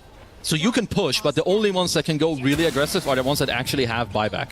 I haven't seen a mega creep comeback, I think, in over a year at least. Really? I feel like I've seen some not even that long ago. Okay, that's good. Thanks for bringing that up. You're welcome. Easy shutdown. I mean, they are hyped though. Like, it builds such a insane game. Like, even from here, if Mouse would want to go for some all-in play, it's not even possible because there's still Glyph available for Spirit. All right, Yatoro looking for the second lane going the way of Spirit. Trying to force out buybacks that do not exist. This is 2 lanes for sure. Are we gonna? Yeah, we're gonna. Is this gonna be Mega versus Mega? I think we might. That now I have not seen in a while. Have you? No. Okay. Yep, that is going to be exactly the case. I cannot believe. Yeah, shout out to these two teams because this is a banger game. All right, and we're getting close to the 60-minute mark as well. So Megas versus Megas. Spirit. Okay, so who has the advantage? I think Dire slightly. So probably? Is that including the tier 4s not existing in their base? That's a... Yeah, I think it is including just because they have Glyph. Like, if there's a way where you can force out a play where you can trade maybe buybacks for Glyph on Spirit, I think you have a win condition again for Mouse, but at this point the game is quite even. But you can see that Laurel he's really popping off. Like, in these last couple of fights, he's not dying. He's getting off 5-6 Waning Rifts, 5-6 overwhelming Blink Daggers as well. There's just too much toxic garbage that's happening. Mouse need to find a way to shut it down nicely. Well, Boom picks up a Swift Blink now. As we're looking at some late game items. Refresher Shard on Chrysalis for the double Wukongs. And we saw that Yatoro... Oh, he never went Daedalus. Interesting. Oh, he had just the casual Chrysalis. Yeah, I'm okay with that. Has also, MKB. Yeah, going to MKB after, just against the Viper who's got the Butterfly, and just to also mix in some damage, I think it's kind of nice. Going for... Is this a real item? Laurel going for Crimson? You want one Crimson. On Puck? I mean, I think that it might just be the fact where you keep it in your backpack because you're so fat that you can't really build anything else. Right. And then when you need it to use it on the throne, you just swap it in and use it. Oh, it's for the throne? Yeah, no, this is for the throne. All right. There's no other... He's, weirdly enough, he's the guy with the highest HP on his team. Mouse Are they trying to go for a kill? Or are they trying to go for the back door? Yeah, you're right. They were scanned here. They got some more. Rue gets punched in the air. Yatoro's on the back line doing a lot of right-click damage as Collapse comes in with the AoE Doom again, this time onto the Earth Spirit. A lot of damage coming out. That is the death of mid one. Will buyback instantly. The fight continues. The Wukongs is huge. Not me on the outskirts of it. We'll be able to get out just fine. Congregation's coming out. The punch, or the walrus kick rather. Snowball is going to be dodged completely. As meanwhile, inside this Wukong's command, the puck looks like she's going to be just fine. Another AoE Doom use, so that's both Dooms. This one not going to be enough to kill off Boom, though. Oh, Laurel gets punched in the air, right clicks to follow. They have the kill, does have buyback. So Collapse and Laurel dead. Going to try to force them into a precarious spot, into an eventual buyback, although, I mean, we're still 2 minutes from even knowing when Roche will spawn. Okay, so that was a 2-for-1. It would be, I mean, Mouse have 100 seconds to try and force Laurel to buyback, which would be quite big for them. As it looks like Not Me was like, bro, let me buy the Crimson. Buy a real item on Puck. So we sadly will not see that one. And mid one has to be careful. If they go for this throne, double buyback from Spirit could potentially just end the game. You really should look to punish Spirit here because they got that Earth Spirit buyback out of you and you got 2 core kills. So it would be amazing for you if you can... You want to either force a buyback or look for Roche and like tier 5 items. Yeah. But Roche, you know, won't be up in time. So at least then you need to cover the spots on the map that you get instant tier 5s. Yeah, perhaps that is the play. Although they are pushing. I do want to force a bit. They have buy on... Okay, buyback from Laurel already. And they're going to have Collapse naturally in 13 seconds. Won't have the refresher. Although he does have Octarine, so it can't be that far away. 30 seconds from Double Doom.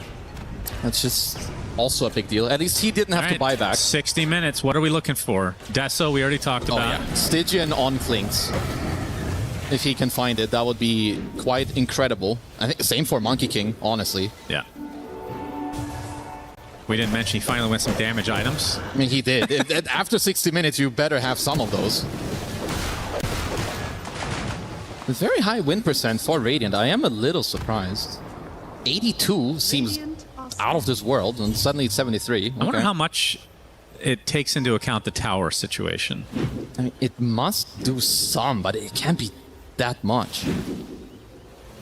Well, Dota Plus knows something I don't. I mean, usually it's pretty on point. Mouse pushing in their base with double Wukong's command, level 25 talent. Well, Panther must have had some garbage items, tier 5, because he kept his bauble with bonus move speed and evasion. He knows this is going long. Oh, yeah. He's going for the 100% evasion. Really strong, yeah.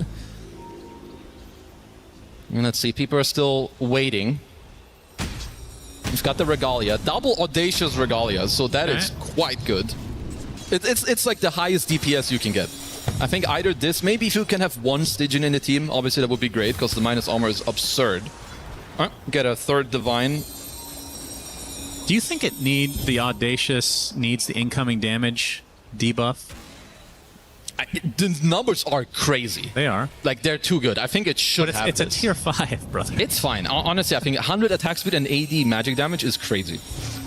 Especially when you get it with Regalia. It makes it, like, even better. So, honestly, I'm fine for it. We got a lot of Books of the Dead now. 2 on the side of Mouse. And Spirit still hoping for... Okay, we're going to get the Dazun Blood right for Collapse. That's a big one for him. And I'm not going to lie, but Laurel holding a bauble with Feverish could get quite toxic in this game. Yeah. You can have such low cooldowns on Puck, and he's already disgusting. Okay, Roche underway. He belches, so Spirit knows. Wukong's command placed. It's going to be hard to initiate into this. Rocket shot flare available. The jump he stashes a second time. He gets the Aegis, dies instantly though. Got Wind and they're going to surround him. Wind Waker to try to apply some pressure on the outskirts of the pit. Gets surrounded still though. A lot of right-click damage coming out. Yamich, reflected. Snowball, but Collapse will fall to Boom in the end. Does have buyback, uses it instantly. Clockwork dies as well. Yatoro now on the run. Should be trying to reinitiate here as Chrysalis and the rest of Mouse attempting to get out. And Boom will survive, will be greeted by some Lotuses. So a second snatched Aegis by the greatest Aegis snatcher in the business. The greatest thief in town. He will just continue to. I mean, all of this, it's just it was a 2-for-1 trade, but 2 buybacks that did have to be expanded by Spirit. I mean, they did have the rocket flare, of course, which helped. And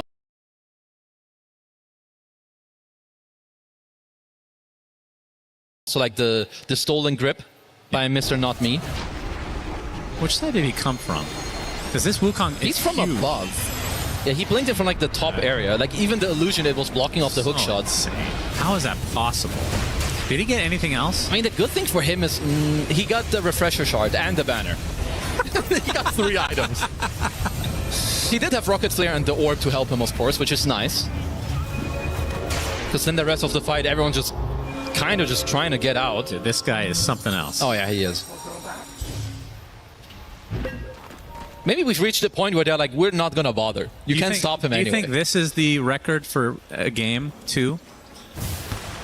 Snatched Aegises? No. Oh, Congregations of the Deep collapse with the AoE Doom again. A nice coil as well, but the grip comes in, holding Collapse in place. They're not going to be able to cancel. His mana's getting drained as a result as well, but look at Chrysalis. He's just dying to the Doom. He gets right-click into Oblivion. Does have buyback, though, as the Magnetize doing a lot of work, as the rest of Spirit trying to disengage a little bit here. The Waning Rift enough to take off Panto in the meantime. The triple buybacks from Mouse, but 2 dead for Spirit, and like you said, no buybacks to come from them, as Yatoro going to get help from Laurel and that Dagon. Another grip coming out, somehow that refresher shard, it seems. And now Rubik in a lot of trouble, gets pounced on, gets killed off, but mid-1, he's dead, no buyback. As the buybacks come out from Spirit, and it's a 3 versus 4. These fights are absolutely And as usual, these Divine Regalias now useless. Yeah, kind of have to wait to re-roll them or maybe get a Stygian later on. This is what I'm talking about. When you have buybacks in a late game scenario, I feel like this is actually not a good item because you're likely to die at some point. Buyback, and then what? No, that is true. I mean, you are playing for like the overall like big play to get like people killed and like take advantage of like the ultra damage that you have. Yeah, I mean, in theory, if one team didn't have them, maybe they just lose that fight horribly. I don't know. Tough to say. Because it is a big deal. Like tier 5 items are crazy good. And now you just have no bonus. When they're combined, both the item and the enchantment, then they're good. They're good, they're not crazy good. Okay, they're very good. I mean, imagine not having, you have nothing right now. This puck is about to be a late game machine and you have poop as a neutral item. That's not very good. All right, great talking to you. I mean, Book of the Dead. That's a meh one. I mean, it's decent. You get 2 tier 4. Okay, but it's a tier 5. These are supposed to end games. I mean, what do you want Book of the Dead to be? Make it stronger? Yeah, you can make it stronger. 3 ancient creeps or something. It's the only way to get Necros, man. Dagon doing a lot of damage as Boom in a very weird spot here. He's getting completely decimated by the Clinks. Snowball's going to save him a little bit longer, but now the kickoff, and now the Clinks in a lot of trouble. Yatoro is dead, no buyback at all. And now the advantage, although they lose the Viper as well, there's always a trade, it seems, as Mouse, and you can see in the game a single buyback on one hero now, and it is mid-1. Panto, Dagon, Laurel with the BKB, Coil will finish the job, so this game's not over yet. Bro's Coil cooldown is 26 seconds. Guys, you're going to run into problems against this puck. My goodness. I mean, they got the kill. Is that the bobber? Yeah, it's the bobble. Bobble with Feverage is very... I always call it bobber for some... I don't know why you're calling it different things. I mean, we saw it. See, that's a tier 5 item, right? That is a good... I mean, you need... I mean, it's a tier 4, but exactly. With the, the tier 5, like, enchantments on top, you saw, like, Tai Long do it, where he, like, played this Zeus, that was a sick game. He got, like, okay, mid-1. Luckily, he's the one guy with buyback in this game. I was just trying to see if this was a highlight or if this was live. Apparently, it's live. It's live. Mid-1 dead. They're going to have to be forced out of that buyback now. I mean, to go back to that earlier play, I don't mind that Mouse are aggressive, but Boom going so out of position without buyback available was quite the overplay. Oh, there's a damage room bot as well. Rue will see it, but probably will just take it. Big rune for Rue. Yeah. Get that rocket flare damage pumping out. Oh, Chrysalis on top of the tree with the Wukong's command. Look at the damage! Laurel in so much peril here. Has to pop the BKB in retreat. Collapse in the midst of all of this. He gets decimated. 100 seconds of no doom now. Laurel still staying alive. Hook shot. They're going to get this dieback on the mid-1. That's a huge kill for Spirit. This is without Yatoro. 30 seconds to come back into this game. And Laurel Look at that damage. Yamich gets blown up completely, and that is 3 dead without buyback for Mouse. Viper going to be back in 12, so this is going to be a 2 defense hero for Mouse against... It's going to be 4 for Spirit once they regroup. Oh boy, this is not going to be an easy one. Luckily for Mouse, they don't have Boots of Travel on Yatoro. He doesn't have any money, so you do have some time to maybe set up like a nice defense. Because it's going to be 3v4. And you don't even have a Wukong yet. You have Chrysalis who's queuing up a Rapier. I do like that. And I like this really play too. Cool initiation. Yeah. If they were maybe slightly more on the ball with potentially like mid-one's roll, like, and you connected stun onto Laurel, that would have been absolutely huge.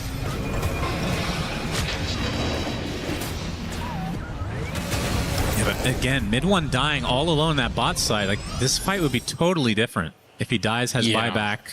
I mean, he's now dead for 1 minute without buy. It's the same for Yamich. Yeah. You have to hold this 3v4, and in 20 seconds you have Collapse who will join them too. Yatoro, this is a building hitter though. Jumping from Boom though, trying to apply some pressure to Klinks. Get telekinesis, gets gripped on top of Klinks as well, and Yatoro dead again.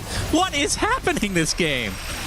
And now Spirit, do have a good amount of damage coming out from Laurel with the Dagon as well. It's enough to kill off Boom, so still trade after trade after trade as Panto bites the dust to Yatoro. Despite being dead for so long, Chrysalis, Boundless Strike into the pit, trying to stay alive with that regen. It's not going to be enough. Chrysalis ticked out, and that's the death of everyone on Mouse. They don't have the building hitter that is Klinks, but surely this is enough to finish the game for Spirit. Can you imagine Yatoro winning a game where he has 12 deaths? He's 12 and 12. Oh my goodness. This is honestly overall a crazy Ancient game, exposed. It's not quite over yet. Mid-one is up and running. Yamich will be back in just a moment as well. The Ancient getting close. There's the Doom immediately. No more regen for the rest of the game as the Ancient... Finally, the fortification comes out. The telekinesis trying to kill off Laurel. But this will be the death of the throne and the win of game 1, believe it or not, for Spirit. Crazy for Spirit to turn this around. And I think that's the cool thing with this team is that you don't need to rely on one guy to win you the game. Like, Yatoro had a bad early game, but he gets to recover. But the rest, collapse with multiple Aegis snatches, good team fight. You have Laurel, who he popped off. This is one of the best puck games I've seen from him. I mean, his puck is always good. But this one is honestly, like, on another level. 24 and 5 in this game. 20 assists to follow suit for puck, Mr. Laurel. Crazy game. Yatoro, like you said, 12, 12, and 21. That's a crazy stat line. It's a lot of 1s and 2s. It's a binary in there somewhere. But yeah, Spirit, I did not think they were going to win this game, not going to lie. No, it's Mouse looked good. I like their early game, their mid game too. There's obviously some small moments where if they can like shape it up for game 2, they can look very good because they really took it to Spirit in this one. Yeah, they looked really, really good. I could see this going 1-1 though, for sure. As we see a replay here from Mouse and Spirit. Yatoro, so many deaths this game, like you said, but in the end, he was just a diversion. Yeah, he was just making Laurel space. was the real carry. Yeah, no, Laurel really, he had to cook. And honestly, he delivered. He had a couple of good runes here. He made the call. Like, he was the one that was engaging this tier 1 play initially. And just like keeping the game alive. And Megas versus Megas, that's not something we see all that often. No, can't remember the last time. But it is Spirit, like we said. They're channeling the, pun intended, spirit of old rosters. And now that Maposhka's back, you've mentioned this about 10 times today to me. You're really, really excited about that. I am. This guy, he's the GOAT. And you can feel the aura. Yeah, they have 2 coaches. That's better than 1. That's true. So, look at Team Liquid. When they won TI, they had 3 coaches, I think. Oh, man, that's even better. Goodness gracious. This is one of the final fights of the game. Again, Yatoro dying left, right, and center, but everything being applied to him, which means Laurel can just reign free with that puck. And one of the great puck performances that we're going to see in this tournament as we go to Shiver and the panel. Thank you very much. Team Spirit and Mega Creep comebacks. Name a more iconic duo. This was quite the showdown, though. Mouse putting up a great fight, and to be honest, I kind of thought they had it most of the time, but we're going to have a lot to break down here as we have Effie and BSJ here to do so. Effie, where do you want to start with a game like this? Because that's always a tricky one. I don't know. I mean, I just want to say, how does one team in Dota have so many games like this, where they play against Mega Creeps, extend it, make so many net worth comebacks, steal Aegises. Like, how do they keep doing it, Brian? I just call them the Doctor Strange team because it doesn't matter how many millions of universes there are out there. There are only one outcome in the game that they can win. They'll find it. And that's just the way that Team Spirit likes to play. That game, you know, when I looked at the graph, I thought of like a roller coaster that would be like against the law because the G-force that you would get from going straight down to straight back up like 3 different times, I think the entire ride would have vomited by then. Illegal. Yeah. Illegal. Honestly, that should have been. Yeah. But it was a really cool game to see. I want to shout out Mouse for it as well because it's very hard to take it to Team Spirit late game, but it felt like a matter of who gets the initiation, who can kite the area control spell. There was the issue of this Doom coming in with the big AoE Dooms. How can we kite it? Can we deal with the Monkey King for the other side in his ulti? Can we kite him there? Can we kill him? And it was a matter of like small decision making of who they're going on and which team can kite it out better. And that's why we saw so many fights where if you were dooming Crystallis on his Monkey King, mid 1 was running away with it. So it was pretty hard for Team Spirit to do this, but Laurel on that puck made sure that they had a way. Yeah, we have a couple of things to relive as well. I know it was a very long game, but we are, I believe, going back to one of the earlier stages of it, Brian. Yeah, I mean, there's a lot of story to tell here, and I think that we talk so much about Team Spirit's late game and the way that they execute in these fights, and I think it's really important to remember, at least for me, how they got there in the first place. So usually Team Spirit finds themselves, as we pull up the clip, they find themselves in this situation like 13 minutes, 15 minutes into the game where the game is on the verge of becoming unsalvageable, and instead they managed to like make a couple plays to pull back in. So this is that example here where it's 13 minutes in, they're down 11-3, and a lot of teams like this is the play that they need to find where the late game team fights will eventually be winnable. This Viper is 3 levels ahead of Yatoro on the clinch. You see him over there. Yatoro doing an impression of me here saying I'm helping and walking in and clicking one time. And then they, you know, what happens here is I'm going to point out that Rubik TP's bottom right after this play, and then he defends the bottom tower long enough such that Puck can then TP in right at this tower's dying. You're not expecting Team Spirit to like take this follow-up fight, but then at the same time, like you see Mouse, they're like hitting this tower as 4. They were just trying to kill the tower as fast as possible. But Laurel on the Puck, they were already lacking the disable for him. They have the DD rune. It just feels like, you know, that one universe, right? They defend right as the tower's ending. DD rune.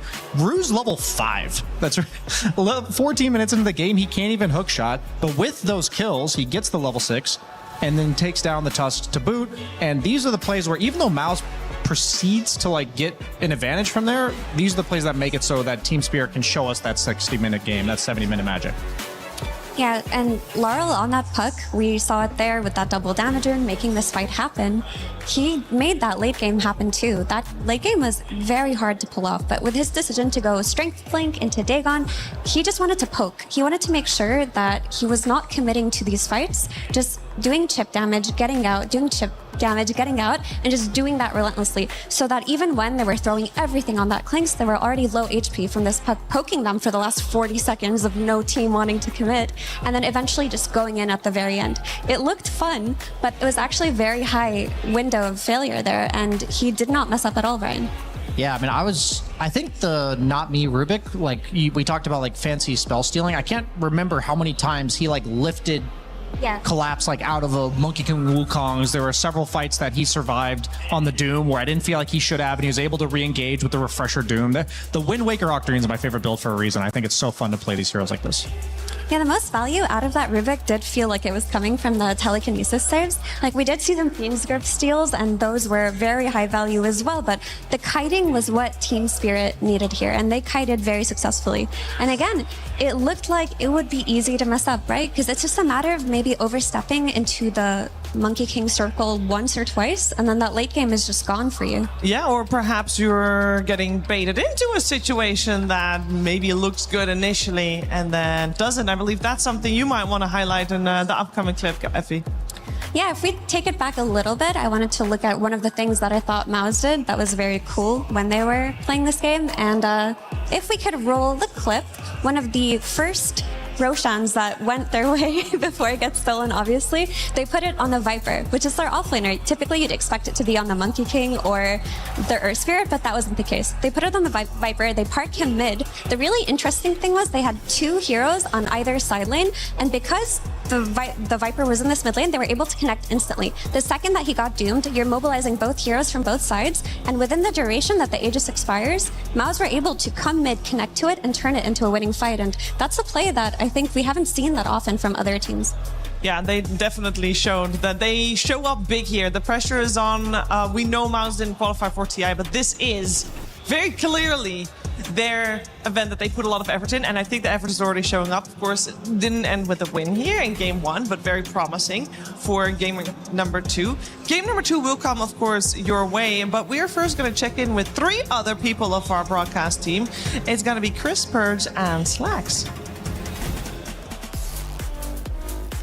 Hey everybody, we're going to play. Thank you so much. You guys are doing a lovely job out there. Thank you. This is live, by the way.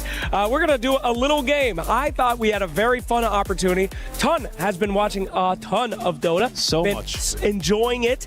A new Dota player. We haven't seen a new Dota player in the last 7 years since TI9. So I thought we'd play a little fun game with Purge. Let me explain the game. I'm going to describe to you some things that may or may not have happened in Dota 2. You have to say true or false. You get a point if you're correct. Purge, your job is to gaslight him into picking the wrong answer. Okay? Experienced at this. Perfect. Let's start with a very easy one.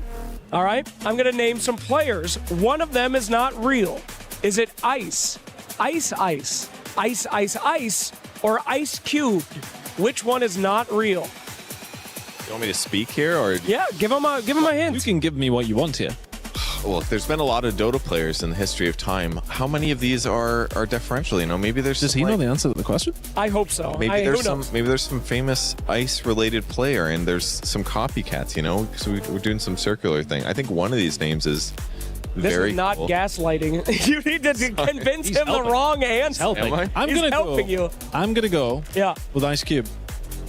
Ice Cube is actually not the. You did it. That is right. Right. Wait, I was right. Ice, Ice, and Ice, Ice, Ice are all real Dota players. I'm a real Dota expert. That's actually incredible. Crazy. All right. Okay. This one's a little tough. All right. Once upon a time, Valve deleted a hero from the game and then replaced him back in the game with everything the same, except they just made him green. For copyright problems. True or false? I don't know where to go with this one.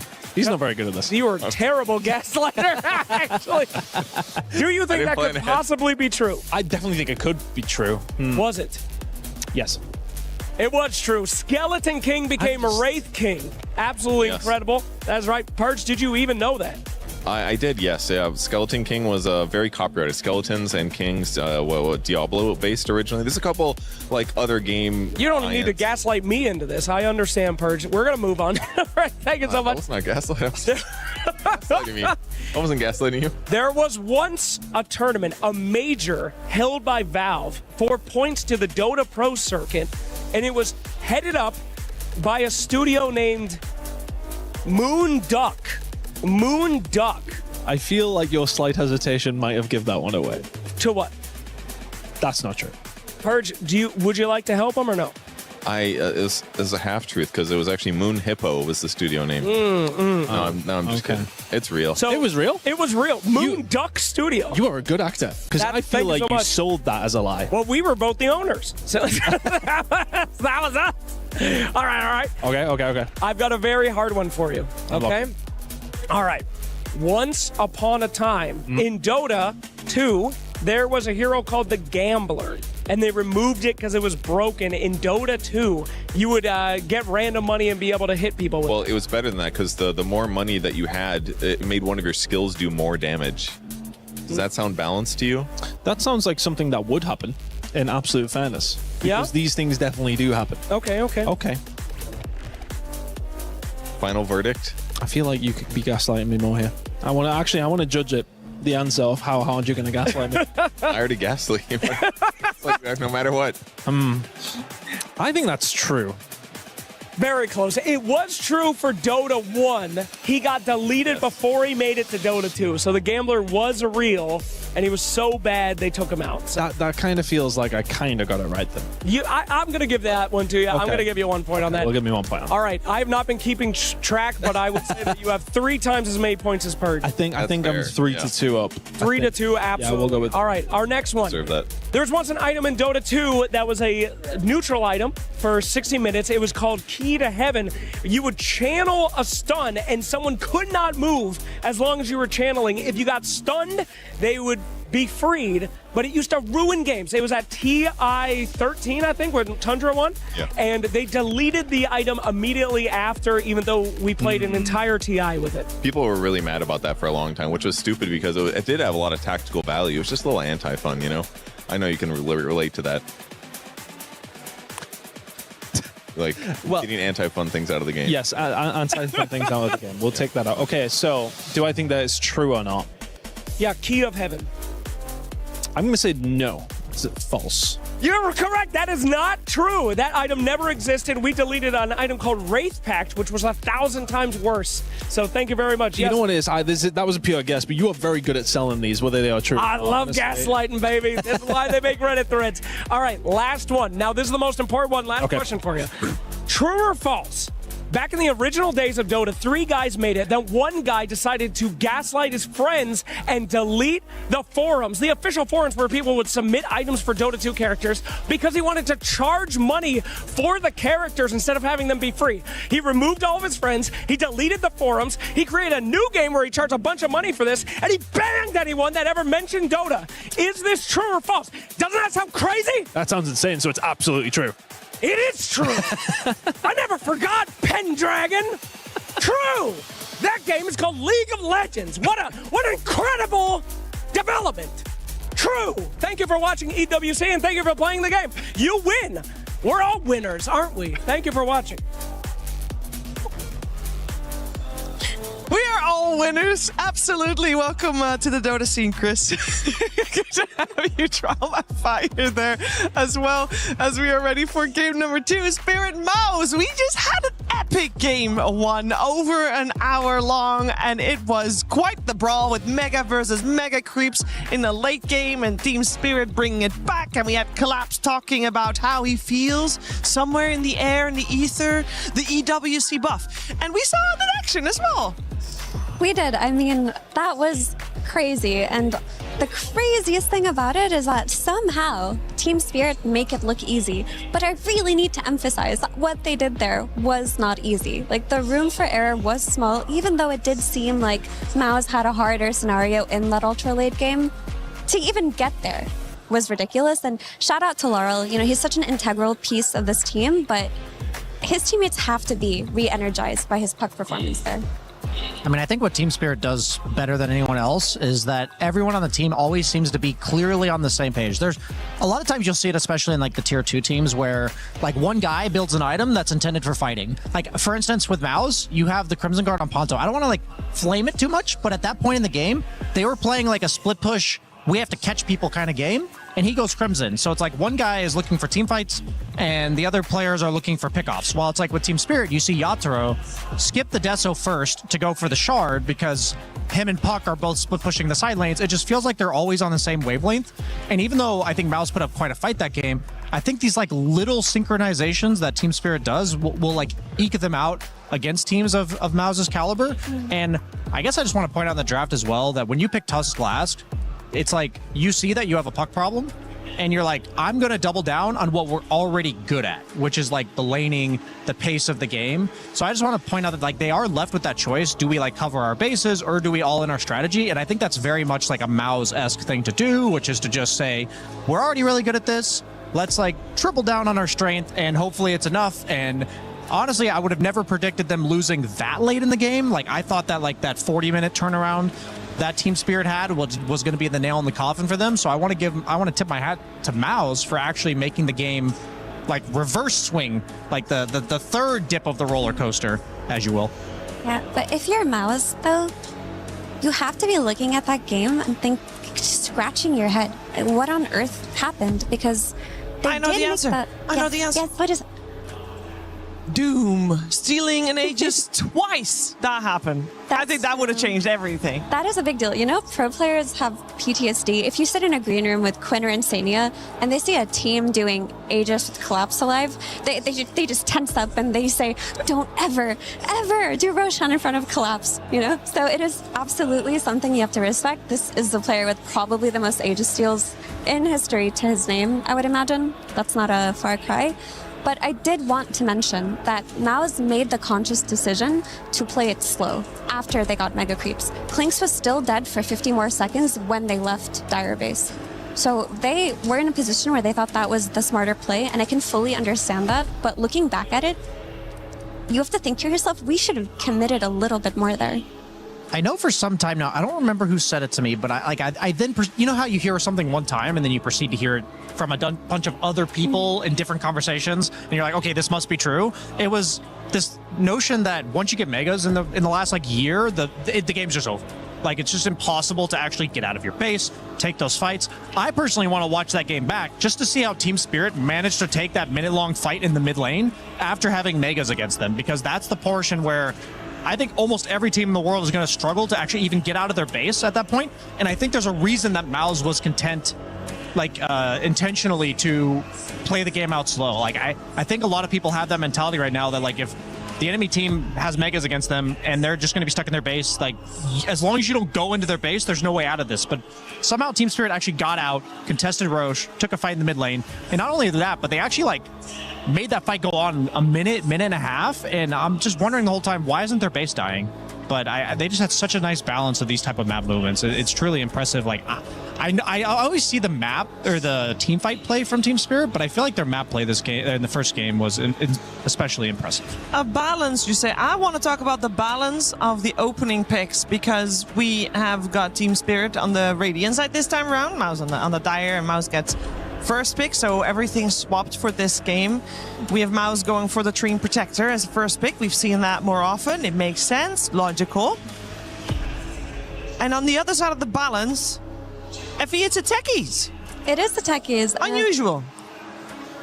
Somewhat unusual, especially this early in a draft, but this hero is quite popular now. It's a lot of damage. That Taser on lane is ridiculous to play against, and this is one of the heroes that Not Me really stood out on during his Dream League debut. He was making so much chaos on the map, and conceptually, I do like Techies versus Treant in lane. You can trade with them quite effectively with that Taser.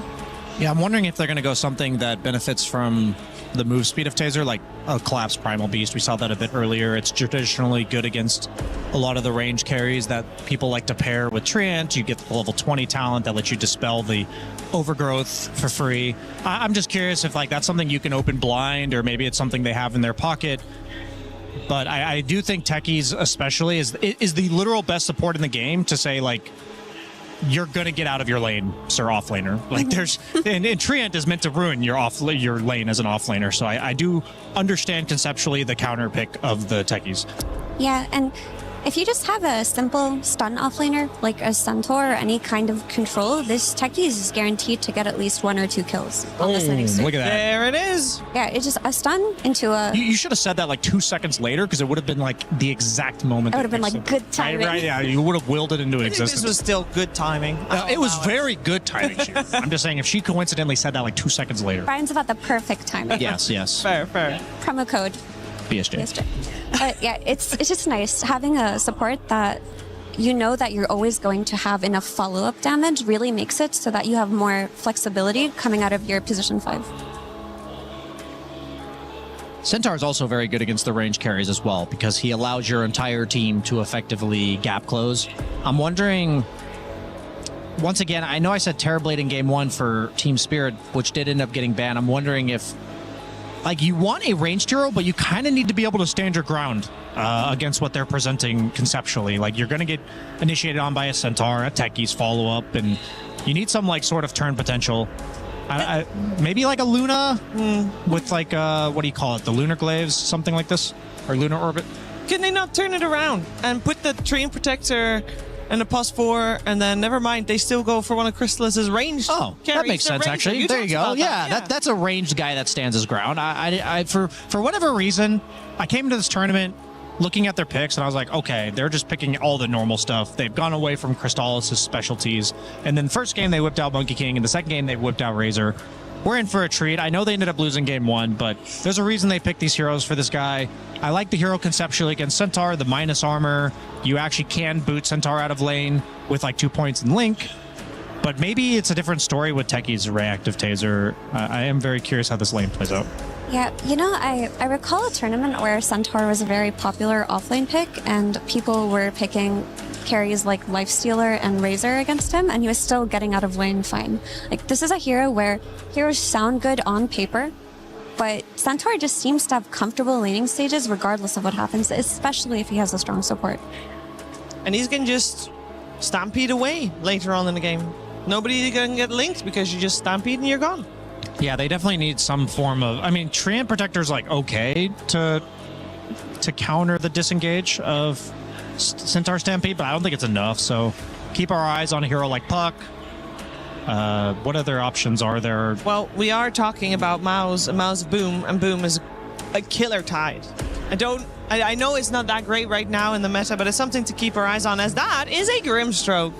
Yeah, that's a good call, because Tide Shard is a really great way to play against Stampede, and I still think it's a very viable pickup, especially if you see magic damage and you have that comfortable Mage Slayer item progression, if that's what you choose to do. Definitely doable. Grimstroke, very cool with the Soulbind. However, if the Soulbound people just run away together, it's still not much of a Stampede counter. It still slows, right? But I know Stampede goes through that, but like Soulbound, when you are you just leashed, or are you You're also leashed. slowed? You're leashed. Okay. You're slowed by the Stroke of Fate, which usually comes Oh, after. yeah, okay. They've like tweaked his spells so many times, it's hard to keep track. Got to consult my resident support player here. Actually, I got 2 of those. I got a 4 and a 5. Yeah. Hey, don't ask me those questions. Yeah, you're not a Grimstroke player, right? No, I have recently tried to play him because I needed a ticket. Of course. It didn't work out. But I got lucky on getting the ticket anyway, because you get 1 ticket when you lose, so... I think it would be a really cool stat if we could somehow find out how many games have been lost by people picking, like, out of their bottom 10 most played heroes in the last... since the event started. Do you know what I mean? Like, there's... You know, you just have to see what people's picks are compared to their normal picks. That would be very confronting. I would not like to see that. That I would like to see, though. A Wind Ranger. Love that. Was it in ranked, Cheever? The Grimstroke pick. Potentially. So, apologies to Sheever's teammates out there. Hey, that's a Wind Ranger core then. This is the classic redheaded safe lane. I don't know. Are there any other redheaded Dota heroes? I just saw that and I was like, they look. But these two look so like. The thing is, for me, Lena, I have the Arcana, of course, because pay to win, and so I just see fire as her hair. So for me, it's. These are the only two redheads, but you're right. That absolutely applies. Very fair. But I do like Enchantress quite a bit, just because it feels like early on she is so unkillable when she runs at the enemy mid tower, and there's not that much burst damage coming out of Mao's side for her at the moment. I think it's important to note that, so first off, Grimstroke's Inkswell is dispellable. And then also, one of the reasons Treant is so obnoxious is because, as a safe laner, I'm thinking, oh, it's my offlaner's problem that he has to deal with a Treant. But there's sometimes where, I'll take it all in engagement, and then the offlaner just gets living armored. And I'm like, come on, man. I end up losing a trade that I thought I was going to win. So the dispel early to mid-game, where heroes will often get saved by what a lot of pro players refer to as a free global refraction, removing that's a pretty big deal. So I'm curious if that ever is the dispel on enchant is ever going to play a crucial role in these early movements. That's a great point. I think that it will. And I also think that's not the only interaction we're going to see between these two heroes, because Enchantress, as a hero, she functions in a way where she doesn't want to sit on that safe lane or off lane for very long. She wants to move to the mid lane, take the tower early, and pressure it. Whereas Treant, his job is okay, well, I'm pressing living armor on this tower. And then it just becomes a durability test. Are you guys willing to sit and poke at this tower if we're defending it? Because it's not just the Treant, it's also the Grimstroke with the long-ranged means to defend the tower. So I am curious who will come out on top and how many resources Maos are willing to dump into defending the tower. Yeah, so you're talking about the early game, which I think is very relevant based on what we saw in game 1. But I just want to point out the dynamic getting reversed here, because in game one we saw like I feel like the tempo is actually more so coming from Team Spirit in this one. Like they have a lot of tempo in their early game, and last game we saw Mao's like double down when they had no puck answer. And now I'm very curious. I feel like Team Spirit's going to have Laurel pick a hero that's meant to kill puck. Like Ricky would have been great. Nightstalker and Ricky are like great examples. I hope Laurel picks from this archetype, because we're once again seeing a puck on the 8th overall pick. It's relatively uncountered because all of these stuns are disjointable. And like I said, last game they picked Tusk last overall for Mao's, which was more about the early game advantage. I'm curious. I really think Laurel's going to take a completely different approach here. I can see that. I can also just see one of the Void Spirit or Earth Spirit brothers come out, because Earth Spirit early game is a fine answer. They did ban the Earth Spirit, so maybe Void Spirit's like the discount Earth Spirit right now. Is that kind of the vibes we're getting?